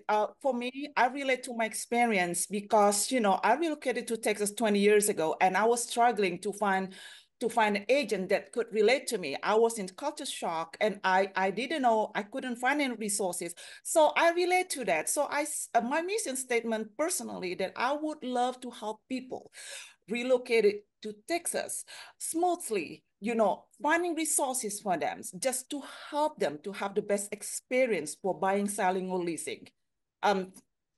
That's my personal mission statement, really. Yeah. I think a lot of why we got into the business, we find ourselves passionate about helping people that generated the thought and the actions behind us getting our license in the first place. And so there's a lot of passion there for everyone. So it's a powerful thing because it's something that we believe in. It's something that is core to us. And when we have a mission statement that's at our core, then it's real. And that's what we're looking for, is something that is real to each one of you. It's something that you believe in. It's not just something that you think people want to hear, because that's not a mission statement. That's a lie. So we need something that's real. So thank you, Emilium and Mike, for sharing. Group 2, Amanda, Ever, Jamara, Elizabeth, Matthew, and Mohammed. Who is going to grab the mic for group 2? And feel free to share. We don't need a specific. I can share mine. Thank you. Short one. Let's start with kind of some of the stuff you guys talked about too. Oh, we were like 3 of us, we were sharing what we had already. Okay. And we considering some words that we use, like provide the best service representations to clients. And also, okay, to provide exceptional services and value to our clients, my clients, by understanding their needs, offering solutions and exceed their expectations. But yeah, to fulfill their needs. Thank you. I love it. But I don't know if someone else wants to add something, Clara. Anybody else in group 2? I just put what we talked. I just put what we talked about in the chat room. Okay. In the chat. Thank you, Laura. Thank you, everyone in group 2. All right. Group 3 is Camille, Adam, Isolde, Rebecca, Meg, Tamika, and Zach. Who is going to be our spokesperson out of group 3? And again, it doesn't have to be, it could be more than one person. I just want to hear what you spoke about and what your mission is. Okay, so Camille here. So some of the things we talk about, everybody, we talk about the buzzwords that we've been using, exceeding expectation, unwavering commitment, delivering personal solutions, local market expertise. Those are some of the words that we discussed in detail. So bottom line is we came up with one statement, and this is how it reads. I'm still writing. We are committed to providing the best professional real estate services for your buying, selling, and leasing needs. We exceed clients' expectation by delivering personalized, ethical solutions. Clients are our number one priority. Self-service, communication, honesty, and integrity are included in every transaction. Every client is treated equally and with the utmost respect, regardless of background. Your total satisfaction is the only acceptable outcome from every transaction. Was a bit wordy. We tell ourselves we have to cut it down to 29 words or less, but that's a starting point. And ethical transactions comes free of charge. I love it. That is, I love it when I can feel that it's coming from the heart, when it's uniquely you. So thank you. Anybody else from group 3 you want to share?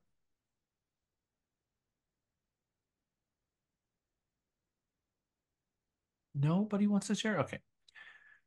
I do. Thank you. Isolde, I was waiting to hear yours. Okay, well, Camille also summarized it, but here goes mine, but I still need to fix and shorten it because it's a little bit, the chunk is there, so I just need to like work on it. But here it is. My mission is to provide exceptional real estate representation and services with integrity, professionalism, and a deep commitment to my clients. I strive to exceed expectations by understanding my clients' unique needs and delivering personalized solutions that help them achieve their real estate goals. My dedication to continuous improvement, local market expertise, and building lasting relationships is at the heart of everything I do. My aim is to make every real estate transaction seamless, stress-free, and successful. I think that's fantastic. It's too long. In fact, I see plagiarism coming. In fact, it's so A little. No, I think people are going to steal from you because it's excellent. So good job, Isolde. I think a lot of your classmates are going to be using some of those words in their own because it's really, really good. Not to say that it's not authentic theirs, but I think it was articulated extremely Isn't it too well. long? I think that the average mission statement is 30 words, and I think that it needs to be what I can you, cut it up. it's got to be you. I am Okay. known for not being short of words. So mine is a couple of extra words as well. So gotta be who you are. So I don't think you need to change it just for the word count. I think you need to change it for meaning, but it also has to have clarity. Right. So, thank you. All right. You're welcome. Let's go on to group 5, Des, Guadalupe, Ling, Knock, and Stephen. What did you come up with?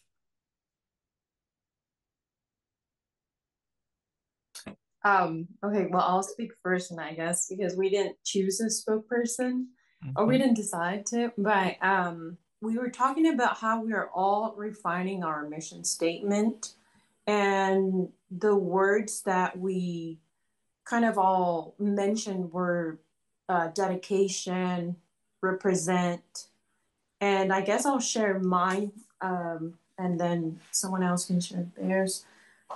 So far, this is what I have. I am committed to represent my clients with dedication and relentless quality of service towards your real estate needs. Well, at first I had it, I'm committed to represent you. So I'm not sure if I should write it, towards like represent you or say my clients. But that's what I have so far. And someone else can share too. Thank you, Guadalupe. I always think that when you're talking to someone else, if you can turn it around so when they read it, it makes it personal to them, because when they read the word you, they don't think of themselves as you as someone else. So I like to do it the other way around. But I think it's an awesome start. Who else in group 5 or anybody else as part of our mega entire class want to share theirs? I do. All right, but I said something earlier. They laughed because it had to do with, I guess, the pay. Because there was a statement that stuck with me. One lady said one day that, well, she inspired me to think of like providing a wonderful service for a wonderful pay. But I had to tweak it around and it just said, my mission is to provide a wonderful service with a wonderful outcome. That's beautiful. I like that. It is very, very well done. We've got, all right, so Knock and Dimitri. Good job, Kate.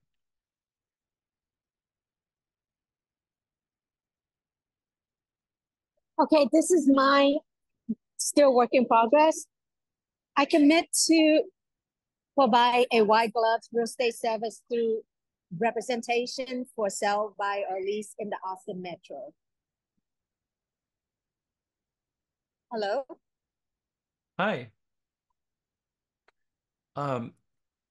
Say that again. Can you hear me? I can. We can hear you, but I don't think you can hear us. I committed to yeah, I don't think I can hear you. I commit to provide a white glove real estate service through representation.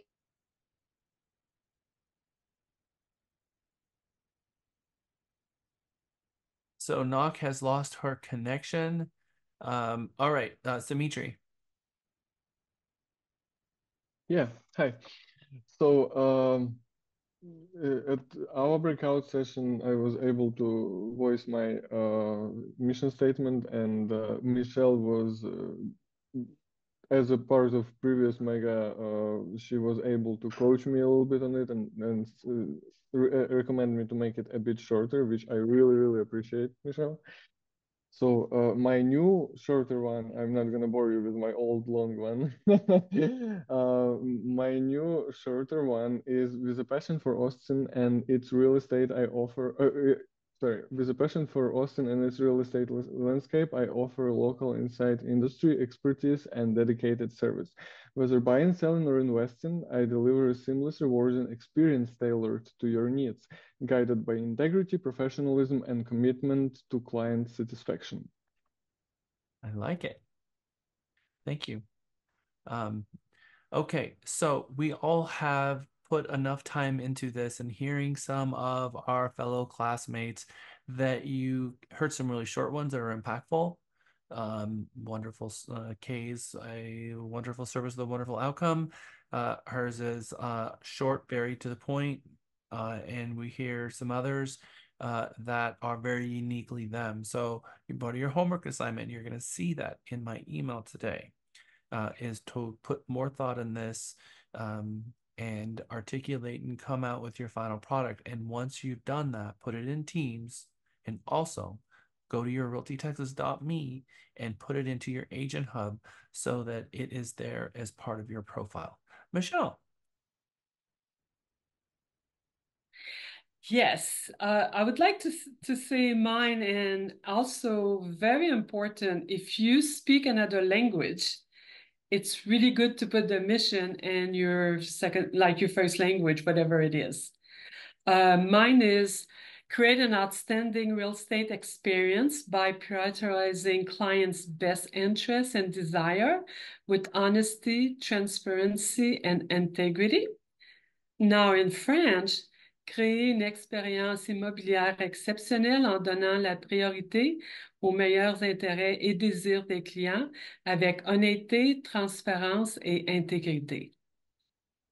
In the language of love, we have our mission. Thank you, Michelle Right. And can I add something very important? Like obviously mine was created in Mega 9. And it was great coming back to you guys, the Mega 14, because I forgot about my mission. I said, yeah, that is important, you know. And as I was reading it, I said, yeah, that's me again. Also, I recommend something that just changed my life completely. It's Copilot. It's actually a program from Microsoft. And if you say like it's under AI, like ChatGPT, Copilot, and if you put your mission statement together and you just want to fancy it up or whatever, you can actually post it. Like you can ask Copilot. You can obviously use ChatGPT, obviously, but I'm a big fan of Copilot. And you can ask Copilot to, like, the question I ask would be to rewrite my sentence, and you just put it there and just see what's coming out. And the last and not the least, ask people who really love and care about you to help you, because sometimes they know better than you do. So I am I'm a huge proponent of ChatGPT. In fact, I was poking fun the other day because ChatGPT was down for 4 hours, and I posted it on my Facebook that I wrote this entire sentence without using ChatGPT. I think we're all using that more and more. When it comes to this mission statement, really put some thought first into you and who you are. You can prompt it, but let's come up with one first. And if we reword it and articulate it differently, that's fine. But I really want you guys to put a lot of heartfelt thought. Why you got your license, how you're approaching this business, and what is uniquely you. And like Michelle said, from time to time, revisit it, which is why we have it on the website, because it's not only there for you to revisit, but the world is there to visually see it and hold you accountable for that and revisit it. And hopefully, I see your vision statement, your mission statement on your goal board, because that goal board is going to be there to help hold you guys hold you accountable, which means if you're going to put this on your wall, it has to be something beautifully authentic. So put some thought into that. And, there is something to say about shorter the better, but also sometimes it's just not possible. So I am really looking forward to seeing your goal boards, because that is kind of where the thought and the time that you've invested in Mega up to this point, with a lot of thought into it, and then you're in the magazines and you're cutting out things that is kind of material in your brain that matches what your heart is telling you and your mind is telling you, so it all kind of comes together, and now you've got this material representation of your why, and with your mission statement on there is kind of your how you're going to get it done, and all of that comes together and starts telling a very powerful story that you have on your wall that holds you accountable for your day in, day out. And Lisa has her goal board up on her wall, and she has it there for all time. And I would hope that you guys would do the same thing. We have had agents bring their goal boards into other megas and improve on it as things in their lives have changed. Having a well-defined and thought out mission statement and a unique value proposition, and having a plan in place to achieve your business goals, which is your business plan, these are necessary for the level of success that we're talking about here in Mega. For a full-time professional to have a business and know your why and then know your how, and that business plan is going to be the how you're going to get it done. These are all important things. The business plan needs to have short-term and long-term goals. A business plan, you need to be reviewing these every single year. In our goal setting, Lisa helps you guys with your goal setting in January. There's also a goal tracker built into your .me, and it's not there by accident. It's there so that every single time it opens up, it reminds you, here you are with your goals. How many of you see it every single time you log in? It's there as a constant reminder. People have said, well, can you turn that off so we only see it once a day? No, I'm not going to do that, because I want to remind you every single time you log in that this is what that's me, and that's the accountability that we built into the system to remind you every single time. That's goal integrity, plan integrity.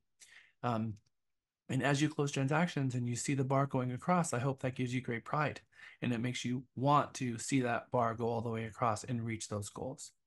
So with a business plan established, and your production goals established, and having a lead follow-up program built into your uh, daily business plan and daily schedule, now you have all of the pieces necessary to start your day, because it actually becomes easier, because every single day you know what you're going to do.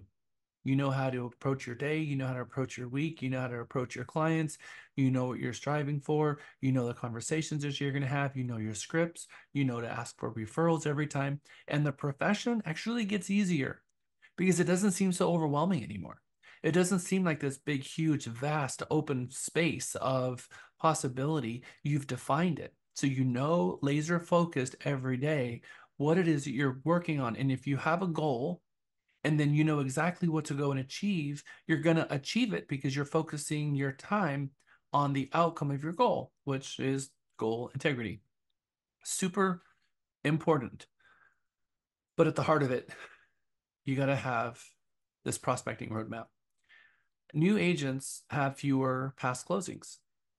So obviously, if you've never closed a transaction before, you've got no referral source to reach back from that number one best source of all time, which is your past clients.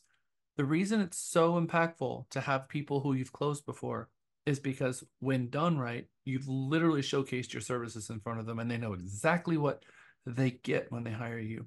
And when that's expert, when that was services that was far above what they expected to get, and you're proud of yourself for delivering those types of services, that you lowered the temperature of the room, that you brought to the transaction a win-win scenario that says, my job is to turn down the noise, turn up the focus, and to take complex situations and make them as simple as possible.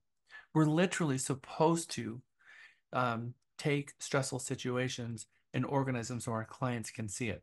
Not take situations and blow them out of control, but literally to do quite the opposite. So when they see you expertly doing this and you're proud of the services you provided, because you're providing a service that's greater than what they expect to get, you're going to get more and more referrals if you've asked for them. They may not know that you want them, so we have to ask. Newer agents, they have to prospect in a different way.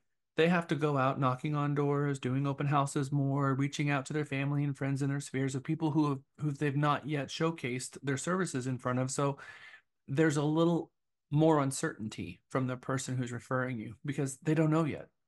Especially your family and friends might be looking at you and they know a side of you that's very personal, and they may be like, oh, just because when we know people at that level, we don't know the professional version of them. We know the I'm going to go drinking buddy, or I'm going to take belly shots at the bar, or who knows what version of you that's out there, right? So I'm just saying, because I've seen it all on Facebook with my agents, they forget at 2:30 in the morning that they're not my friend from college buddy days putting on Facebook that, oops, I'm a real estate agent, and that's what I'm supposed to be portraying because they forgot. So in any case, sometimes our friends look at us in a different way than our clients who look at us as professionals. Would you all agree to that? So then we have to have a different dialogue with them and let them know, I want you to see the professional me, the one that helps people buy and sell homes, and, have that conversation too, especially if your friends, especially those people who know you the most, because they may not respect you. They may love you and care for you and want you to be successful, but think, what? I'm not going to let you help me with the most expensive transaction of my lifetime. Maybe, maybe not. Just saying, everyone comes at this from a different place. So we still have to call all of those people and give them a side of our professional side. And when they are your friend, we need to remember to put ourselves in real estate mode and be the professional through that transaction. And they may see a different side of you, which is exactly what I sold. Is it you that said that this morning? I think that you had a friend and you said, no, no, no, no, no. We're going to go with the information about broker services, and I'm going to explain to you about what representation means, because we're not going to go just show you houses, but we're going to talk about the rules, and we're going to talk about how I represent and what it means to be a real estate agent, because I have a job to do, and we need to do it properly. Yes. You know what? And I also have another one to share. Oh my God, I forgot to tell you about this one. I went to a water park yesterday with my best friends, with a couple that are my best friends. They sold their house about a year and a half ago. Hold on.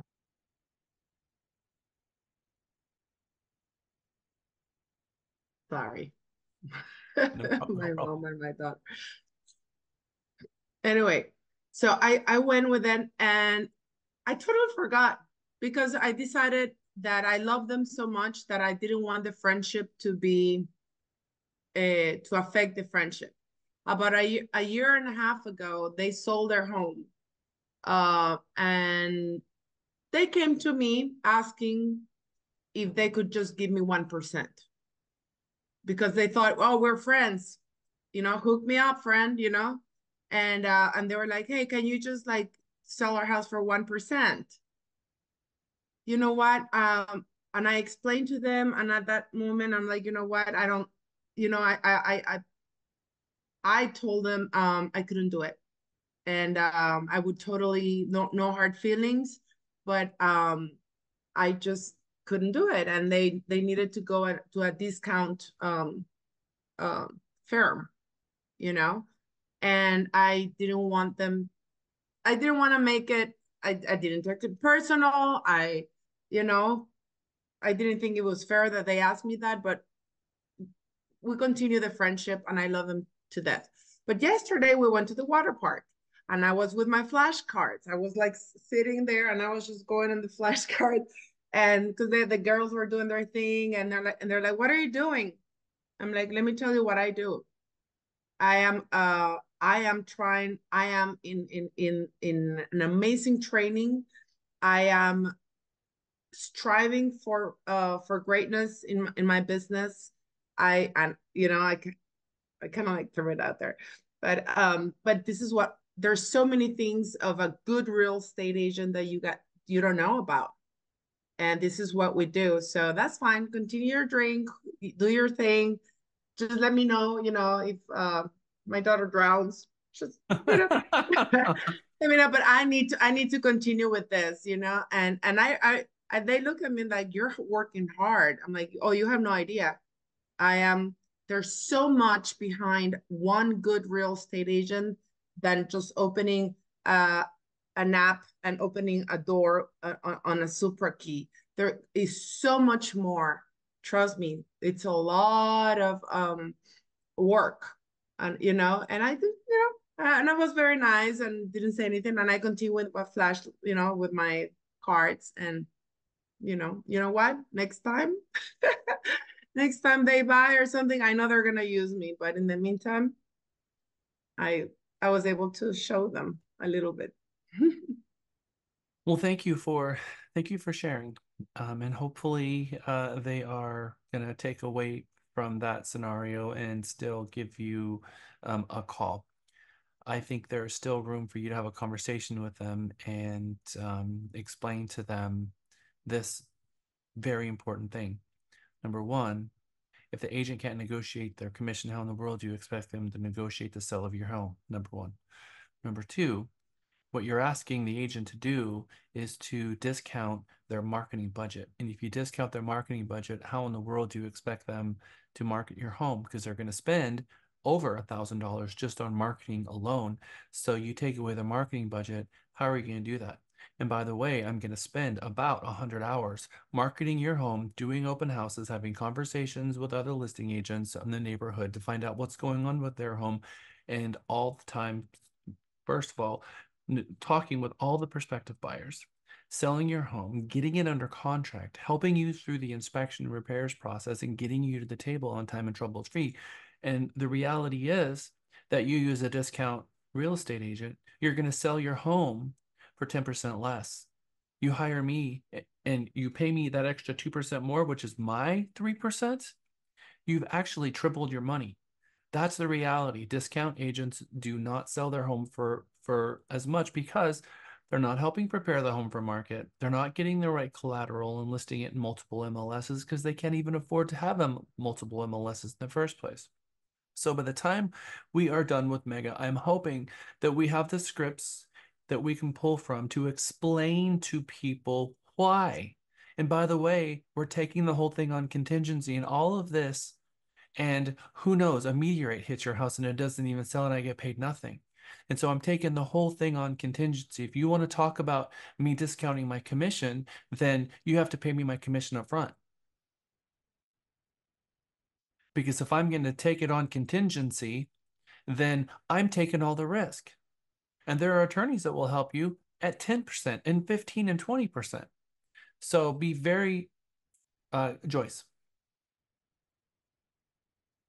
With all that being said, I just want to say something really quickly. My best friend is a realtor in Washington, and she had her friend's house listed, and she paid for the photos. She paid for staging.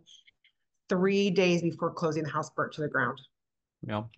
So, I mean, that kind of stuff happens. I mean, it doesn't happen often. I hope not. But, you are really putting it on contingency. Like, yeah, I'll do all this extra stuff for you. She didn't get paid back for any of that stuff, Nope. And it's like, it can be scary. So I just wanted to say, like, we are doing all of this on like, hey, I'll do this. And I'm not going to discount myself for you. I'm sorry. I love you, but we can be best friends, but I'm not going to lower we had my price. 70 homes destroyed in the tornado. We had tons of homes flooded in Houston during the flood. We've had homes obliterated under contract with hailstorms that were not just your typical hailstorm that just needed a shingle replacement. It was more than that. So, Texas Realtors, I have a question. what Would contract paragraph be that would that fall? Give me 1 second. casualty loss? That's exactly right. What paragraph? 14. Nailed it. 14. Yeah. 14. Exactly right. Good job. 100%. I was really wanted to pound that one home. So go ahead, Laura. Thank you. Actually, I was going to ask if that would fall underneath casualty loss. It does. And casualty loss basically says that the buyer and the seller have the option to wait for the insurance proceeds, or the buyer can be let out of the contract. And so we take all of the risk, guys. This is a profession where we are taking all of the risk, and we don't get paid 6%. We get paid 3%. And out of that 3%, we are spending all of our, comes our advertising budget. And are you doing a video tour? I mean, the last set of the last video, the last, well, I'll bring it up. I think I spent like $1,800 on my last set of photos, which was a video, a reel, my images, the dollhouse view, a floor plan.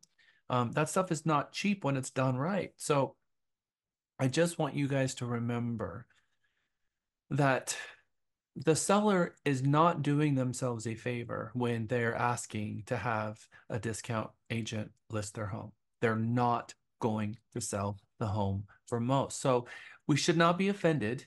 We should be trying to save them from themselves because they don't understand. They think that somehow they're going to save money. They think they're going to have a higher net. If I could show you by hiring me that you'll have a higher net, that you'll actually put more in your pocket by paying me my commission, would you find value in that? And let me explain why. And then you have to break it down. First of all, do you want someone who's an expert negotiator? Because you only have one home to sell. And the real estate agent that's negotiating for you, do you want them to be an expert negotiator? Because if they can't even negotiate their own commission, how do you expect them to negotiate the sale of the home? No one's doing this as a favor. They're taking this on contingency, and this is what keeps food on our table. So this is our profession, and we have 10,000 hours of training in order to get where we are in this profession. And that's just the beginning. You guys need to be really passionate about understanding how to articulate your value and explain to them why they don't want a discount agent. And if you do it right, they're going to understand. How many of you feel pretty confident right now having that conversation with a client? Michelle says yes. Katie says, I sold. He's like, yep, no, I got this. I'm going to hand them their shirt tails. You know, if truly, and relate to them, say, I totally get it. You want to make as much money as you possibly can for your home, right? Yes. You're not going to get that outcome with a discount agent. And that's just enough for their little light bulb to go on and say, huh. So we're going to 10x my commission. Do you have a database? If you do, what's the value of your database? Do you have an established production goal? If you do, what's your prospecting plan? Do you have a prospecting plan? If you have a prospecting plan, do you have a lead follow-up plan? Now, we talked a lot about your mission statement, the vision statement, and your goals.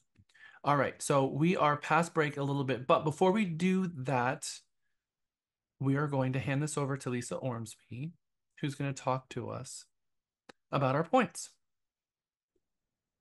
Yes, our points. So it doesn't take much, and all of a sudden, everybody's in that competitive mode. And so here we are. I usually do the top 5. So I will start with the person in 5th place with Okay. And give me 1 second.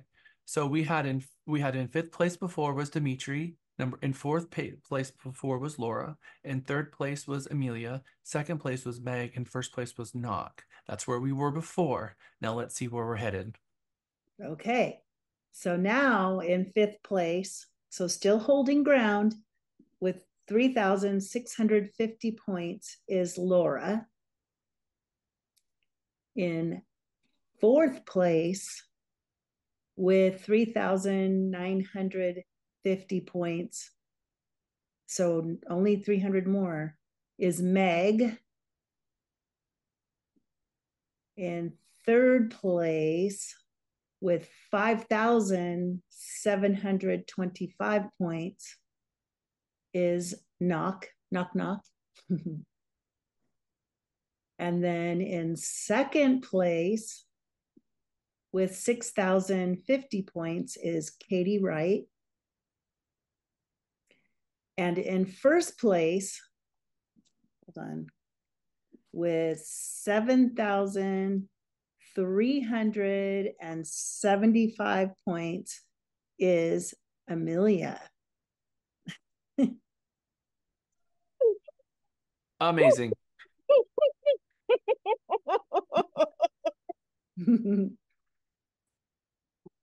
So getting close. I am super impressed. All right, so we've got Amelia, Katie, Knock, Meg, and Laura coming out of this particular class, Mega 4. Ooh, and I'm guessing there's a lot of you who have had points that you've not yet put on the board, and make sure that you are keeping track of the points and getting them over to Lisa, because every single class will see these numbers change. But 7,300 points is a really good bar to set, Amelia, at this class. So good job, everyone, for all of your hard work. I'm super proud of you, and I'm super excited. When we get back from our break, we're going to talk about, or we're going to watch a video from Tom Ferry about creating more referrals, and then I'm going to put you in a breakout session, and you're going to talk about Tom Ferry's video at 3:40. It's 3:30. I'll see you back in 10 minutes. Welcome back. Who'd have thought they'd need ya? Here where we need ya. Here where we need. Welcome back. Welcome back. Welcome back. Welcome back. All right, we're going to watch this Tom Ferry video regarding referrals. Today, we're looking at 5 different ways to wow your database and generate more referrals naturally. For over 20 years, I've dedicated my life to bringing you the very best selling, marketing, and business building strategies to keep your business thriving. Get ready to experience the success you've been searching for. Welcome to the Tom Ferry Show. Welcome to the Tom Ferry Show, episode 135. Today, we're talking about 5 ways you can wow your database and create more referrals naturally. Let's take a look at the list. The number one thing I would ask you to do is basically educate your customers, every single person in your database, on the real value of their home. Think about it. How many times have we discussed on the Tom Ferry Show? What's the number one question you get? Hey, you're in the real estate business. How's the market? If you're thinking about your friends, your past customers, the people in your sphere, they're going to naturally be curious about the value of their home. So what a wonderful way to surprise and delight them without asking, do you want it? But instead, putting together and mailing 5 CMAs a day. 5 CMAs a day. Think about the production to make this happen. 5 CMAs a day where we're going to educate them. Some beautiful stats. Here's what's going on. Here's what's happening with prices. Don't overwhelm them. If you use Google Analytics as we do, or Fitbit as an example, every week or every month, they give you a couple numbers to think about. This is how many steps you've had. This is how many people went to your website. And it's beautiful and simple. Big graph, couple little numbers. Don't overwhelm them. Beautifully educate them. Obviously, you want to give them a range of the value of their home. So here's what's happening. Here's what's recently sold. Here's what's pending. Here's what's going on. And you give them a range. You don't want to say it's worth this, but a range. And again, the thing you want to stress, that I want to stress to you, is you want to educate them on the value of their home without them asking. That it just shows up in the mail in some beautiful package, and they're wowed by it, which is my last point, make it coffee table worthy. What if it was so fantastic that they sit it on their coffee table, and as their friends are like, oh, hey, what's that? Oh, my agent Jillian sent me this. Check it out. Here's what's going on in the marketplace. And, it's just kind of interesting because, we can all go to those websites, but my agent went out of her way to put together this beautiful package and let me know what's going on. That's a game changer. That's how you wow the customer versus sending them a marketing piece and saying, curious about the value of your home, reach out and I will take the time to do it for you. You want to be proactive between now and the end of the year and educate them. Let's look at number 2.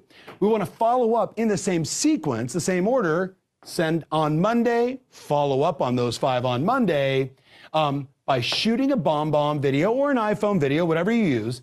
And the script would be something like, hey, Tom, I was thinking about you and I thought everybody wants to know the value of their home and everybody's always asking me, hey, Tom, you're in real estate, how's the market? And imagine I'm doing it like this, like, hey, I just want to reach out, Mark, and say thank you so much. I've just been thinking about you. And, the number 1 question I get is, hey, Tom, how's the market? And the number 2 question is, what's the value of my home? And I thought it'd be great that I just put it together for you. And so I hope you took the time to review that and you have a little more understanding of what's going on inside the marketplace. If you've got any questions, I'm always here for you. Look forward to seeing you soon. Boom, video ends. Now, I'm a huge fan of BombBomb. If I send it out that way, I'm going to know, bing, they opened it, and bing, they watched the video. That's always good. Then I can follow up with a text or a phone call. Either one is great. And then, of course, if you think about really this, I mail them this, I follow up, I'm conditioning them to say, hey, look, I'm sending you something of value, I'm following up and reaching out. And what we know, thinking about a few weeks ago, one of our great clients, Jay Glazer from New York City, came out to Southern California to work on some relationships with West Coast brokers. And we were chatting as we were walking out of the restaurant. He said, Tom, I've kind of thought about that video thing a bunch. And it's amazing. I started sending some of those videos, and then people were sending videos back to me. And it's insanely great, the experience. And I said, Jay, remember, we have 5 senses. Now, I know some of you have 6 senses, but the rest of us, we have 5. And if I'm calling you over the phone or sending you a text, I'm only activating one of those senses. If I go to video, I've got 2 senses. That's 100% improvement of how they're able to interpret your message. Cannot stress to you enough the power of video. Let's go to number 3. Number 3, if I really want to wow my customers and ultimately get an opportunity to generate more referrals, maybe naturally without even asking, schedule a holiday party. I'm talking to a whole bunch of my personal clients about this. Most of them, they do it annually. Some do a summertime, Del Mar racetrack party, and others do a holiday party, right, around the end of the year. My whole question for you is, what's right for you? And then what's the theme? Should you have some sponsors there? Your mortgage company, maybe it's a great restaurant in town, maybe it's someone else, your CPA, someone that would want to do more business and they would absolutely be a part of it and maybe contribute somewhat to the budget. And then what's the ideal location? Your house, a big open house? We have clients in Phoenix, Arizona that will take a monster new listing and basically say to their client, hey, let's throw a mega open house. They invite all their customers and they put snow on the ground and Santa Claus as an example. Yes, in Phoenix in December. It makes it stand out, and what it really does is it creates more awareness for you, and it's a wonderful way for you to give back to all the people that are your clients and your sphere. So think about your holiday party. Number 4, create an educational experience for your database. This is something, obviously, I'm a big fan of, right? Being the knowledge broker. You've heard me talk about it a lot on the Tom Ferry Show. Whoever's bringing the most value, right, and delivering it consistently and reliable to their customer base is the one that stays top of mind, right? That's who wins. So consider this, know your customer. Do you need to have a conversation about the great transfer of wealth? What if all of your customers are boomers and they're all thinking about, what am I going to do with my kids? Am I going to transfer it to my grandkids? That's a conversation that people are interested in. If you know your customers, you can find someone that could do a conference call, a webinar, maybe even a live seminar. But think about it, with each one of those mediums, maybe you do the live event and you record it and you put it on YouTube and you share it with your database, or you take an audio and you make it available as a podcast. The bottom line is, educate your customers. So the great transfer of wealth, tax strategies in real estate. How about this one? Real estate investment opportunities, where you can say, I am associated with agents all over the world. And I can tell you right now, Spain, specifically Marbella, is massively undervalued for all my friends in Spain. Or you might say, gosh, right now in Nashville, home prices are X, but rent is here. This is a wonderful opportunity for you to explore and look at. The bottom line is, you know your customers. Where do they need education from the real estate professional in their world? Is it taxes? Is it bringing your CPA in? Is it the transfer of wealth? Or is it investing in real estate? Or is it home improvement? You decide. Know your customers, but be that force of education for them. And then the last one, which obviously I'm a huge fan of, community give back. Whether it's the Susan B. Komen Breast Cancer Walk, or it's a food drive where you say, hey, let's go rally and help the people in our marketplace that aren't as blessed as we are. And, it's, turkeys and food around Thanksgiving as an example. Or obviously something like Toys for Tots for the kids that were impacted by the hurricane season this year. There's so many ways that you can rally the people around you to contribute and give back. Or you can just call people and say, hey, had any thoughts of buying and selling real estate? Or, hey, I'd love a referral, who do you know? My experience is, by doing all of this, you create a wow experience, you stay top of mind, you let them know where your heart is and your head is, you give back, and referrals become more natural and automatic. So as we're sitting here in the fourth quarter, know this, that there is plenty of time for you to decide one of these 5 or something better to impact, to educate, and to more naturally create referral opportunities with your database and ultimately make a difference. Make a difference. So thank you so much for watching. Can't wait to read your comments. Okay. So I have watched probably, I think he's on Tom Ferry Video 3000. I think I've seen them all. I've heard everything he has to say, and I can tell you that one of the things that is a resounding message in every single one of his videos is you have to ask for the referral. If you don't ask for the referral, you don't deserve the referral. Now, in this video, he says you got to wow them, and you do. I agree. We have to give them having conversations with them that are impactful, that provide value, but you have to ask for the referral in every single message at the end. By the way, who do you know that's looking to buy, sell, lease a home? Make sure you put that in there. But you should have above in your workstation, wherever you're going to be in your office, your goal board above your computer, a rearview mirror set on your computer so that you can see yourself as you're making your calls, and a board of inspiration, things to pull from, whether it's how many kids do you have in investment properties, talking about the rates, talking about resale value in neighborhoods, new construction areas, all kinds of stuff. What's going on with a list of subcontractors that you may have. That's what's great about watching these videos, is it gives you ideas of different things that you can talk to your clients about, and it gives you more ammunition, more value that you provide them.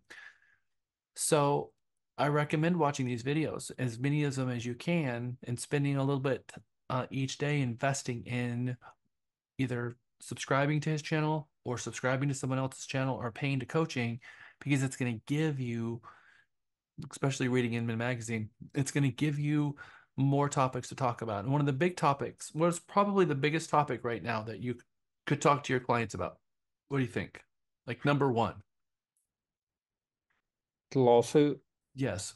Lawsuit. 100%. It's the biggest thing, because nobody understands it. Nobody knows what in the world is going on with it. They've got nothing but misinformation. The headlines in the news were completely off.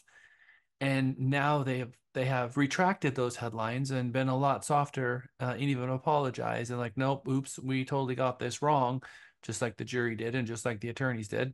But suffice it to say, there's nothing bad about representation agreements. There's nothing bad about the brokerages negotiating the commissions, because that's what was supposed to happen in the world of real estate in the very beginning. Remember, the idea of antitrust is brokers sitting around at a table having conversations regarding commissions, period.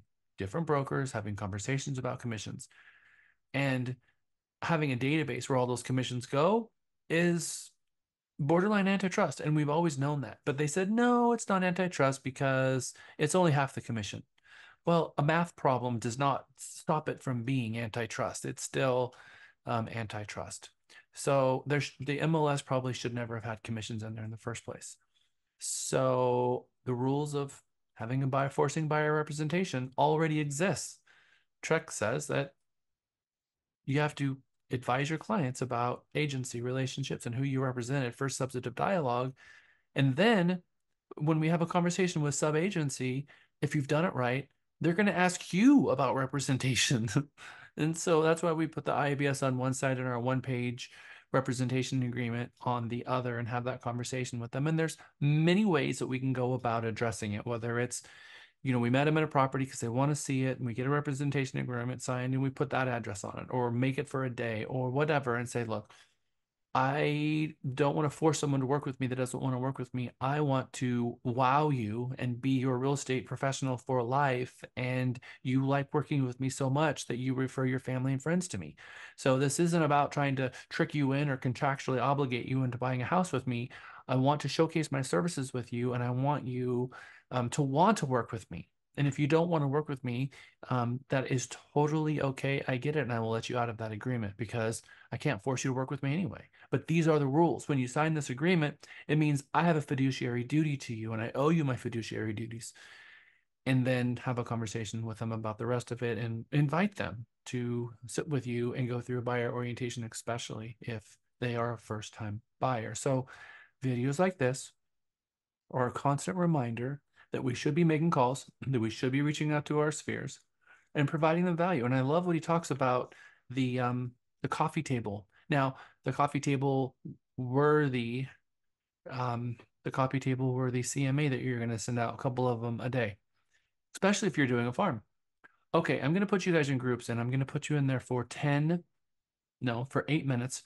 And I want you to talk about some of the things that you heard about in this video and some other things that you might talk to your clients about. And I want each group to bring me the top 5 things that you're going to talk to your clients about. I already gave you one of them, so you can choose maybe not to use that one, because I want to hear some really good ideas from this group of some things that may really provide value that you could have up on a board. And when you're talking to your clients, that if you don't know what to talk about, you look up and now your brain is full of different things to talk about. You should have your breakout sessions. I am recreating them, and you have 8. Actually, you're going in there for 10 minutes. I'll see you back in 10 minutes. Welcome back, everyone. Group 1 is Camille, Deandra, Dimitri, Guadalupe, Isolde, Meg, and Mohammed. Who is going to be our spokesperson out of Group 1? That's me. All right, Meg. So nothing worse than drawing a blank when you're on the phone with a client. So what'd you guys come up with that's going to be wall-worthy for you never to forget about these topics? Well, we came up with a whole bunch of different ideas about how we're going to engage with our clients, not necessarily just on the phone, but in general. Sure.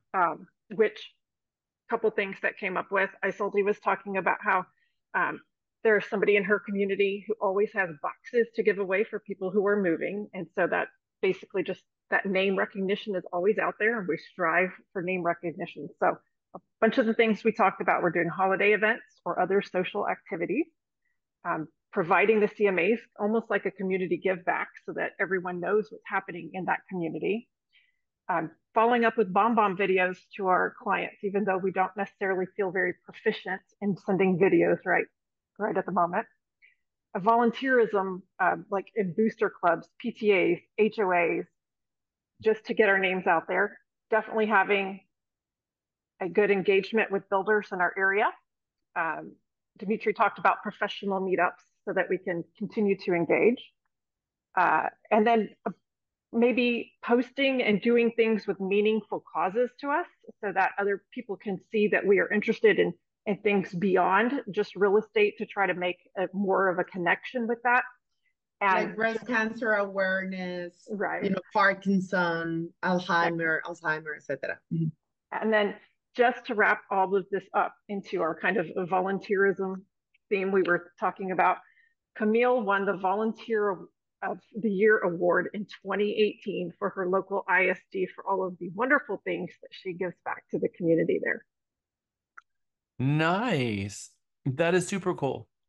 Good job, actually. That's very impressive. And that makes me very proud too.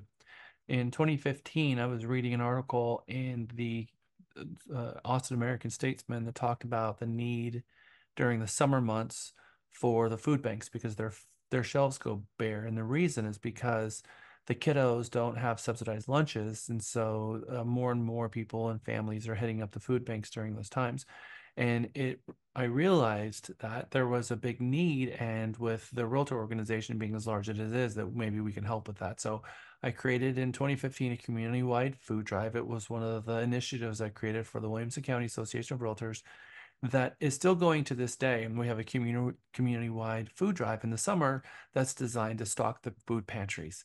And Lisa has been involved in that as well as a chair of community service for many years. And we have videos of us being actually at the food pantries on the news talking about our food drive.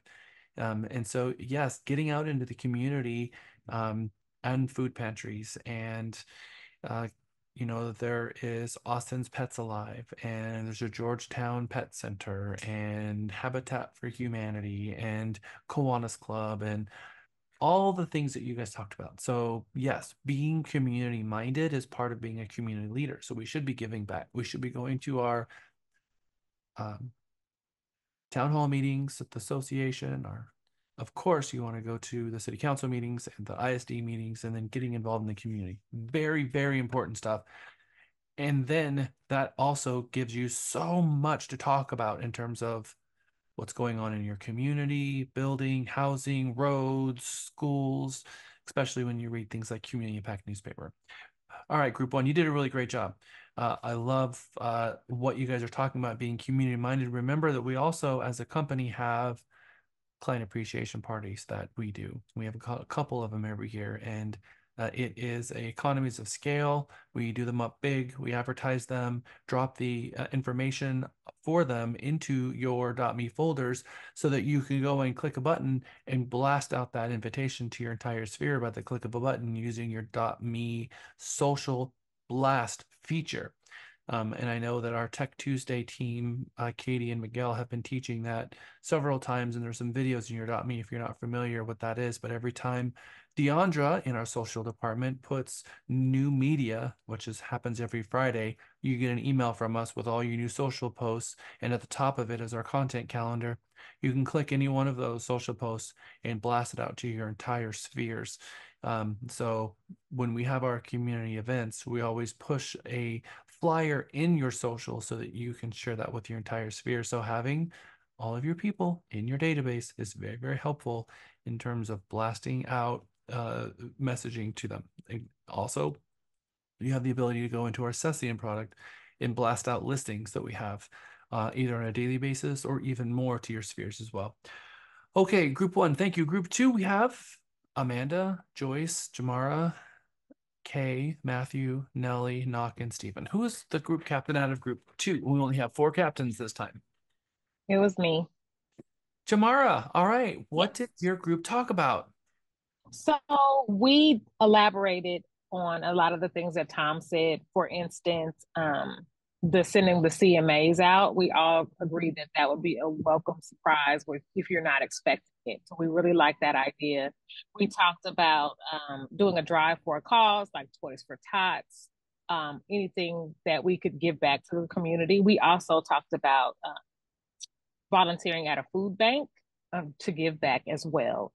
One of the ones, so we talked about hosting a party, and it was me. I said it. I thought that would be extremely expensive and kind of scary, but the idea of having a sponsor come in and pay for some of it or most of it or all of it was very enticing. So we liked that as well. And then lastly, we talked about having a raffle of like the customers that give you the most referrals, put their cards in a bowl or something, and maybe quarterly or monthly pull them and give gifts to the people who have given you the most referrals. And that was it. I love that. That is awesome. One tidbit that I'm going to add to that is the Service for Life newsletter that we push to each of you is a newsletter that you have, and part of that newsletter has a section for all of the people you closed a property with in the last since the last newsletter that month, and who referred it, and a trivia question. So the first person to answer the trivia in your newsletter first gets a gift card. So these are fun things that you can add to your newsletter every single month. And if you don't have a monthly newsletter going out, Realty Texas has created one. Our first introductory message is me on a story that it just says broker, and it is a cover story for your newsletter talking about the NAR lawsuit and what it means and what it's about and how it all's come together. So we spent a lot of time on that. It's in your .me, and you can start using our .me to push a button and blast out your newsletter to your spheres, as long as what? They have the box checked or unchecked. As long as your contacts are in CXM and you've checked off the box and push it out. Yeah, but another reason to get all your contacts in CXM, because if you want to blast out something to them, having them all in one place means that it just takes a second. If you want to send out a mailing now, most agents, it takes them hours because they have to put together a list and then upload everything to some email flyer template, and it's more complicated. So certainly an easier go. So thank you, Group 2. Talked about CMA, Toys for Tots, Food Bank, hosting a party, and a raffle. A good job, Group 2. Group 3, Adam, Des, Ever, Rebecca, Laura, Samantha, and Tamika. Who is the group captain out of Group 3? I am. Samantha, is this the first time you've Yes. been a captain? I think so. I think so. All right. Well, welcome to captaining. What do you got? Yeah. Okay, so we talked about hosting specific webinars, just dependent on your clients and maybe questions that they're asking about a lot, and tailoring it to them, and going live on social media, and having, you could do like a prize wheel to go with that for people who are asking questions. You could also team, I've seen other people team up with lenders and doing things like that. So yeah.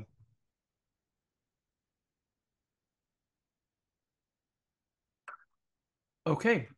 Thank you, Group 3. Group 4, Jana, Milliam, Katie, Ling, Elizabeth, Mike, and Zach. Who is the group captain out of 4? It was me. It was like 2 seconds before the breakout session ended. Oops. All right, Katie, let's do it. Okay. So we have first thing is some more education sharing, like sharing out representation. That can be a did you know post about representation, like maybe even people in your sphere that aren't interested in real estate at the moment, they didn't know that before. And that would get their mind thinking about, oh, when I am ready, there's something I didn't know before about representation, and Katie knows her stuff, or whoever knows her stuff. And then we talked about creating our BombBomb videos to our sphere. We think that's has a lot of value with face recognition and getting out there. Also scheduling gatherings is important, and scheduling neighborhood barbecues, client appreciation gatherings like that.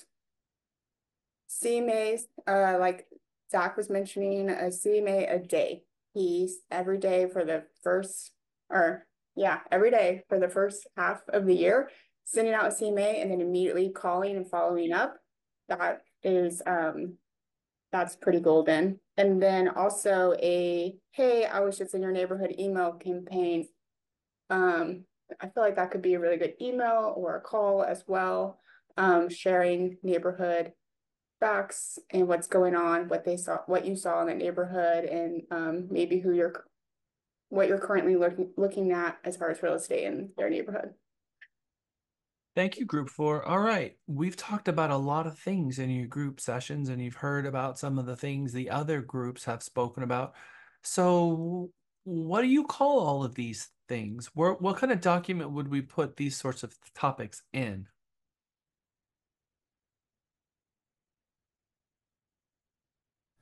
I would say marketing. Yeah. You could blog about it. Business plan. Mm-hmm.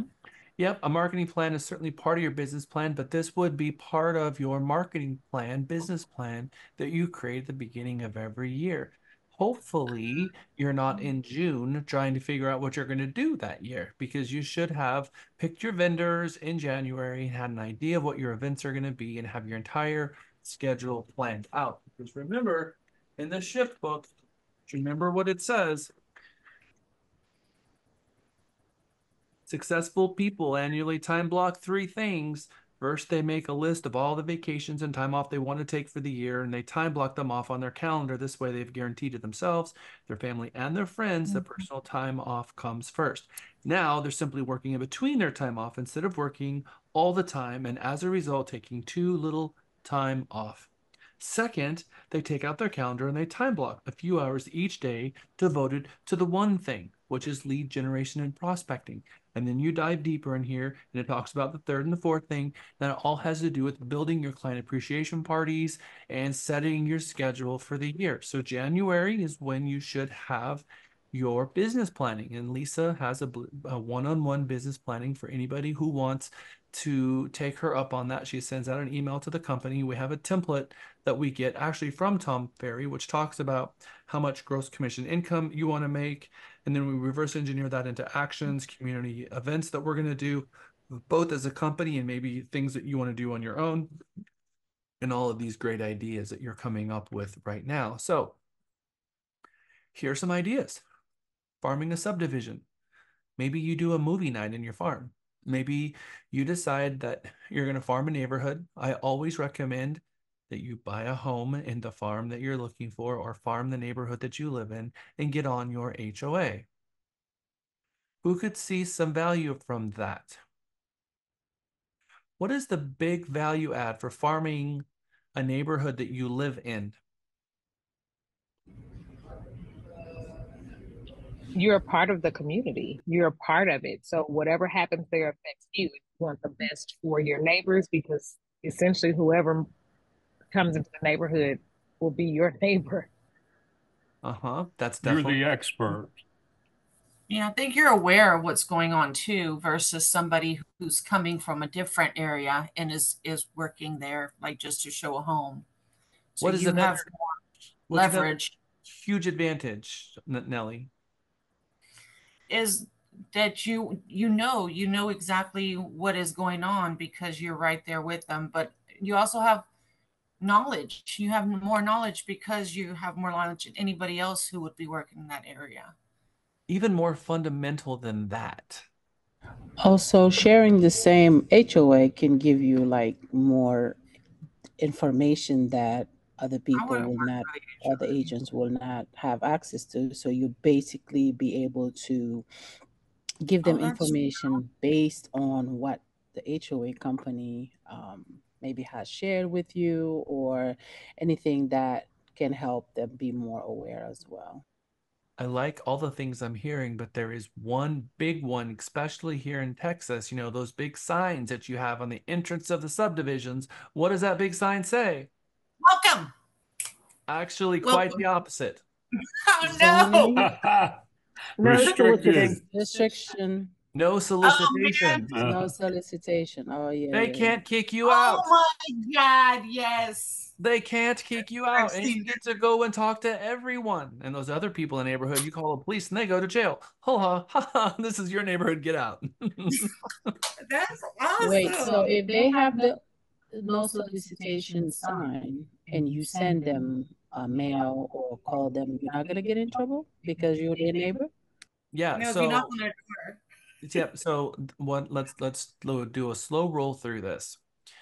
I recommend that you, in the neighborhood that you live in, farm that neighborhood and get on your HOA. And then once you're on the HOA, we knock on the doors and talk to our neighbors about what's going on in the HOA. You become the secretary, you take over the newsletter, and now you are the bullhorn for the entire neighborhood, and they can't kick you out. Now, do you throw in everyone's face that you're a real estate agent and get yourself thrown off the board? No. But does every single person in the neighborhood know you're a real estate agent? Yes. 100%. And are you putting on the back of your newsletter? Or are you just putting an entire real estate section, and maybe you don't throw your name all over it, but you have all the properties in there for sale, and you do open houses every single weekend with your signs all over the neighborhood. You've knocked on everyone's door, inviting them to come to the open house, and you become the active neighborhood expert. There's a real estate agent in that neighborhood.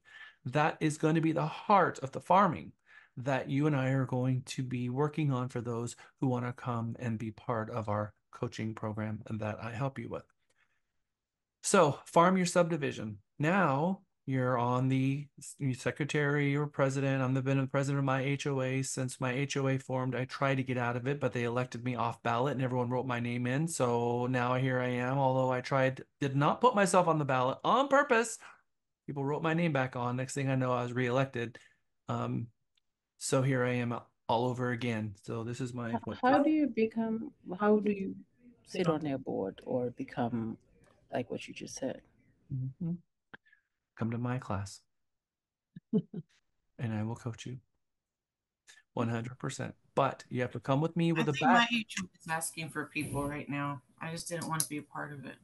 Well, that's a huge mistake. I know. I have to find that email now.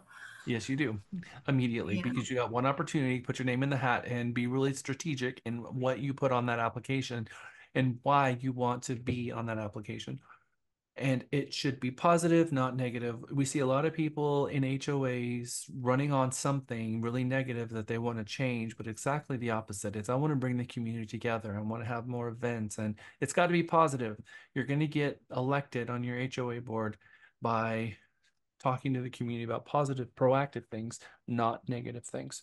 All right. So an example of a follow-up plan for an agent might be get on your board in your HOA, maybe do a movie night on 4th of July in the park, and then you sponsor it because the HOA doesn't have any money. HOAs are broke. They basically barely have enough to pay for their stuff, and they're always looking for sponsors. So you'll say, look, let's do a community event. Let's have a movie night, and I'll sponsor it. And they're like, that's a great idea. The kids will love it. Yes, they will.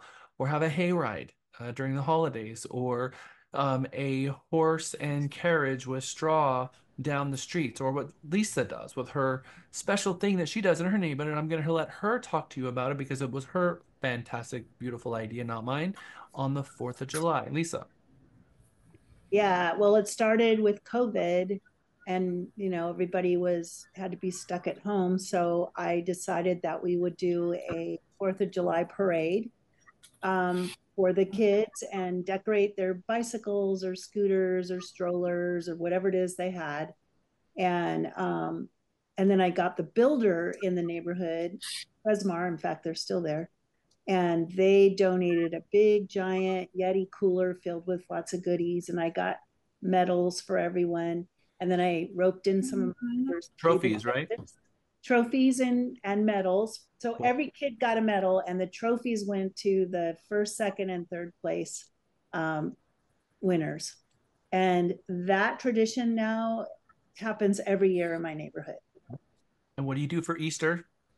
For Easter, again, it started in COVID. I don't have grandkids or small children, but I felt so bad for children because, everybody does Easter egg hunts, and I just felt like those poor children. So I ordered a bunny outfit, and I put on. It was terrifying, by the way. I what? It was terrifying. Apparently my bunny outfit was scary, but the kids didn't think so. Just the adults. It had a sinister look to it. But anyway, so I went to every house that messaged me back. I had the name of the children, and I hopped into the yard. Their little faces pressed against the windows looking. They called the police. And I put eggs so they could see me drop the eggs and little goodies.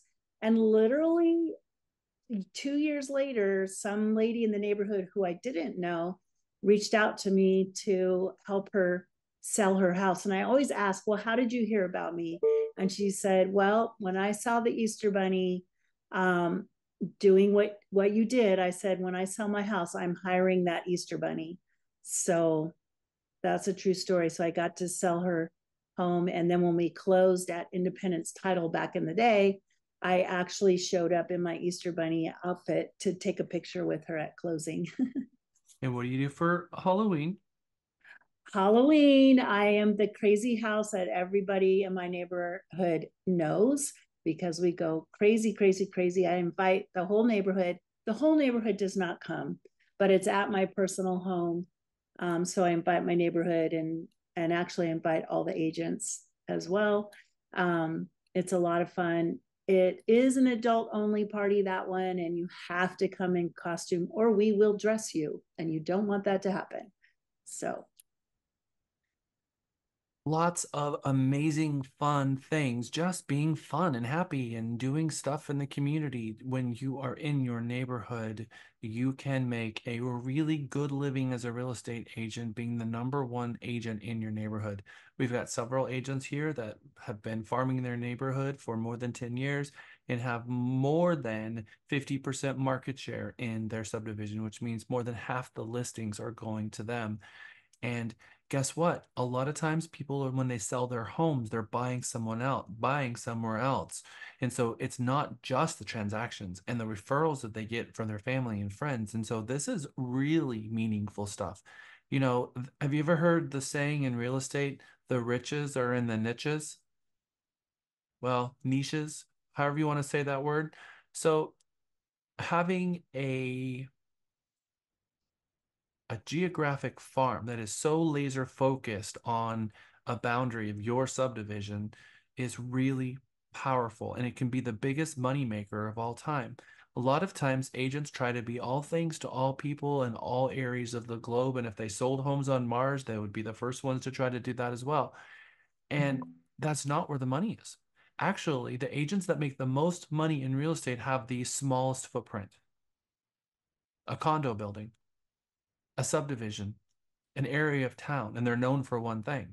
So be known for something. But hopefully that something isn't market specific, like the short sale expert or the foreclosure expert that all of a sudden 10 years goes by and there aren't any. And now you're trying to reinvent yourself and then come back after the whole thing has changed again. So it's better to be known for selling in a specific area. So farming is the #1 way to make money, and it's a lot easier. It's certainly a lot easier to drive down the street and put up a lockbox than driving 100 miles away. Um, I don't know how many agents are in Austin. Hi, Jack. I want to drive. Can I list a property in Corpus Christi? Well, okay. Let's first ask, why would you want to do that if you live in Austin? Why are you going to drive 3 hours away to go put a property in MLS? Well, because my friend only wants me and there's not anybody else in the world that they'll use. I've heard that story about 2 million times. So if you really want to make money, the better way to go about it is farming your neighborhood. Huge one. Calling your people 6 times a year would be a great thing to be on your business plan. Monthly newsletter and throw a lottery ticket in it. You can do you can do your newsletter in an envelope, sealed, free gift inside, and send it to your neighborhood, or you can get a bulk mail permit. How many of you know of the the USPS every door direct mail program? Who doesn't know about that? I just am astonished, actually. Astonished. I will show you this now. That's called EDD, Every Door Direct USPS. And there it is. Okay.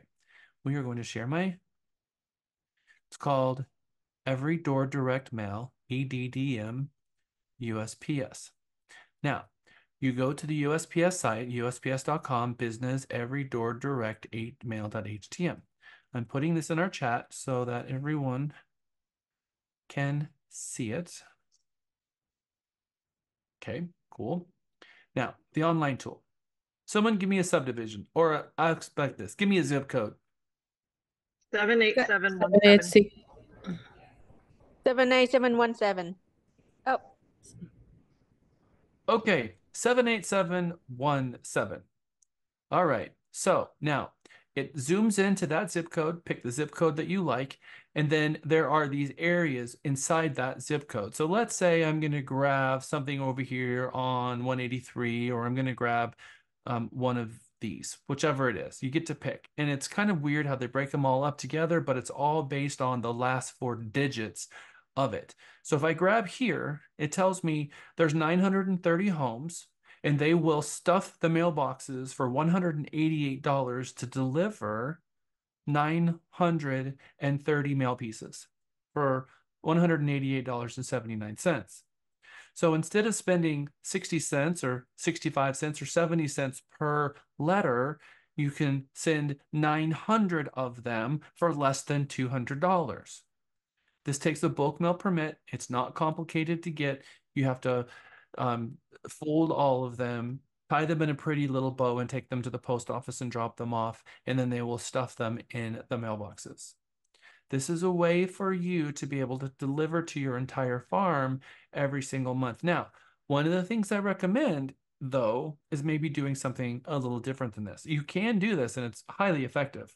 And if you do a marketing campaign, I definitely recommend you going to Key Title and talking to them about their 6x6 campaign, because they have a special campaign that they will help you guys with. Key Title, they're in our office here. You can get a hold of Monica. She's a marketing specialist, and they have a third-party company that will help you start sending marketing materials to your farm. Separate conversation from that. But what I recommend instead is, if you're the secretary of the HOA, breaking your neighborhood down into little segments and dropping them off at someone's house and paying a kid to deliver them to the block.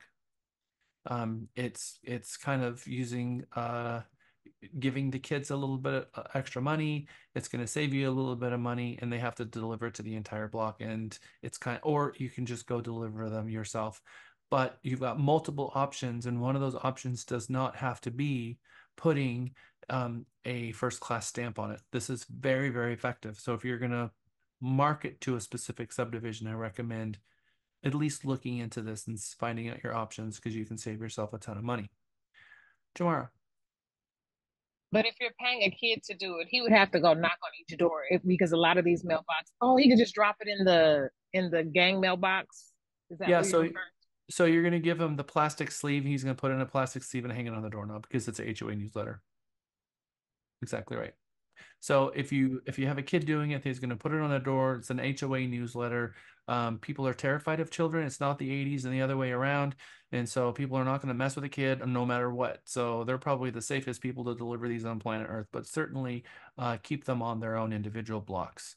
Isolde. And of course, you just put it in your newsletter. You send one out and ask for volunteers, and then the parents who are interested in their kid making a little money will respond to you. Isolde. I was just thinking in my mind, like marketplace, or even if I wanted to do an event, or even if in Halloween I want to sit in my front yard with a sign. Not my signs. I already ordered my open houses and all that, but like something. Is there like a banner or something that I can get that Realty Texas already has, or do I need to contact in order to order one and be in compliance with everything? If I want to create a banner or something, flag, whatever for Realty Texas, and put it in there and sit and give candies to the kids while they, I'm just thinking out loud here. How can I get that material, or what would be my next step? So if you are in your HOA and on your property, you can of course do whatever you want. Put up a little sign. If you're going to do it in a neighborhood park, make sure that you have something from your HOA saying that you're able to do that. But yes, we do have all kinds of banners. Lisa actually can assist you with that. We have several banners already in-house that people reuse. We take it to Champions and other places, and we could go to the people who gave us that one and be able to print another one very easily. Mike, I see your hand up. Yes, somebody said put it in people's mailboxes. Please don't do that. That's very illegal. Yeah, we don't, most of our neighborhoods don't have mailboxes that they can do that anyway. Most of us have clusters, but absolutely right. If first of all, we don't want to be delivering a newsletter to a subdivision that you're not part of the HOA in the first place. If you are living in a situation where you don't have an HOA because the neighborhood doesn't have one, I recommend you being the ringleader of creating a neighborhood watch and delivering a neighborhood watch newsletter to everyone's home. The chief of police or the police department or sheriff's department, whoever is your municipality for law enforcement, sheriff, police, whatever, invite them out. They will help you do your first neighborhood watch. The neighborhood watch organization will sell you a sign for $200, and it's the signs that you cement in the ground on the coming in and out of the subdivision, letting you know that you have a neighborhood watch. It's a really great way to not have an HOA, but still have the organization of one, a phone list, a phone tree, meetings, and bringing the community together for lots of different reasons. So lots of good, productive, community-based stuff going on here, and conversations that helps elevate you in front of your neighbors as a community leader and getting your name out there. Remember, though, you don't ask for the business, you don't deserve it. So there has to be conversations going on regarding all that stuff. Once a year, house anniversary with movie tickets as a little anniversary card that you send them. We have those actually in your .me already there, house anniversary postcards. We've got our Realty Texas car show that we do that benefits something, the food drive or Habitat or something. It's always benefiting something. Our trunk or treat Halloween client appreciation event that we do. Last year we extended it to our South office, and I know that Lisa is working with our team to extend it to Houston for them to have one as well. Our movie night for our client appreciation too, movie night at the office. CMA, like Tom Ferry said, add them to a social post.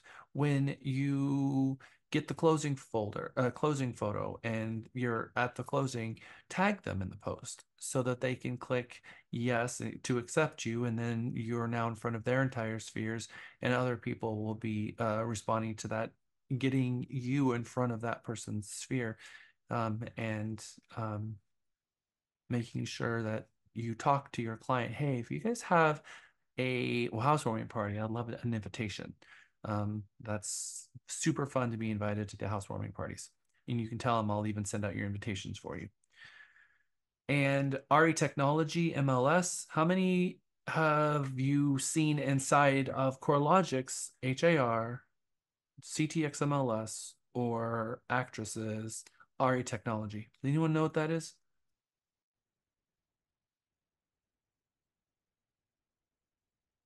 RE Technology is what's called RE eProperty Watch. eProperty Watch, if you log into your single sign-on in your MLS and you log in, it is a property CMA tool that will send out I think it's every month, it will send an email to every email address you have. You have to register your client, so you put their phone number, you put their email address and their physical address, and then it will email them a CMA as their property is changing value. And it says it's coming from you, and it's branded with your company information, and it's continually sending them information. And people really appreciate that because it's telling them kind of what their home is valued. We talked about the coffee table, make it worthy CMA, which is more detailed, but this one will go to them on a monthly basis, and it's a free tool. I think it's free up to 100 people, and then you can pay $9 a month for an additional 100. So it's certainly definitely not very expensive, and I highly recommend it. I've got all of my clients in mind, and people respond to it all the time. And then handwritten cards and notes, it never goes out of style. When's the last time you got a handwritten note from someone? It's probably been a while. So I love doing those.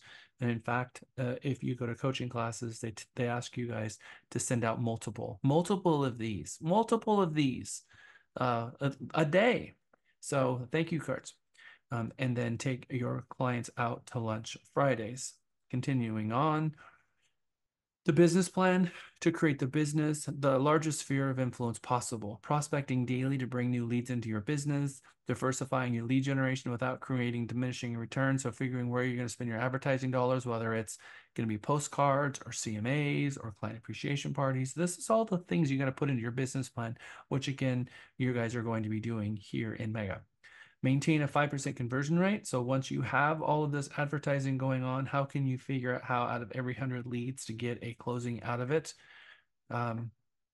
providing a level of service that exceeds your client's expectations, which we talked about, getting used to your CRM and organizing all of your people in it so that your CRM actually works for you, having 200 people in that CRM, keep current with all your tasks in your CRM. So don't just put everyone in there and let the tasks pile up and forget about them. Actually use it, which means that you have to schedule time in your day to actually sit down and fulfill the CRM time, which is your power hour. And then build a bulletproof client appreciation program that has 10 annual touches. And we're going to be sitting out after class today what that actually looks like. I'm going to put you guys in a 5 minute. No, we don't have time. We've got 15 minutes. We're going to get through these next 4 slides and then 4, 5, 6.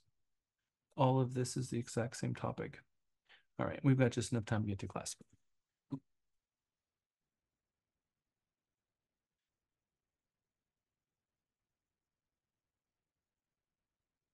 So these 10 items, we're going to break down each one of these items in 10 different slides. So the first one, creating the largest sphere of influence possible. We're going to break that down here, sphere of influence. How can you help make yourself have the largest sphere of influence possible? Get involved in your realtor organization. I don't know how that could have happened. Get involved in your realtor organization, community service committee. Lisa, you want to talk about that for a moment? Getting involved in what the value is for these guys to get involved in that? Sure. I mean, you're just expanding your circle of who you're meeting out there. So people, it's twofold. You're going to meet people and connect with people that are also like-minded, that have a servant's heart, basically, to help and better our communities. The people that we're marketing to, when they see that, like I use my next door a lot and ask my neighbors to help. So does Kim Dale, to help with the food drive, for example. I'll come to your home and pick up food. Just let me know when you have it ready for me. So that gives me a face-to-face, but it also humanizes us. So people out there don't just think of us as salespeople or as realtors, but also people that care about our communities.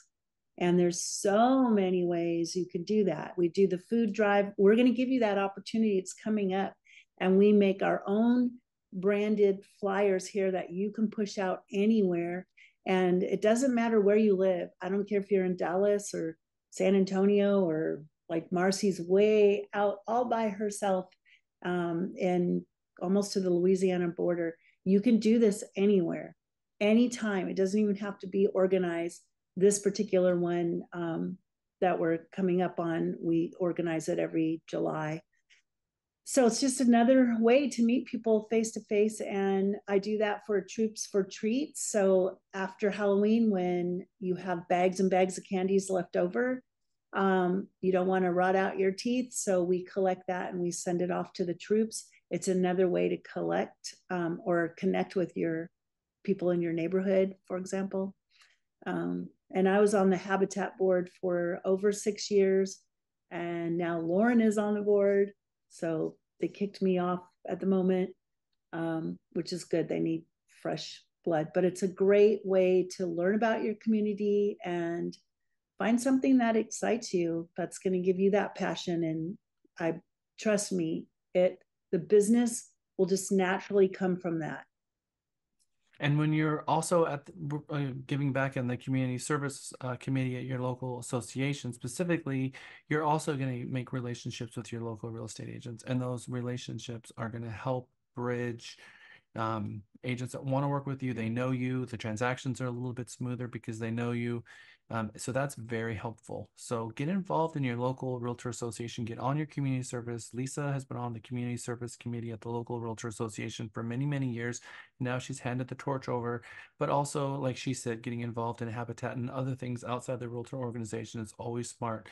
But I do recommend going to your local realtor organization, getting on your community service committee that's forward facing to the consumers. There's a lot of committees you can get on at your local realtor association.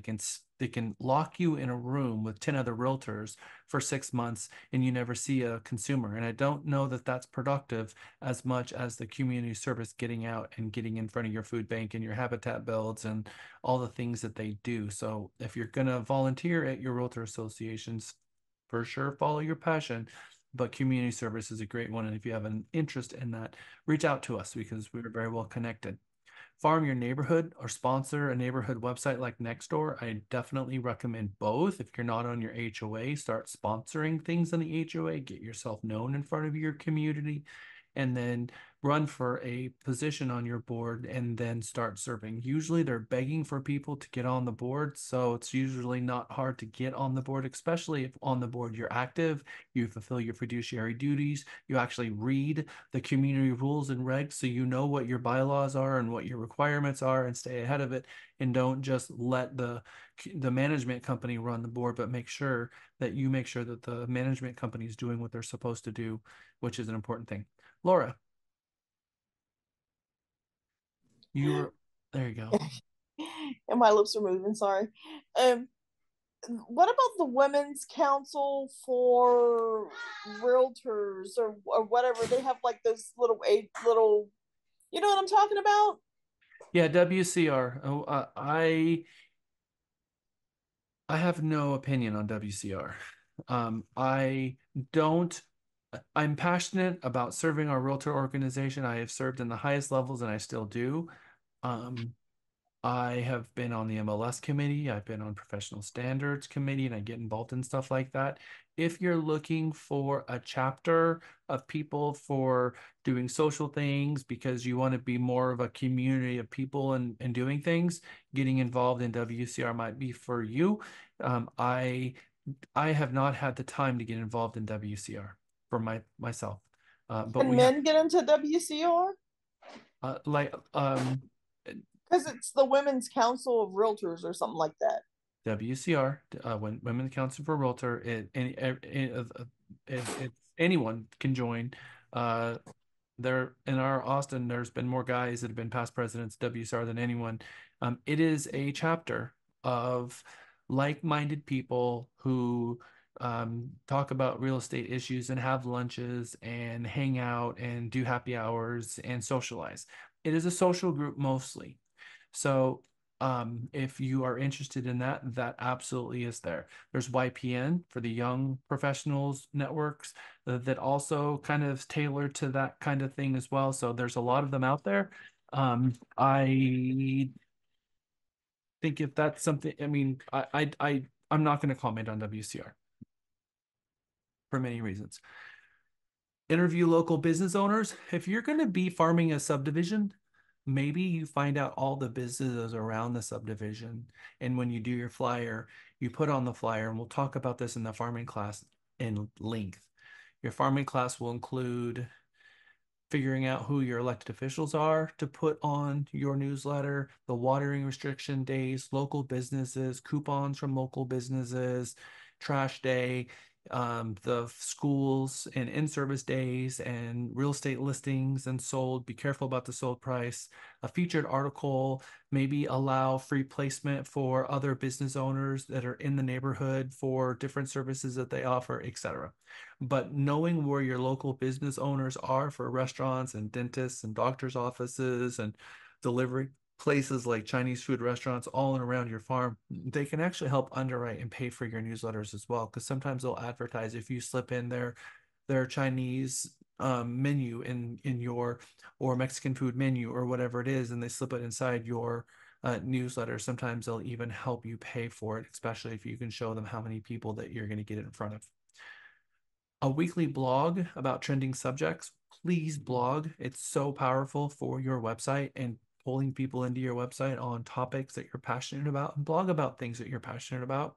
If you go to a city council meeting, blog about some of the things you learned about. If you read community impact newspaper, blog about something that you found interesting in there and link back to the community newspaper. Um, put information and content out there, because the blog is going to be on your website for people to see. And as they're looking at your website and they click your blog, they're going to learn more about you and what you're passionate about. So make it interesting, make it stuff that's community based and fun and interesting, so people will get a better idea of what you're about. Weekly open houses is going to get you in front of buyers coming to you, even if so you don't even have to do it on the weekends. You can do them during the week as well. Getting involved in local city government, attending your city council meetings and your planning zonings, which we've mentioned before.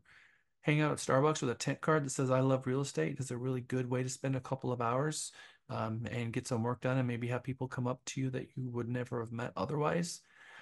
Leave your card everywhere. Use your RF card, what we call your digital name badge, your smart badge. Which has got the RF technology that will take people to your website, and try to get a community booth at as many outdoor events as you can. The Chili Festival or different events that are allowing you to bring a booth and share people information and have a raffle, maybe raffle off something.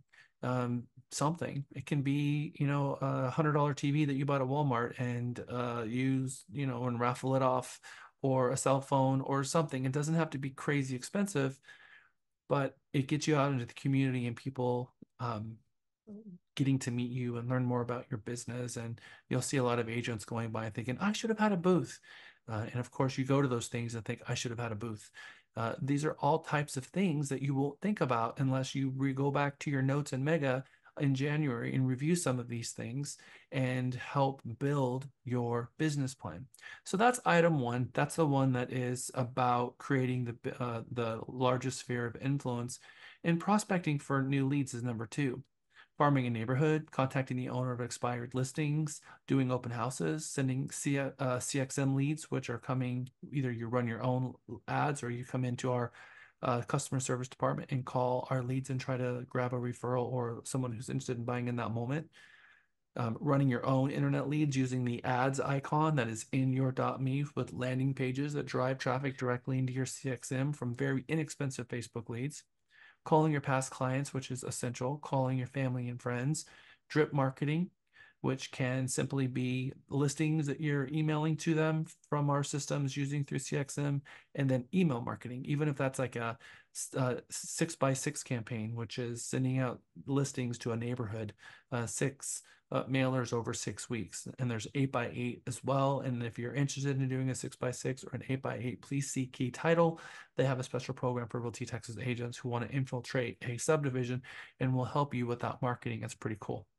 Next item on the list was increasing your lead conversion to 5%. That was number 3 on the list. Learning your scripts, practice your scripts, get a coach. I'm your coach for this month, but having someone like Zach and our ISA program and coming to our Tuesday Train the Trainer / cross-pollination training is super helpful in learning scripts. And we're continually having to unpack the new issue of the day in that room as people are hearing more things on the news and we have to come up with objection handles. So if you're on every Tuesday coming to that, you're going to be listening to what we're dealing with live, real time on the phones, and that will help you get better and better at how you're going to approach objections as they hit you and your business.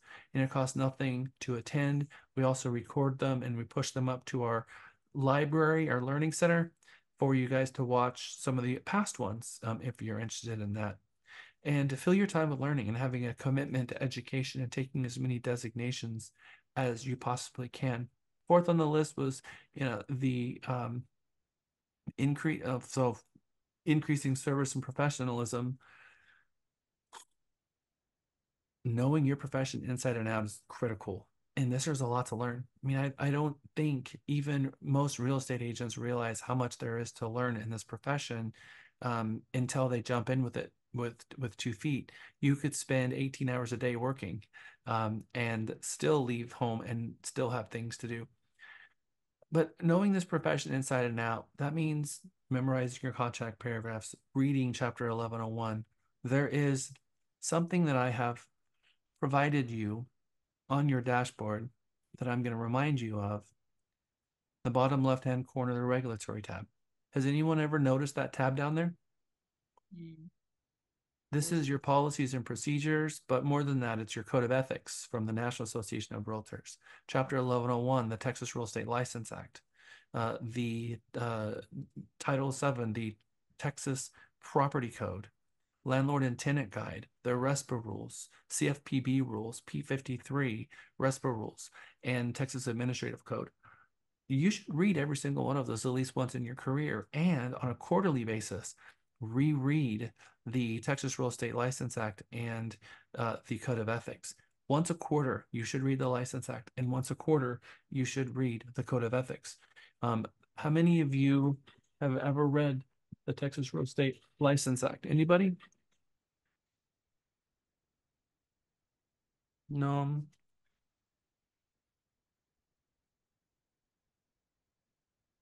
Pre-license, yeah, recently.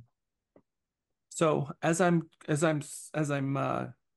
talking here, I would like you guys to go to Google and search for 1101.652.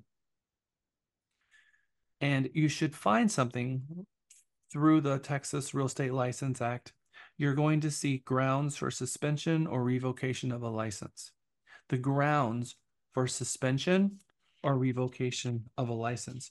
And you will see the 33 ways that you can lose your license. Either it be revocated, lost your license, or your license suspended. And some of these things agents read 4 or 5 times and say, wait, that's illegal? I didn't know that. How could that possibly be illegal? Some of these you may not know. So by the way, not telling of the parties who you represent in first substantive dialogue is a way that you can lose your license. And then take it to the next section, which is 1101-756. Both of those. One is the 33 ways you can lose your license, and the other one is the criminal penalty for not obeying the law for those items. These are things we should read and get very familiar with so we know our profession inside and out. Part of knowing the profession is knowing the brackets of what we can do inside the brackets and can't do outside the brackets. So know your profession inside and out. Know your product inside and out. What does it mean to know your product inside and out? Knowing your market, knowing lending, knowing all of the deals.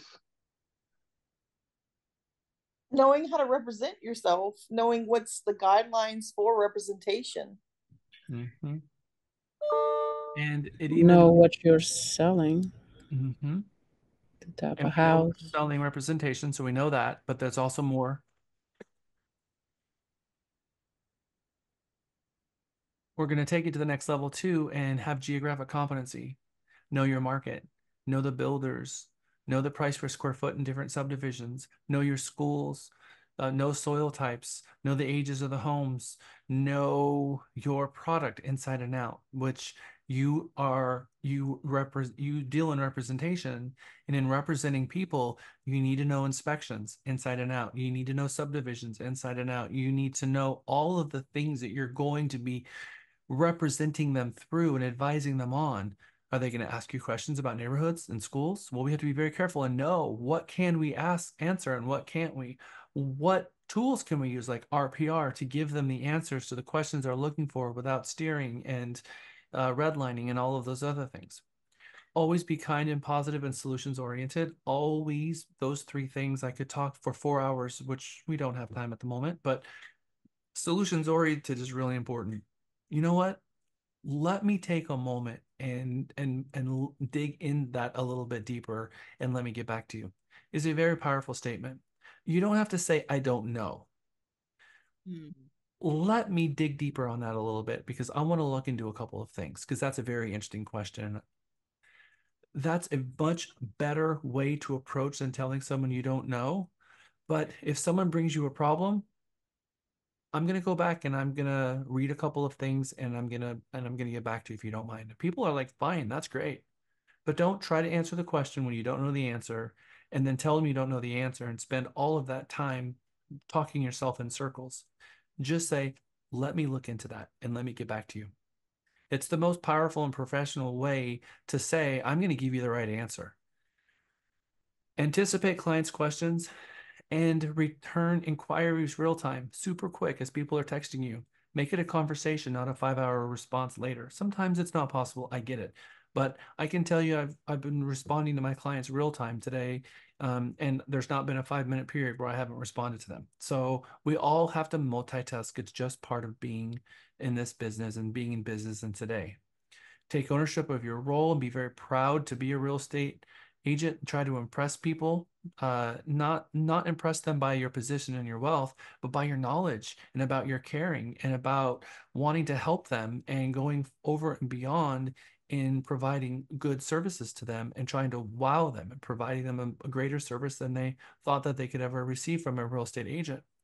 Volunteer, give back, be humble, love the career. And you love the career when you're making more money, which means the more you're working in this career and making money, the more it becomes fun. And it doesn't matter what's going on in the market. That's the thing. Our market's slowing down. That means we focus on getting hired by buyers because their buyers are going to drive the market right now, not listings. And a lot of agents are out there and they're taking listing after listing. Be very picky on the listings you take right now because some of them will not sell.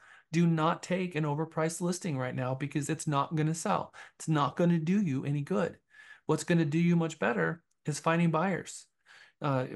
Advertise for buyers and then go sell them a listing. You got to figure out what the market is catering to and figuring out where the opportunities are in that market and then focus on that side of it. A year and a half ago, it was get a listing because you got a buyer and you might not be able to find them anything.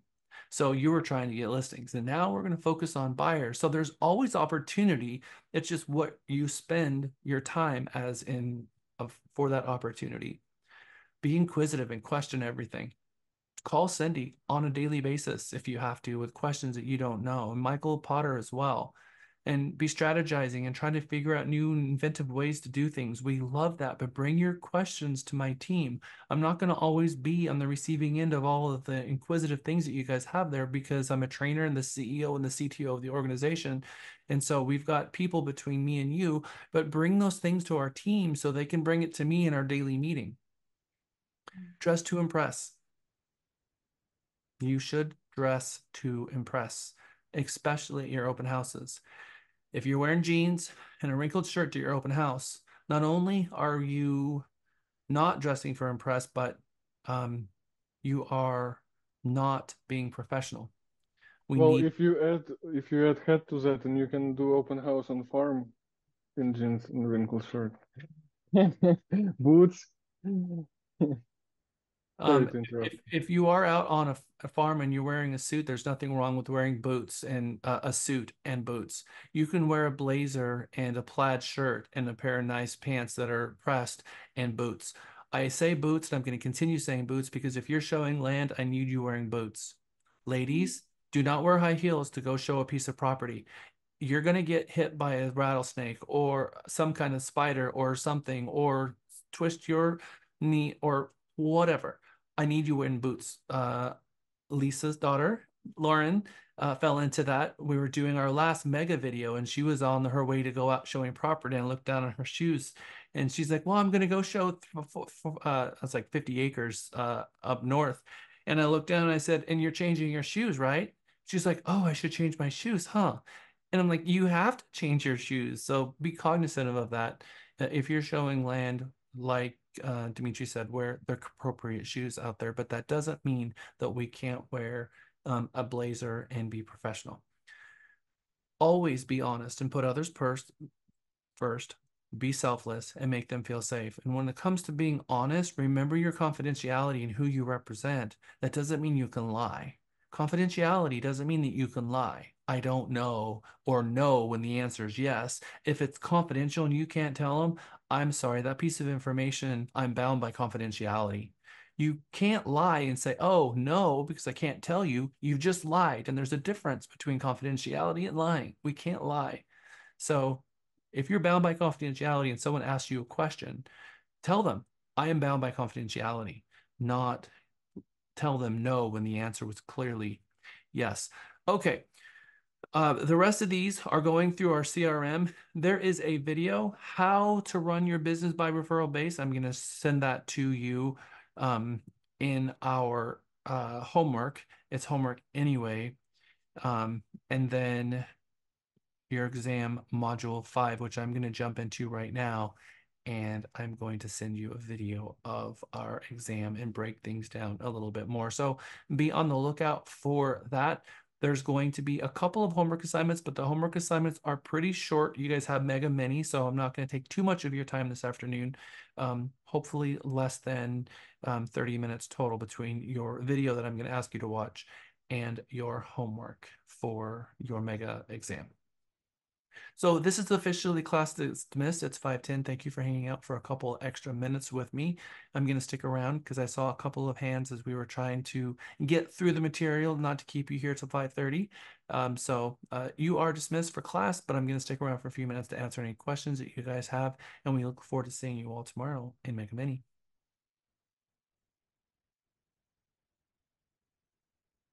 Thank you, Knock. Thank you, Ever. Thank you, Zach. Thank you, Dimitri, Stephen, Kay, Meg, Laura, Samantha, Mr. Pope. All of you guys are doing really great. I'm super proud of you. Rebecca. Lupe, I was super happy to hear the major props that you got this morning, Lupe. That was cool. Tamika.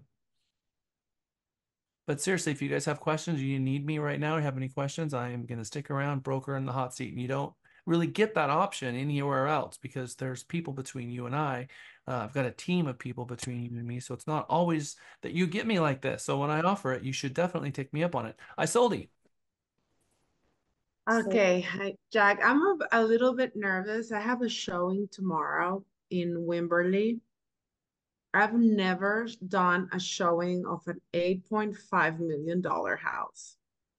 And yes, I was considering of like, looking divine. And then I'm like, nah, I'm not walking for 50 acres. So yes, I'm getting my tennis shoes. I mean, trying, you know, I'm trying to get that part, and Is the I'm value a in the little, house or is the value in the land? What are you selling? it's a gorgeous mansion, but it's 50 acres. So I'm sure Okay. we're gonna walk a lot. Is And the listing agent going to be present? the team is gonna be present. Okay. Usually they'll have a four-wheeler or they'll have something that they'll take you guys for a little ride around their property. It's usually not walking, especially in this heat. I would be very surprised if they have you walking more than, 30 or 40 feet. I hope not. But my question is, at the end of the property, I mean, at the end of the tour, um, I'm not sure. I've never done luxury homes. I'm not sure what should I be asking in particular. Okay. So you should ask very little. Um, you don't have any competency on this property. The listing agent knows everything there is to know about this property. So first, when you get there, very, very kindly introduce your clients by name to the agents, and make that warm introduction and then stand back and let them do their job in selling the property. It's what they're getting paid for. Your job really is to bring somebody in. Right. And remember confidentiality. Don't tell them anything about your clients. If your client, have a conversation with your clients ahead of time and let them know that although this is the listing agent, they're also going to be trying to gauge their interest in the property. So although we want to be warm and friendly, we also want to keep our negotiations positions sidelined. If they ask questions regarding financing, have your pre-qualification letter handy if that's not already maybe has happened, but also having a proof of funds from a personal banker that shows funds availability, not their bank account balance, because that's very important. And then after that, just let them show the property, and then ask your clients, what questions do you have? But some things that you're going to want to ask is, utility information, water information, and maybe deed restriction information. And if is there anybody that has any kind of permitted access? Do they have any roads or Septic tank deeds? to all that, yeah. Um, If it's septic tank, if it's yeah, all the stuff. And I should Zoning also, information. I'm sorry? Say zoning information, just in case if they decide to subdivide the lot, I would Right, say in the that should future. be in the MLS. right. Okay. And then also just a few things that I should advise my client. It should be keep your comments to me at the end or something, or Just remember that, you know, we they can ask questions, and they can ask all their questions, and they should, because we don't have the information. The listing agents can have all the information. So I yeah, let them know, don't be afraid to ask questions about the property and what the property offers. When it comes time to negotiate and about all of that and how we write to submit an offer, we'll talk about that later, but get all your questions answered that you have regarding the property, and let them ask those questions, and don't try to filter them. And if you feel like the listing agent didn't answer it correctly, just ask your client, do you have any follow-up questions, or was that pretty clear? And just make sure that your client understands what they're asking. But what I'm going to stress here, especially in the luxury market, is a lot of times the agent is going to want to try to be in middle and be the middle person through the communication, sometimes even interfere with that communication. But you want to do the exact opposite, especially on luxury. You want to step back and let them talk and just be there and listen and record everything, makes sense. so that when they make promises, you can have it all documented and let them know that, I'm going to be here. I'm going to be paying attention to everything that is said. I'm going to be documenting everything that's said, so that if there's any miscommunication later, that I can be there as your advocate. Thank you. Yeah, and as all the actually, I'm gonna like throw in here. There was on a big property like that, make sure you ask about easements. It's a, Yeah, you like know, I said, if there's any easements, Thank you. yeah, Yes. easements. We mentioned Thank you that. so much. Okay. I Yeah. appreciate everything, Jack. Thank you so much for today and every day. Well, thank you, Isolde. Thank you, everyone. And I know that other people have questions too, so let's keep the questions coming, Isolde. Go sell yourself an $8.5 million home tomorrow. I wish that for you. I'm so excited for you. I really am. Thank you. Thank you. Dimitri, I see your hand up. Yeah. So first of all, order the book. Excited to read it. Who's And the author of that book? The author is Gary Keller. Okay. I've never seen that, man. I've never seen that cover, so that's a new cover for me. That's just I got like I really like hardcovers. I don't like paperbacks. Well, so my cover is this, so it's very, very different than yours. Oh, as it says that it's limited edition, so I'm not sure if it's something. Yeah, that's why I wanted to make sure it's by Gary Keller, not someone else. But you've definitely got the right book if it's Gary's book. So there you go. Good job. Read it Yep. cover to cover. And another question that I have actually like 3 people now reached out to me about looking for commercial properties for rent.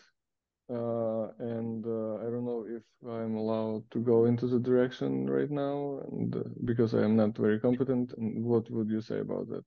Okay, so I want to be very clear as to the policy at Realty Texas. Realty Texas doesn't say you can't do things. It just says if you've done something that you've not pre-approved, you have to reach out to a mentor and have a mentor walk you through it. So if this is something that you want to engage in, you have to reach out to a mentor and find if there's going to be a mentor that's willing to help you through it. If you're going to take on commercial as a competency, you will have to continue getting a mentor each time until you've done it 3 times and you've taken the 90-hour commercial equivalent of GRI, which is the commercial course from Texas Realtors. you take that 90-hour course and you close 3 commercial leases, then you will be deemed competent to be able to assist clients without the assistance of a mentor. So that's Makes our. sense. You may want to Absolutely. refer to them because they sometimes can have a lot more streamlined approach, but I don't get involved in what agents want to get involved in terms of their competencies. I let them make their own decisions, but I just throw out there, if you're gonna practice residential and that's gonna be your competency, taking that 90-hour course and learning all the commercial stuff might distract you so much that you lose out on residential opportunities. That's only devil's advocate. You can choose what you would like to choose. Okay, I appreciate you telling me that. Yeah. Yeah. Hi, Meg. Oh, sorry, and one last question, quickly. Any persons that you would recommend for a mentor that I could reach out? And you Tanya can text me Barlow. that. Tanya Barlow is really good. Okay, sorry, Mac. Yeah. Mohammed. Thank you. And then Meg. So, yeah, I had a open house Saturday, Sunday, and it was priced 318,000, 1,500 square feet. But there was two more houses in the same neighborhood. One was for 300, the other was 319. They were square footage was bigger than this one. And I had two people walk in and they said, this house is a little bit smaller than what you're looking for. So I told them that there are two more houses in the neighborhood. And I told them one is on the left and one on the right, and you can go and look at it. I'm just asking that I'm allowed to do that, or it was not right. I'm guessing that this was a Realty Texas listing. Is that right? Yes, sir. Okay. So you we can't do anything that's going to undermine the seller's position. That's not to say that you can't let them know what's going on, but you have an obligation to try to help that person sell the property. I'm going to tell you this, Mohammed, and this is a very difficult concept for a lot of people to wrap their head around. I know this is not your listing. This was someone else's listing. Is that right? Yes, sir. So Realty Texas has taken a listing and it sounds like the listing is overpriced. Is that right? Yes, sir. Okay. So if a listing agent has if you're going to do an open house on a listing, you might want to do CMA on it before, because you can find yourself in an impossible scenario at an overpriced listing. I do not recommend, and we have a policy that agents are not supposed to take overpriced listings, which means we're taking a listing for a price that we know that it will never sell for. That's a failure of fiduciary duty. It's a violation of the code of ethics. Even if we tell a client that this is overpriced, but we're going to try, even that is a violation, because we have to defend the list price.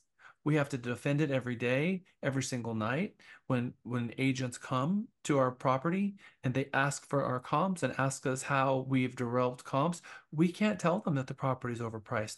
We have to defend it. And if we can't defend it, we can't list it. And if you can't, the License Act says that an agent must defend. And it even says that, in the IABS, that the listing agent's responsibility is to defend the seller's position. And if we can't defend it, then we can't take it. So now you're found yourself in a situation in an open house, in a situation where you're trying to defend its price, but it's indefendable and it puts you in a bad position. So I hope you're reading between the lines there. I did. Excellent. It was a great question. Meg, did you have a question for me too? I did not. You're just hanging out with us. That's Yeah. With okay. Samantha. Samantha has a question? No, but she doesn't have her camera on anymore. I see. Well, we have Rebecca, Samantha, Dimitri, and Mohammed. No other questions I'm hearing, so I'm going to go ahead and jump into filming our homework answers and get that out to you as fast as I possibly can. So that will be my next task. And I can't wait to see you all tomorrow morning at at noon in Mega Mini with Lisa Ormsby. Thank you. Bye. Thank you. Bye, guys.